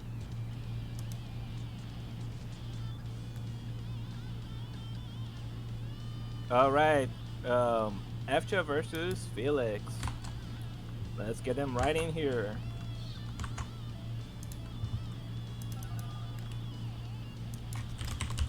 For those at home, and for those in the booth undoubtedly confused, Creamy was about to hop out of the tournament and hand Evcha the win. and then changed his mind, and then decided to ask FJ what he thought, and FJ decided to advance. It's just a back and forth of who goes to fight who, but apparently Creamy's out. He forfeits despite beating FJ. Kind of a power move if you think about it, but now FJ advances to face Felix. Let's see what this match is gonna look like.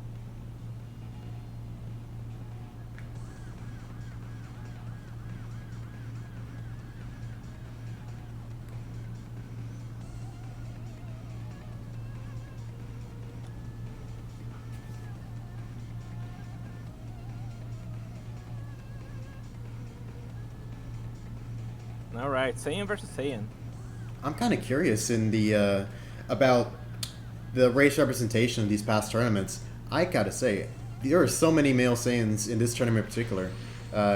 Maybe it's just feeling that way because I haven't had no Otherworld tournament in a while, but man, they've been really well represented. Yeah, no, I feel like the 3 minutes was enough to shy people away from playing the mechans, and that gave rise to male Saiyans because alongside male Earthlings, they're really potent at dishing out absurd amounts of damage. So it's and good neutral on top of that. So yeah, definitely one of the races that's gonna stand out the most in 3 minute scenario. Oh my gosh. F-Chop forced to use quite a bit of his stamina now. Oh man, he's gonna go for self break. He has a armor burst, so not a huge problem for him. But Felix, grab into Death Wave. Where's the Death Wave? Any Death Waves in chat? Okay. Complete stamina reversal.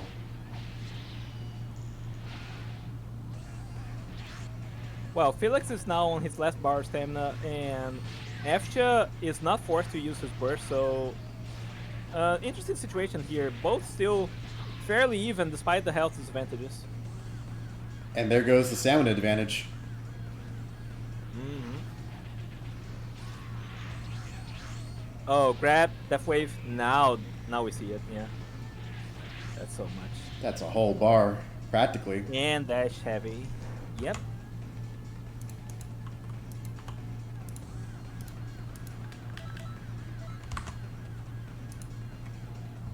Felix with the first round is set. Whoever wins here gets to move on to the losers finals, face off against Corny Anime God for the opportunity to face it off against JJK in grand finals. We still have just a bit more to go. Mm-hmm. The saga continues. It really does.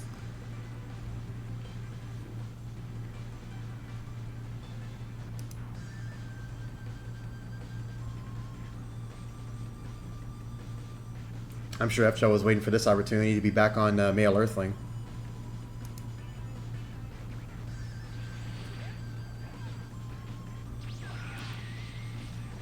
Perfect blocks. The evasive, very important there from F-Shell. Huh? That looked like a hit, but the flaws of Dragon Burn are really coming out this tournament when you see F-Shell and Corny playing against it. They really have the skill solution to it.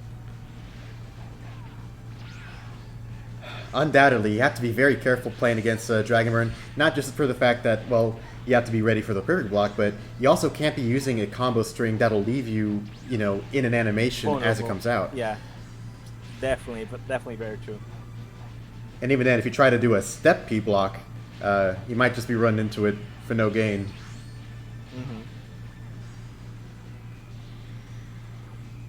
The Super Armor Burst, the secret solution to making Grab Death Wave less potent. And a quick combo into K-Blast Cannon will be enough. Efcha evens it up 1-1. This is anxious. Who do you have running on this next match? Who's going to win this? Oh man, Felix. Important to notice that he has the ability to go back into his Earthling in this match. Efcha, however, cannot. He chose to stick with his male stand despite losing, and though that wasn't the wrong choice here, now he's gonna face off against Felix's Mirror Flame very, very likely, and that's just a scary prospect, you know. Unless Felix decides to stick with his Milsane, which is very possible as well, given that grabs are so potent versus Efcha, and grab into Death Wave is definitely the best tool he has on that character. Yep. Builds are so critical to this tournament. Of course, you know, being strong in normals with your race and the very general fundamentals is also extremely important, but man, definitely having the option of choosing between these very different fighting styles or having something to fall back on that you can use to get some nice damage off, it's really been such a game-deciding factor within these tournaments, especially this one. I so wanted to use Key Blast Thrust, but I just could not use that set because I didn't want to trust myself with, you know, my counter impact as opposed to Phantom Fist. Right. But here these guys are. Their builds perfect for each situation. Just trying to nail and get to their game plan very efficiently. Blocking turning out to be a very nice option against Death Beam, but also he just has to get out of it so quickly with the Earthling's cross-up potential. Yeah, for sure. Definitely very important. Nice. Those grabs are just doing so much for Felix. Very nice grab.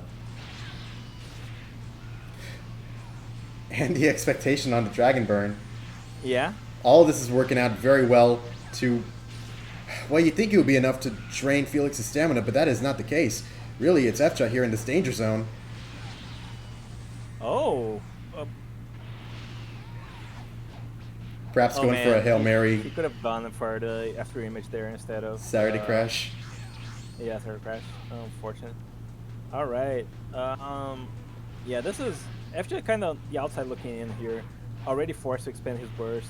Already really afraid of the retaliation from Felix in terms of grab damage. It's really tricky to win this match now. It's a shame you wouldn't... he didn't go into more combos when he still had the armor on. I'm pretty sure armor burst immune to Dragon Burn, right? At least a stunning effect? It is, for sure. Yeah, you take minimal amounts of damage, like 100 damage or something like that. It's very trivial.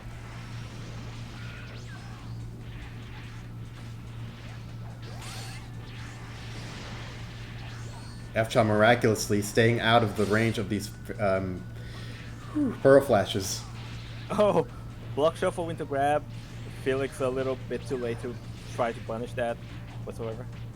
Oh my god, so hard, and the second Pearl Flash will seal the deal. Felix advances to losers finals to face off against Horny Anime God. Howdy.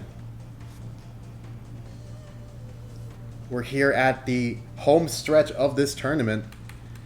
Efcha, fantastic, cutting a swath through losers bracket. It's a shame his run had to end here.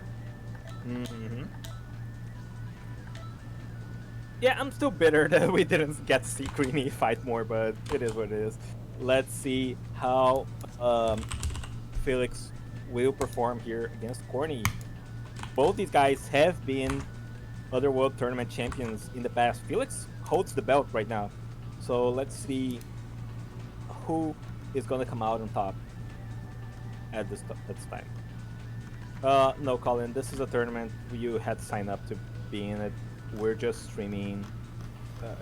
The streamer isn't even the person who's fighting right now.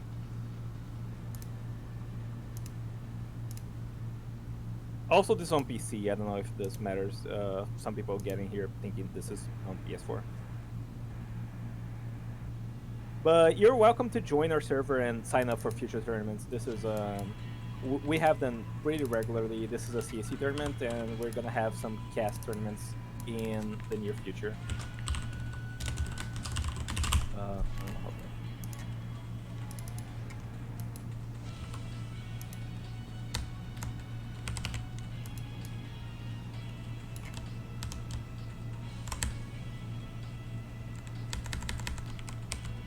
Or just hang out.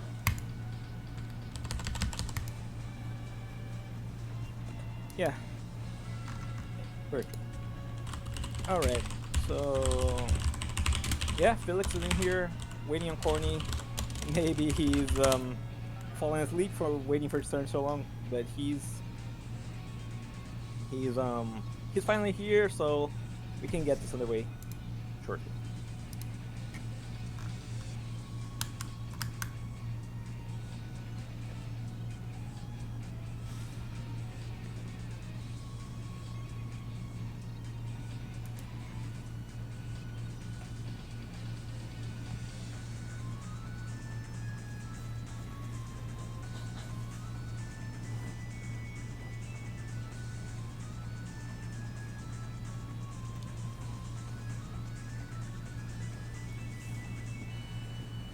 I just gotta say, I'm glad that this is a fighting tournament and not a fashion tournament. The match begins. Yeah, I definitely agree with that sentiment. Okay, Dragonborn working better on Corny than it did for JJK. No perfect blocks in sight just yet, but Felix already on very low stamina compared to Corny and gets hit by the Saturday Crash. After Image will do its job dodging the Dragonbird, and let's see if Felix is yet to score any significant damage on Corny so far. He probably didn't trust that he would be able to get the P block off from his combo string, or maybe he sees After Image just a more effective strategy against someone from the EU like Felix. Yeah, that's definitely a factor. Certain things are much more reliable on a more stable connection, so not wanting to risk it, perfectly understandable, and just going for the After Image, who has a lot more vulnerability frames to trigger off of the Dragonbird.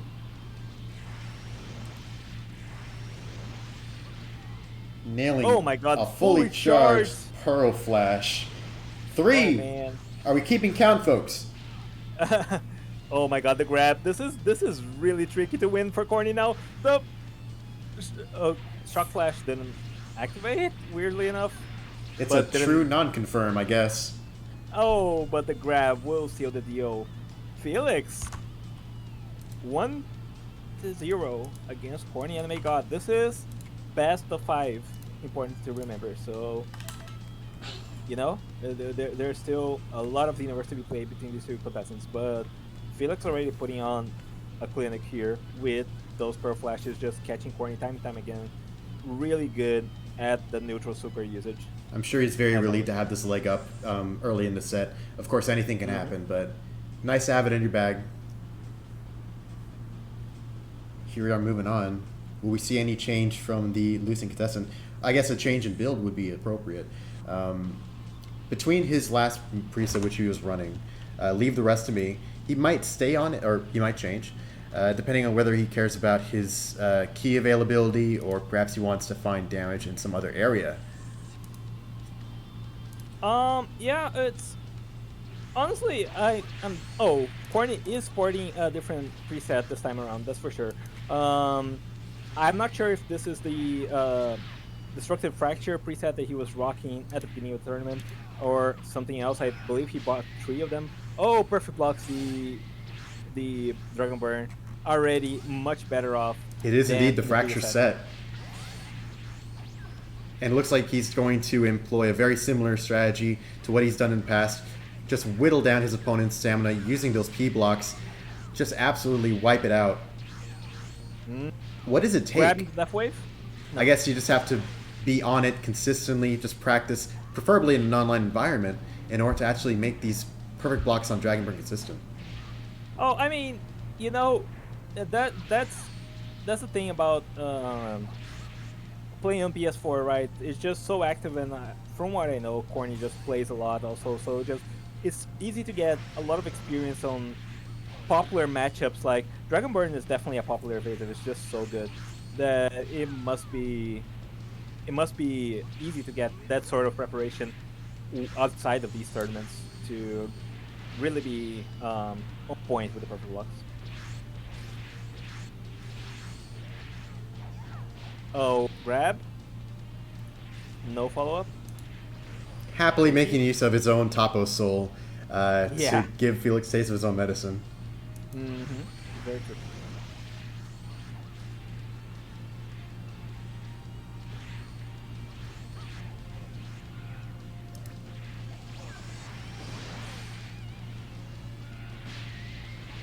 Oh my god. Felix, a little bit of desperation here with the neutral supers. Does not want to get caught in the slightest. Oh, managed to catch Corny for once. Gets caught and grabbed. Corny just so good at reading those bursts.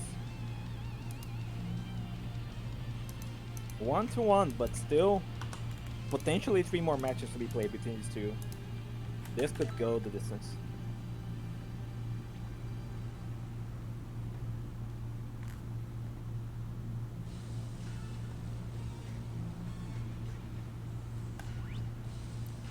Well, all right.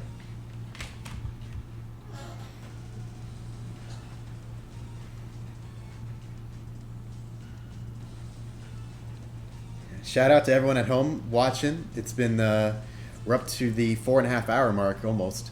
Yeah.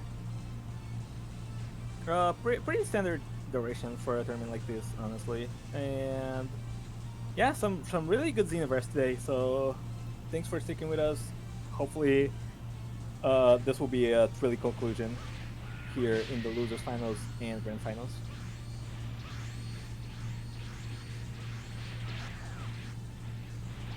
Felix now on his Mirror Fling, giving up on the Dragon Burn strategy. I believe he dons a different evasive on this CSC specifically. No, Dragon Burn all the way.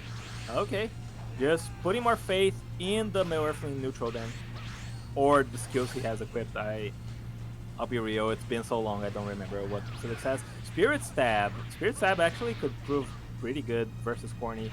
LH. Destructive Fracture will not work in their connection, unfortunately for Corny.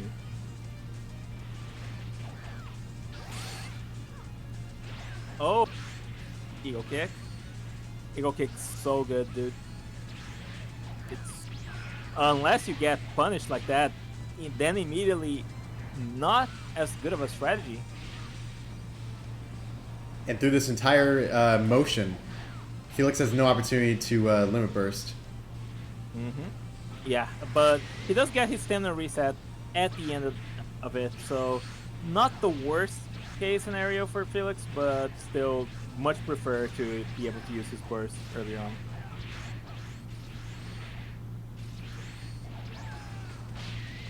Corny on his last bar stamina tries to go for the Destructive Fracture, gets punished on the instant rise. Felix, oh, but he has armor burst. Is this? Yeah, Felix is fucked. Oh my god, this is not a topo soul. Oh, okay, Felix is done. Oh man.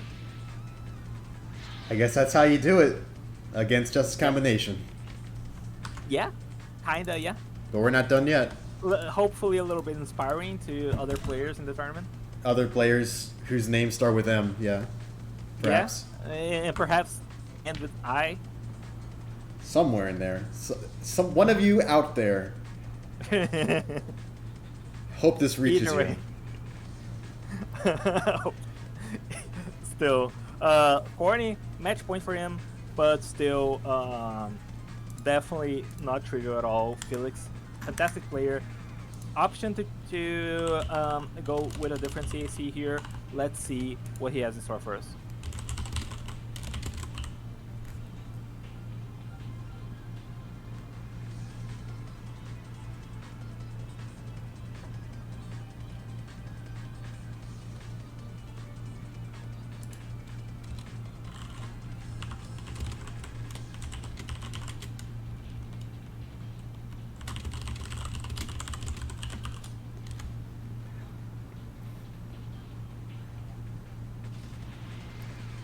All right, so oh yeah, Felix is running time for a little nap. Yeah, I completely forgot about that since the beginning of the match. But yeah, now let's see if he can have more success here versus Corny. But not having that armor burst for a free stamina reset definitely hurt him in the previous match. But comparatively, the supers he's brought seem to do a lot more work against Corny in the previous match. Ooh, goes for the P. Gets punished with a Torn Fist. Takes some really good timing to be able to punish someone right out of Potential Unleashed. Although I guess a Yeah. part of it is that Felix didn't see it coming at all. Yeah, Soaring Fist also extremely fast super, so it's definitely something to watch out for. Now Corny just gonna dish out so much damage. A third fracture for the trip? Yeah. Oh, enough time to burst there. Corny rather let him burst than keep the loop tight. That's totally fine, honestly.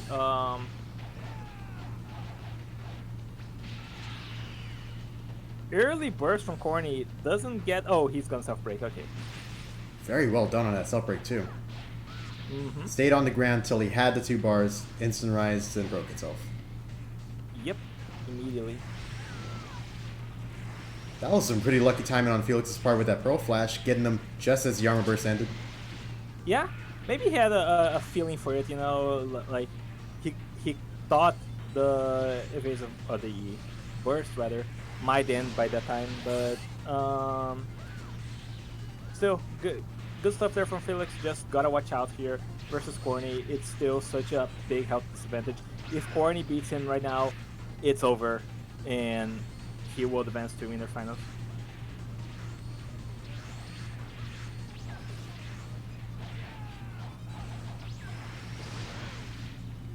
Oh my god. Oh, The Soaring Fist into Felix? Soaring Fist. Felix? Hello?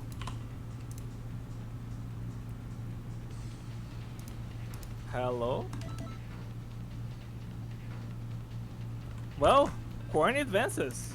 Felix is out of the tournament. 3rd place. Not bad at all for the previous champion. I guess that means we finally reached Grand Finals. Yep. Well, if we're all in agreement.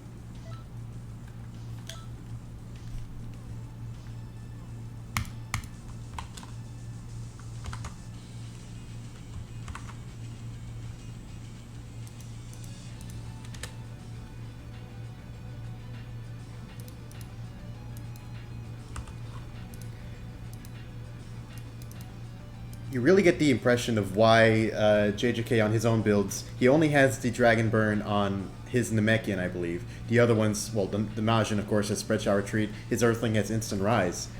Probably because of this in particular. You know, he cannot just trust himself to, he can't trust Corny to not be able to react by the Vanish and then a Step P block every time he goes for a 2-bar Dragon Burn, effectively making it a 3-bar evasive. A huge threat. Well, one way or another, things are about to happen.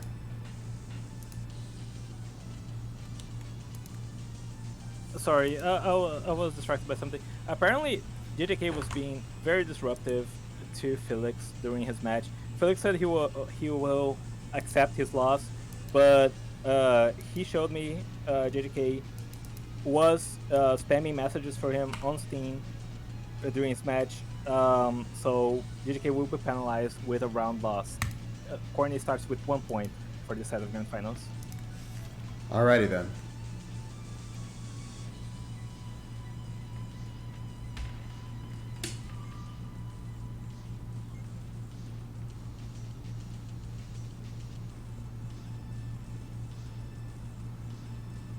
All right, but that aside, very excited for this match.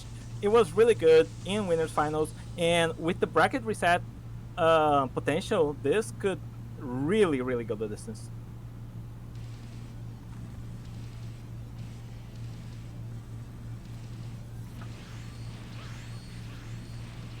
As a reminder, we're playing a best-of-5 match right now. If Corny's able to win this, the bracket will be reset, and he'll have to beat JJK one more time in order to take this tournament. JJK's only got to win one. Yeah, definitely true. That's the advantage you get for being in the winner final champion. So let's see if JJK has it in him to deny Corny the bracket reset. But even if he doesn't, there's still like that cushion. You're allowed to play suboptimally. You're allowed to take time to learn your opponent's patterns, and there's definitely a lot that goes into a grand finals of a tournament like this. So yeah, especially with the rules of being able to change your CSC should you lose. JJK, of course, bringing 3 different CSCs, so he has lots of options. But regardless, he's really struggling to make anything happen here against Corny right now. Oh god, the perfect block. And it's over. Yeah. That one that one may need to be rewatched in slow motion to appreciate how quickly and how effectively Corny was able to choose his string, get out of it in time to P block just as a prediction in general. He only needs to win one more time to get that bracket reset. Looks like this will be a longer set than JJK may be wishing for.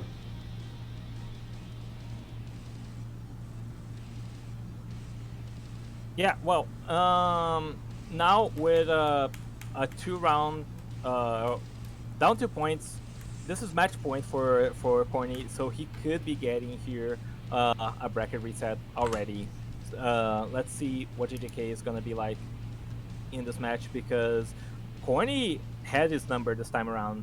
He was playing excellently, and JJK couldn't make a lot happen against Corny. So let's see if there's adjustments by either player. If he's gonna bring his Namekian. So yeah, there's the adjustment by JJK.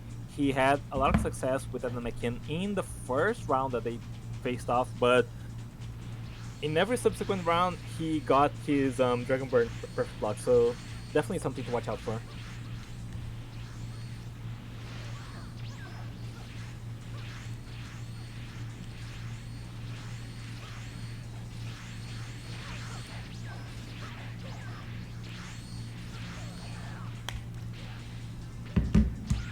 Nailing some big damage here. Corny doesn't manage to get the punish on the Dragonburn, crucially, and because that's definitely a huge part of what was being very, very rough for JJK to deal with. We're seeing that JJK has to adjust his play at least a little bit.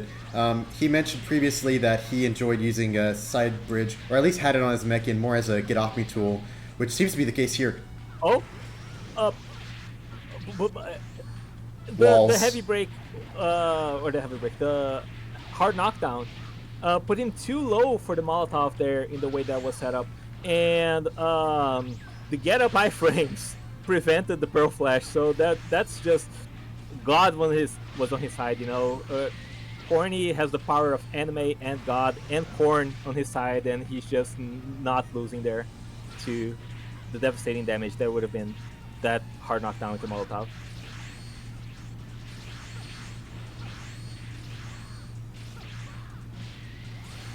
Able to effortlessly get that P block on that Namekian string. Doesn't punish the limit burst. Rare sight here from Corny. Doesn't really get the read correct. And now JJK might still be dead, but he has a good chance of surviving this. And he does with a sliver of HP. Even though he's so low right now, he is gonna get triple regen. That's so much health back on the board. And Corny, low stamina right now. Not much to work with. Trading with a Pearl Flash like that is not what you want to see in a scenario like this.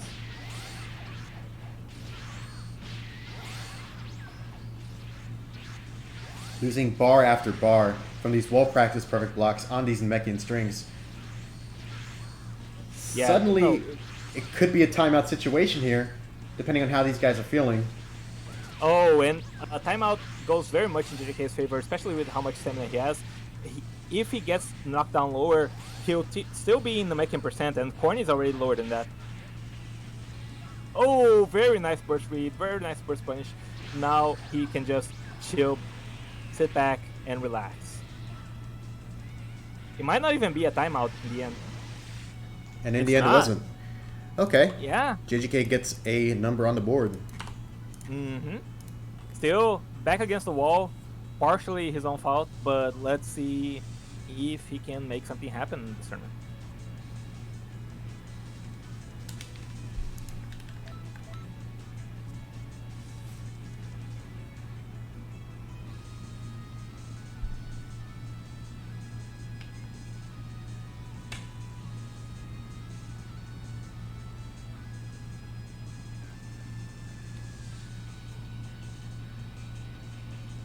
black screen. Uh-oh. Please, not after we had 2 rounds already between these two contestants. What could possibly go wrong?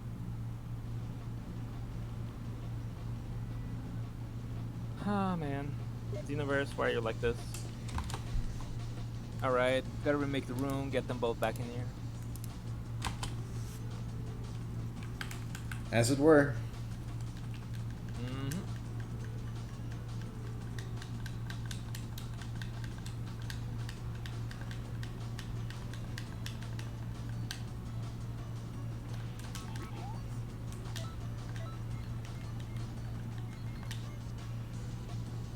Oh, Corny's shit froze. I imagine his game or his PC. Let's see if he can come back and we get this underway.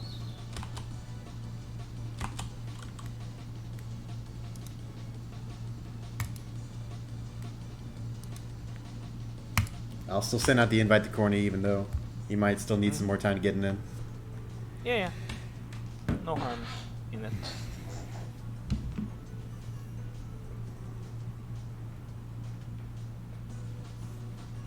Already, it's been a very kinetic grand finals. Yeah, no, definitely. These two players are very. They play the game fast. It's the best way to put it. You know, like they're very clean with their movement. They're very aggressive, or like even Corny feigns aggression, but it's still like he doesn't really sit back. He just goes in, and it's a very explosive kind of match when two players like that meet. So yeah, very, very entertaining grand final so far. Disconnected as soon as you joined. Hopefully you can try again. This is JJK, by the way. Oh, okay. Let's see. Okay, Corny got in and stuck around. Let's see. Hopefully JJK can stick around as well.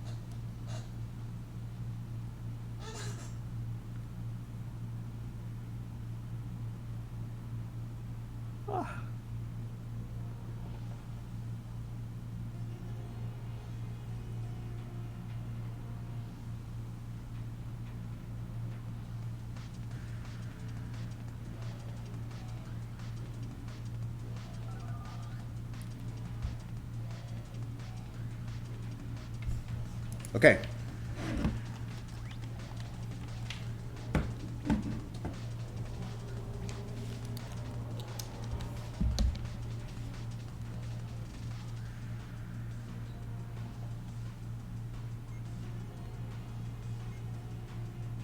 All right.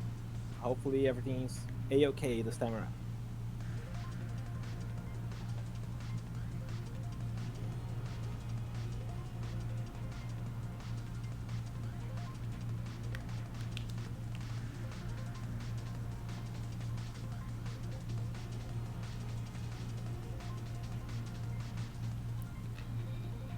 Grand Finals picks right back up. These two guys taking another look at these characters. Interesting to see that they also have relatively similar health values to start off the match. Obviously, it seems like a maxed out stamina. Importantly enough, like their resources are really high right now. So, and so is their damage. So definitely, characters there are really boasting a lot of everything. Oh, nice block on the Dragonburn. Oh, trade.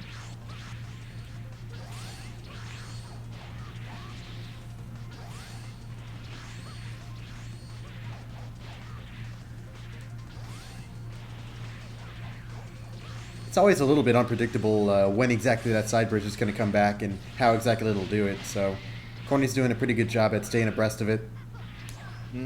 Definitely.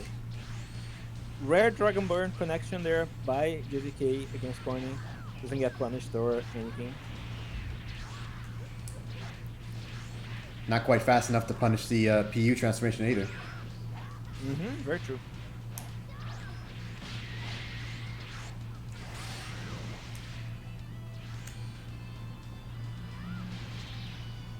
Oh, he tried to punish that reverse burst dash.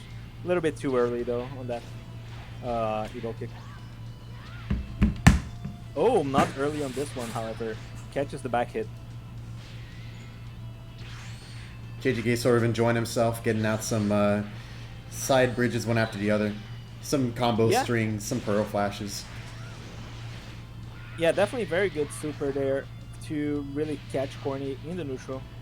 Oh my god. It looks like that wasn't fast enough for him to have potentially limit burst. Oh, but he's still able to get out of there. And doesn't get...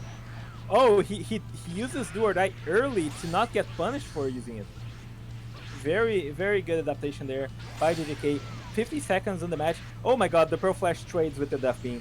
This is not what you want to see if you're Corny. Oh my god. 44 seconds. This could be a timeout. No burst anymore. Oh, however, against all odds, Corny, he fucks. He does a lot of damage.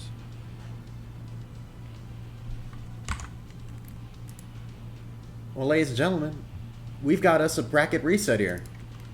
Yep, we sure do.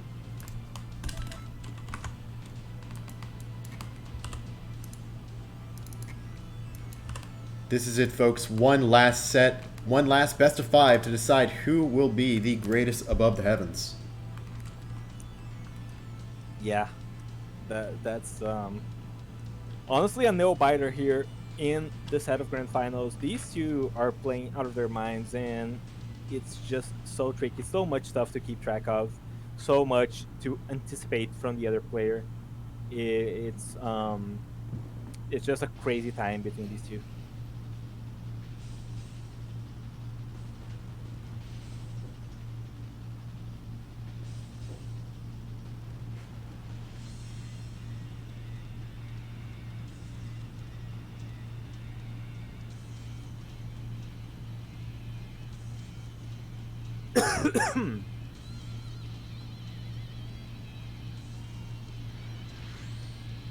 Same character, same presets, same everything between these two.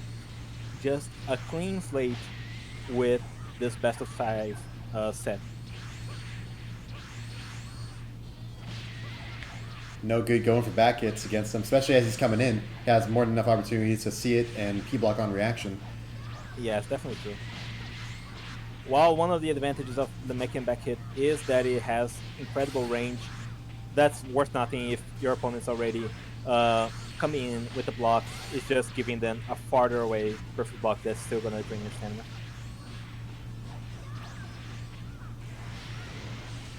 JJK getting some good alternating damage in. Over and Soaring over. Fist punished. Oh, this is a really good combo catch by JJK. Corny is going to have to either self-break or... Oh my god. I want to see that again later. He's able to P-block the standing strings very well, even though he was in a move-in state. Mm-hmm. Yeah, that definitely impressive stuff there. All right, JJK forced to burst early, forced to spend that regen early. Perfect blocked. Perfect blocked again. Corny so good. Perfect blocked again. Oh, drops his own combo. Unfortunate for JJK. I swear, he descends very quickly. Mm-hmm.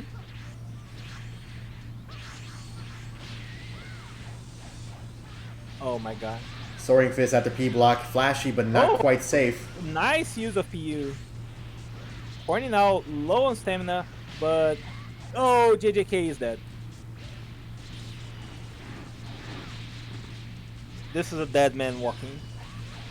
Dead man walking or not here. walking, getting folded into by the male Earthling alternating. Corny, anime god, takes the first point of the bracket reset of grand finals.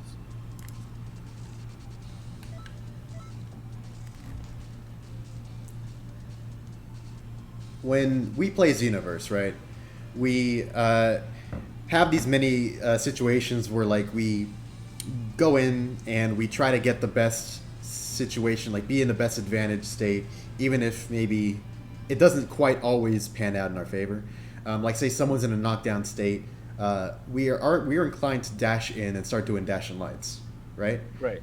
But but obviously the opponent has the ability to, say, use an evasive or activate their Super Soul or have sudden happen that they can turn the thing around back on you. What Corny's been doing so consistently is he's playing through that entire situation, that entire sequence in his head, so that he can say, okay, well, here's what a normal person would do in this situation. I'm going to do that, but not commit, so that when the other person reacts the way they normally would, I can come back in and then do the whole punish as I want to do it. Yeah. It's really that thinking 3 steps ahead that is allowing Corny to perform so well here. Mm-hmm. Corny is a master of other players' habits, and he's really good at punishing. Like, you give him something to punish, he will do it over and over again. So beautifully consistent at it.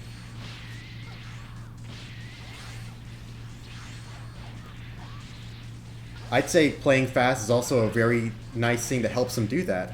You know, if you try to play in this predictive style and you're, say, a sluggish player, then a person will probably be able to see that you're feinting an attack or something and, you know, just not do what you want to do.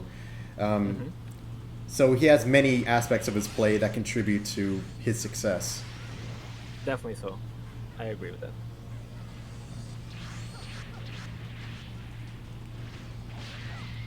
JJK wants no part in this while he still needs to recover from stamina.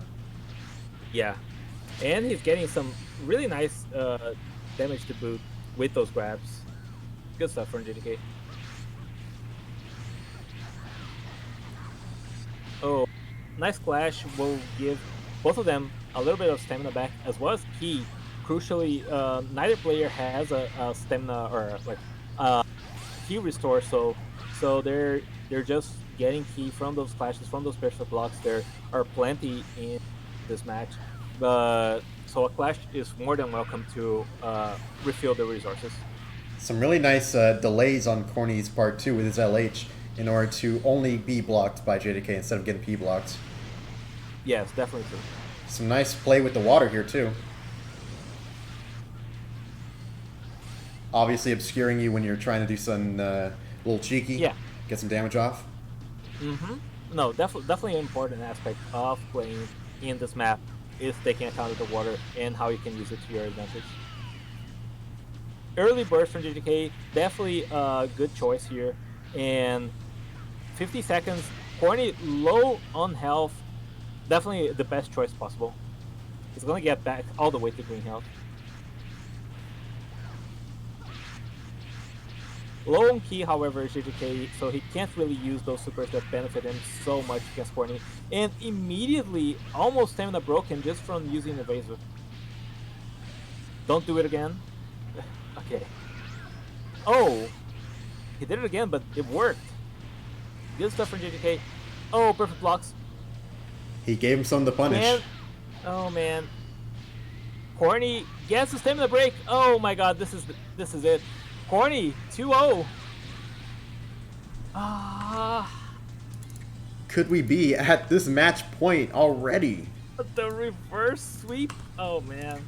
This is tragedy for JJK. It's tough to always be in this mode where you're only doing the safest options, you're only taking things precisely as you can get them without putting yourself in any danger. That's probably the best way to stay ahead of this, but I mean, you want to have these advantages, you want to get some extra damage, you want to squeeze in and you get some little extra bits, but it's those extra bits that get you punished. It's such a dilemma. Yeah, definitely so.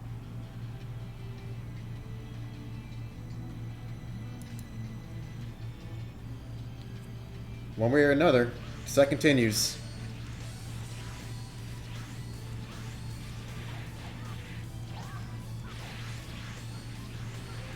Oh man, JJK here back against the wall, trying to really make something different happen than these past few sets against Corny. You might think our contestants are getting weary, or perhaps fatigued from having to play in the same situation so often, and perhaps they are, but within each of these matches, and every 5 seconds of interaction, there are these countless thoughts and equations and interaction, information going on in each other's heads that are undoubtedly keeping them on their edge. It's very important to predict your opponent and to work around the best situations possible. Manage your resources, manage your ki, your stamina, all that good stuff. So yeah, it's definitely very crucial here.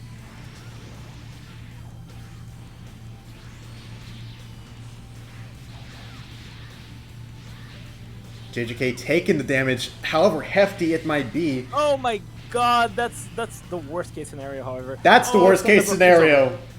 That's the worst case scenario. That's tragedy. That's doom. That's death. Unless Corny decides to BM and gets ego kicked for his troubles, armor burst, self break. However, this does give a second lease on life here for JJK. Not letting them get off that do or die soul. He tried to really get that do or die there. I think that's definitely the best option, but Jesus, it's so tricky. Oh, Corny's so good. He's so good. Within 10 seconds, JJK's already down to half his stamina bar purely by P blocks and his evasive. And he still can't get the do or die soul off. He just can't, dude. He's trying so desperately.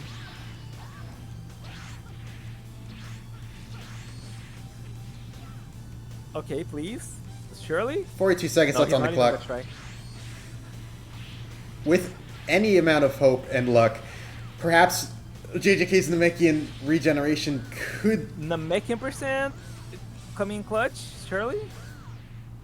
Oh, man. He has more than enough ki to just throw at JJK. Oh, that was a good string, though. JJK can get the timeout here if he gets enough regen here. Oh man, that's over. That's tragedy. Corny Anime God is once again taking the belt of Otherworld Tournament Champion. He is the greatest above the heavens. Entering out of nowhere. We hadn't seen him for so long, at least in a tournament capacity. But here he is. Oh, furthermore, Felix is making use of his previous champion rights. He will do a celebratory best of one against Corny with the Namekian he used in the previous Otherworld tournament. So we can get in here and get this right underway.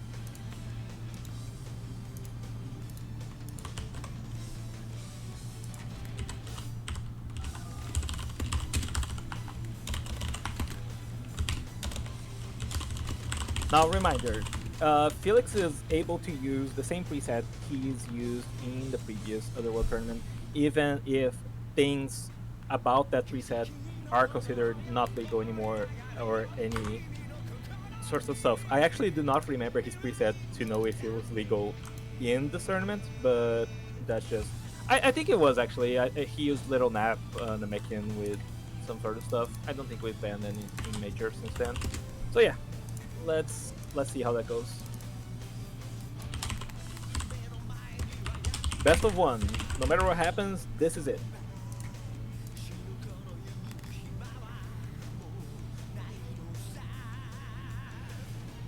The two horsemen of having blank eyes.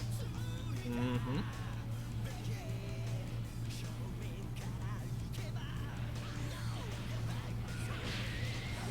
Oh my god, yeah, Dragon Burn. We already saw how that went. No, dude, not again. I can see people lose 6 stamina in 8 seconds. Oh man, tragedy.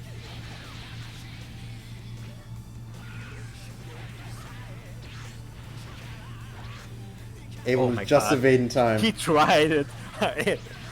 Corny is such an intimidating presence that him dashing up there and going for the charge heavy, I thought he might get it. Spitting gum. Go gun? Go gun to poison? Oh, you're right. This is his poison build, I think. Yep. In grand finals of the previous OT, I'm pretty sure it came down to a male Earthling covered in poison up against Felix's Namekian. Yep. That is correct. Oh, the teleport put Corny away from it. He couldn't punish in time. Oh, almost gets the perfect block, but not quite.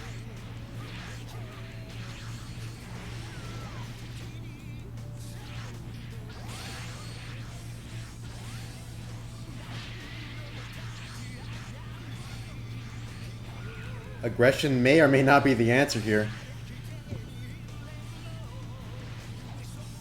Oh my god. Only you could just throw it out the death beam. So fast. Can he kill him though? Yeah. Oh, I think, yeah, surely, yes, yes. Oh, unless? Oh, unless? Is this how? Here's how Felix can still win, ladies and gentlemen. Oh, it's over. With the fracture. Corny, the champion, the true champion of the Otherworld tournament. GG. That was really exciting. Like all the matches, this was a fantastic tournament. So that's it. We are done for today. Thank you all who joined us here, and this was a really, really entertaining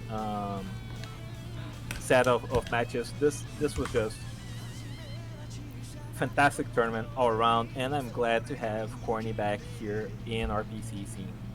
However, for those of you who are interested, for anyone out there who might be interested in any kind of brand of Xenoverse 2 tournament, on PC, mind you. On PC, please join our Discord server and stay tuned, because very soon we will have an announcement that you guys are going to want to hear. More is on the way. Very, very cool. More is on their way. Keep an eye peeled. Look out for some really good stuff down the line. Thank you all for coming. See ya.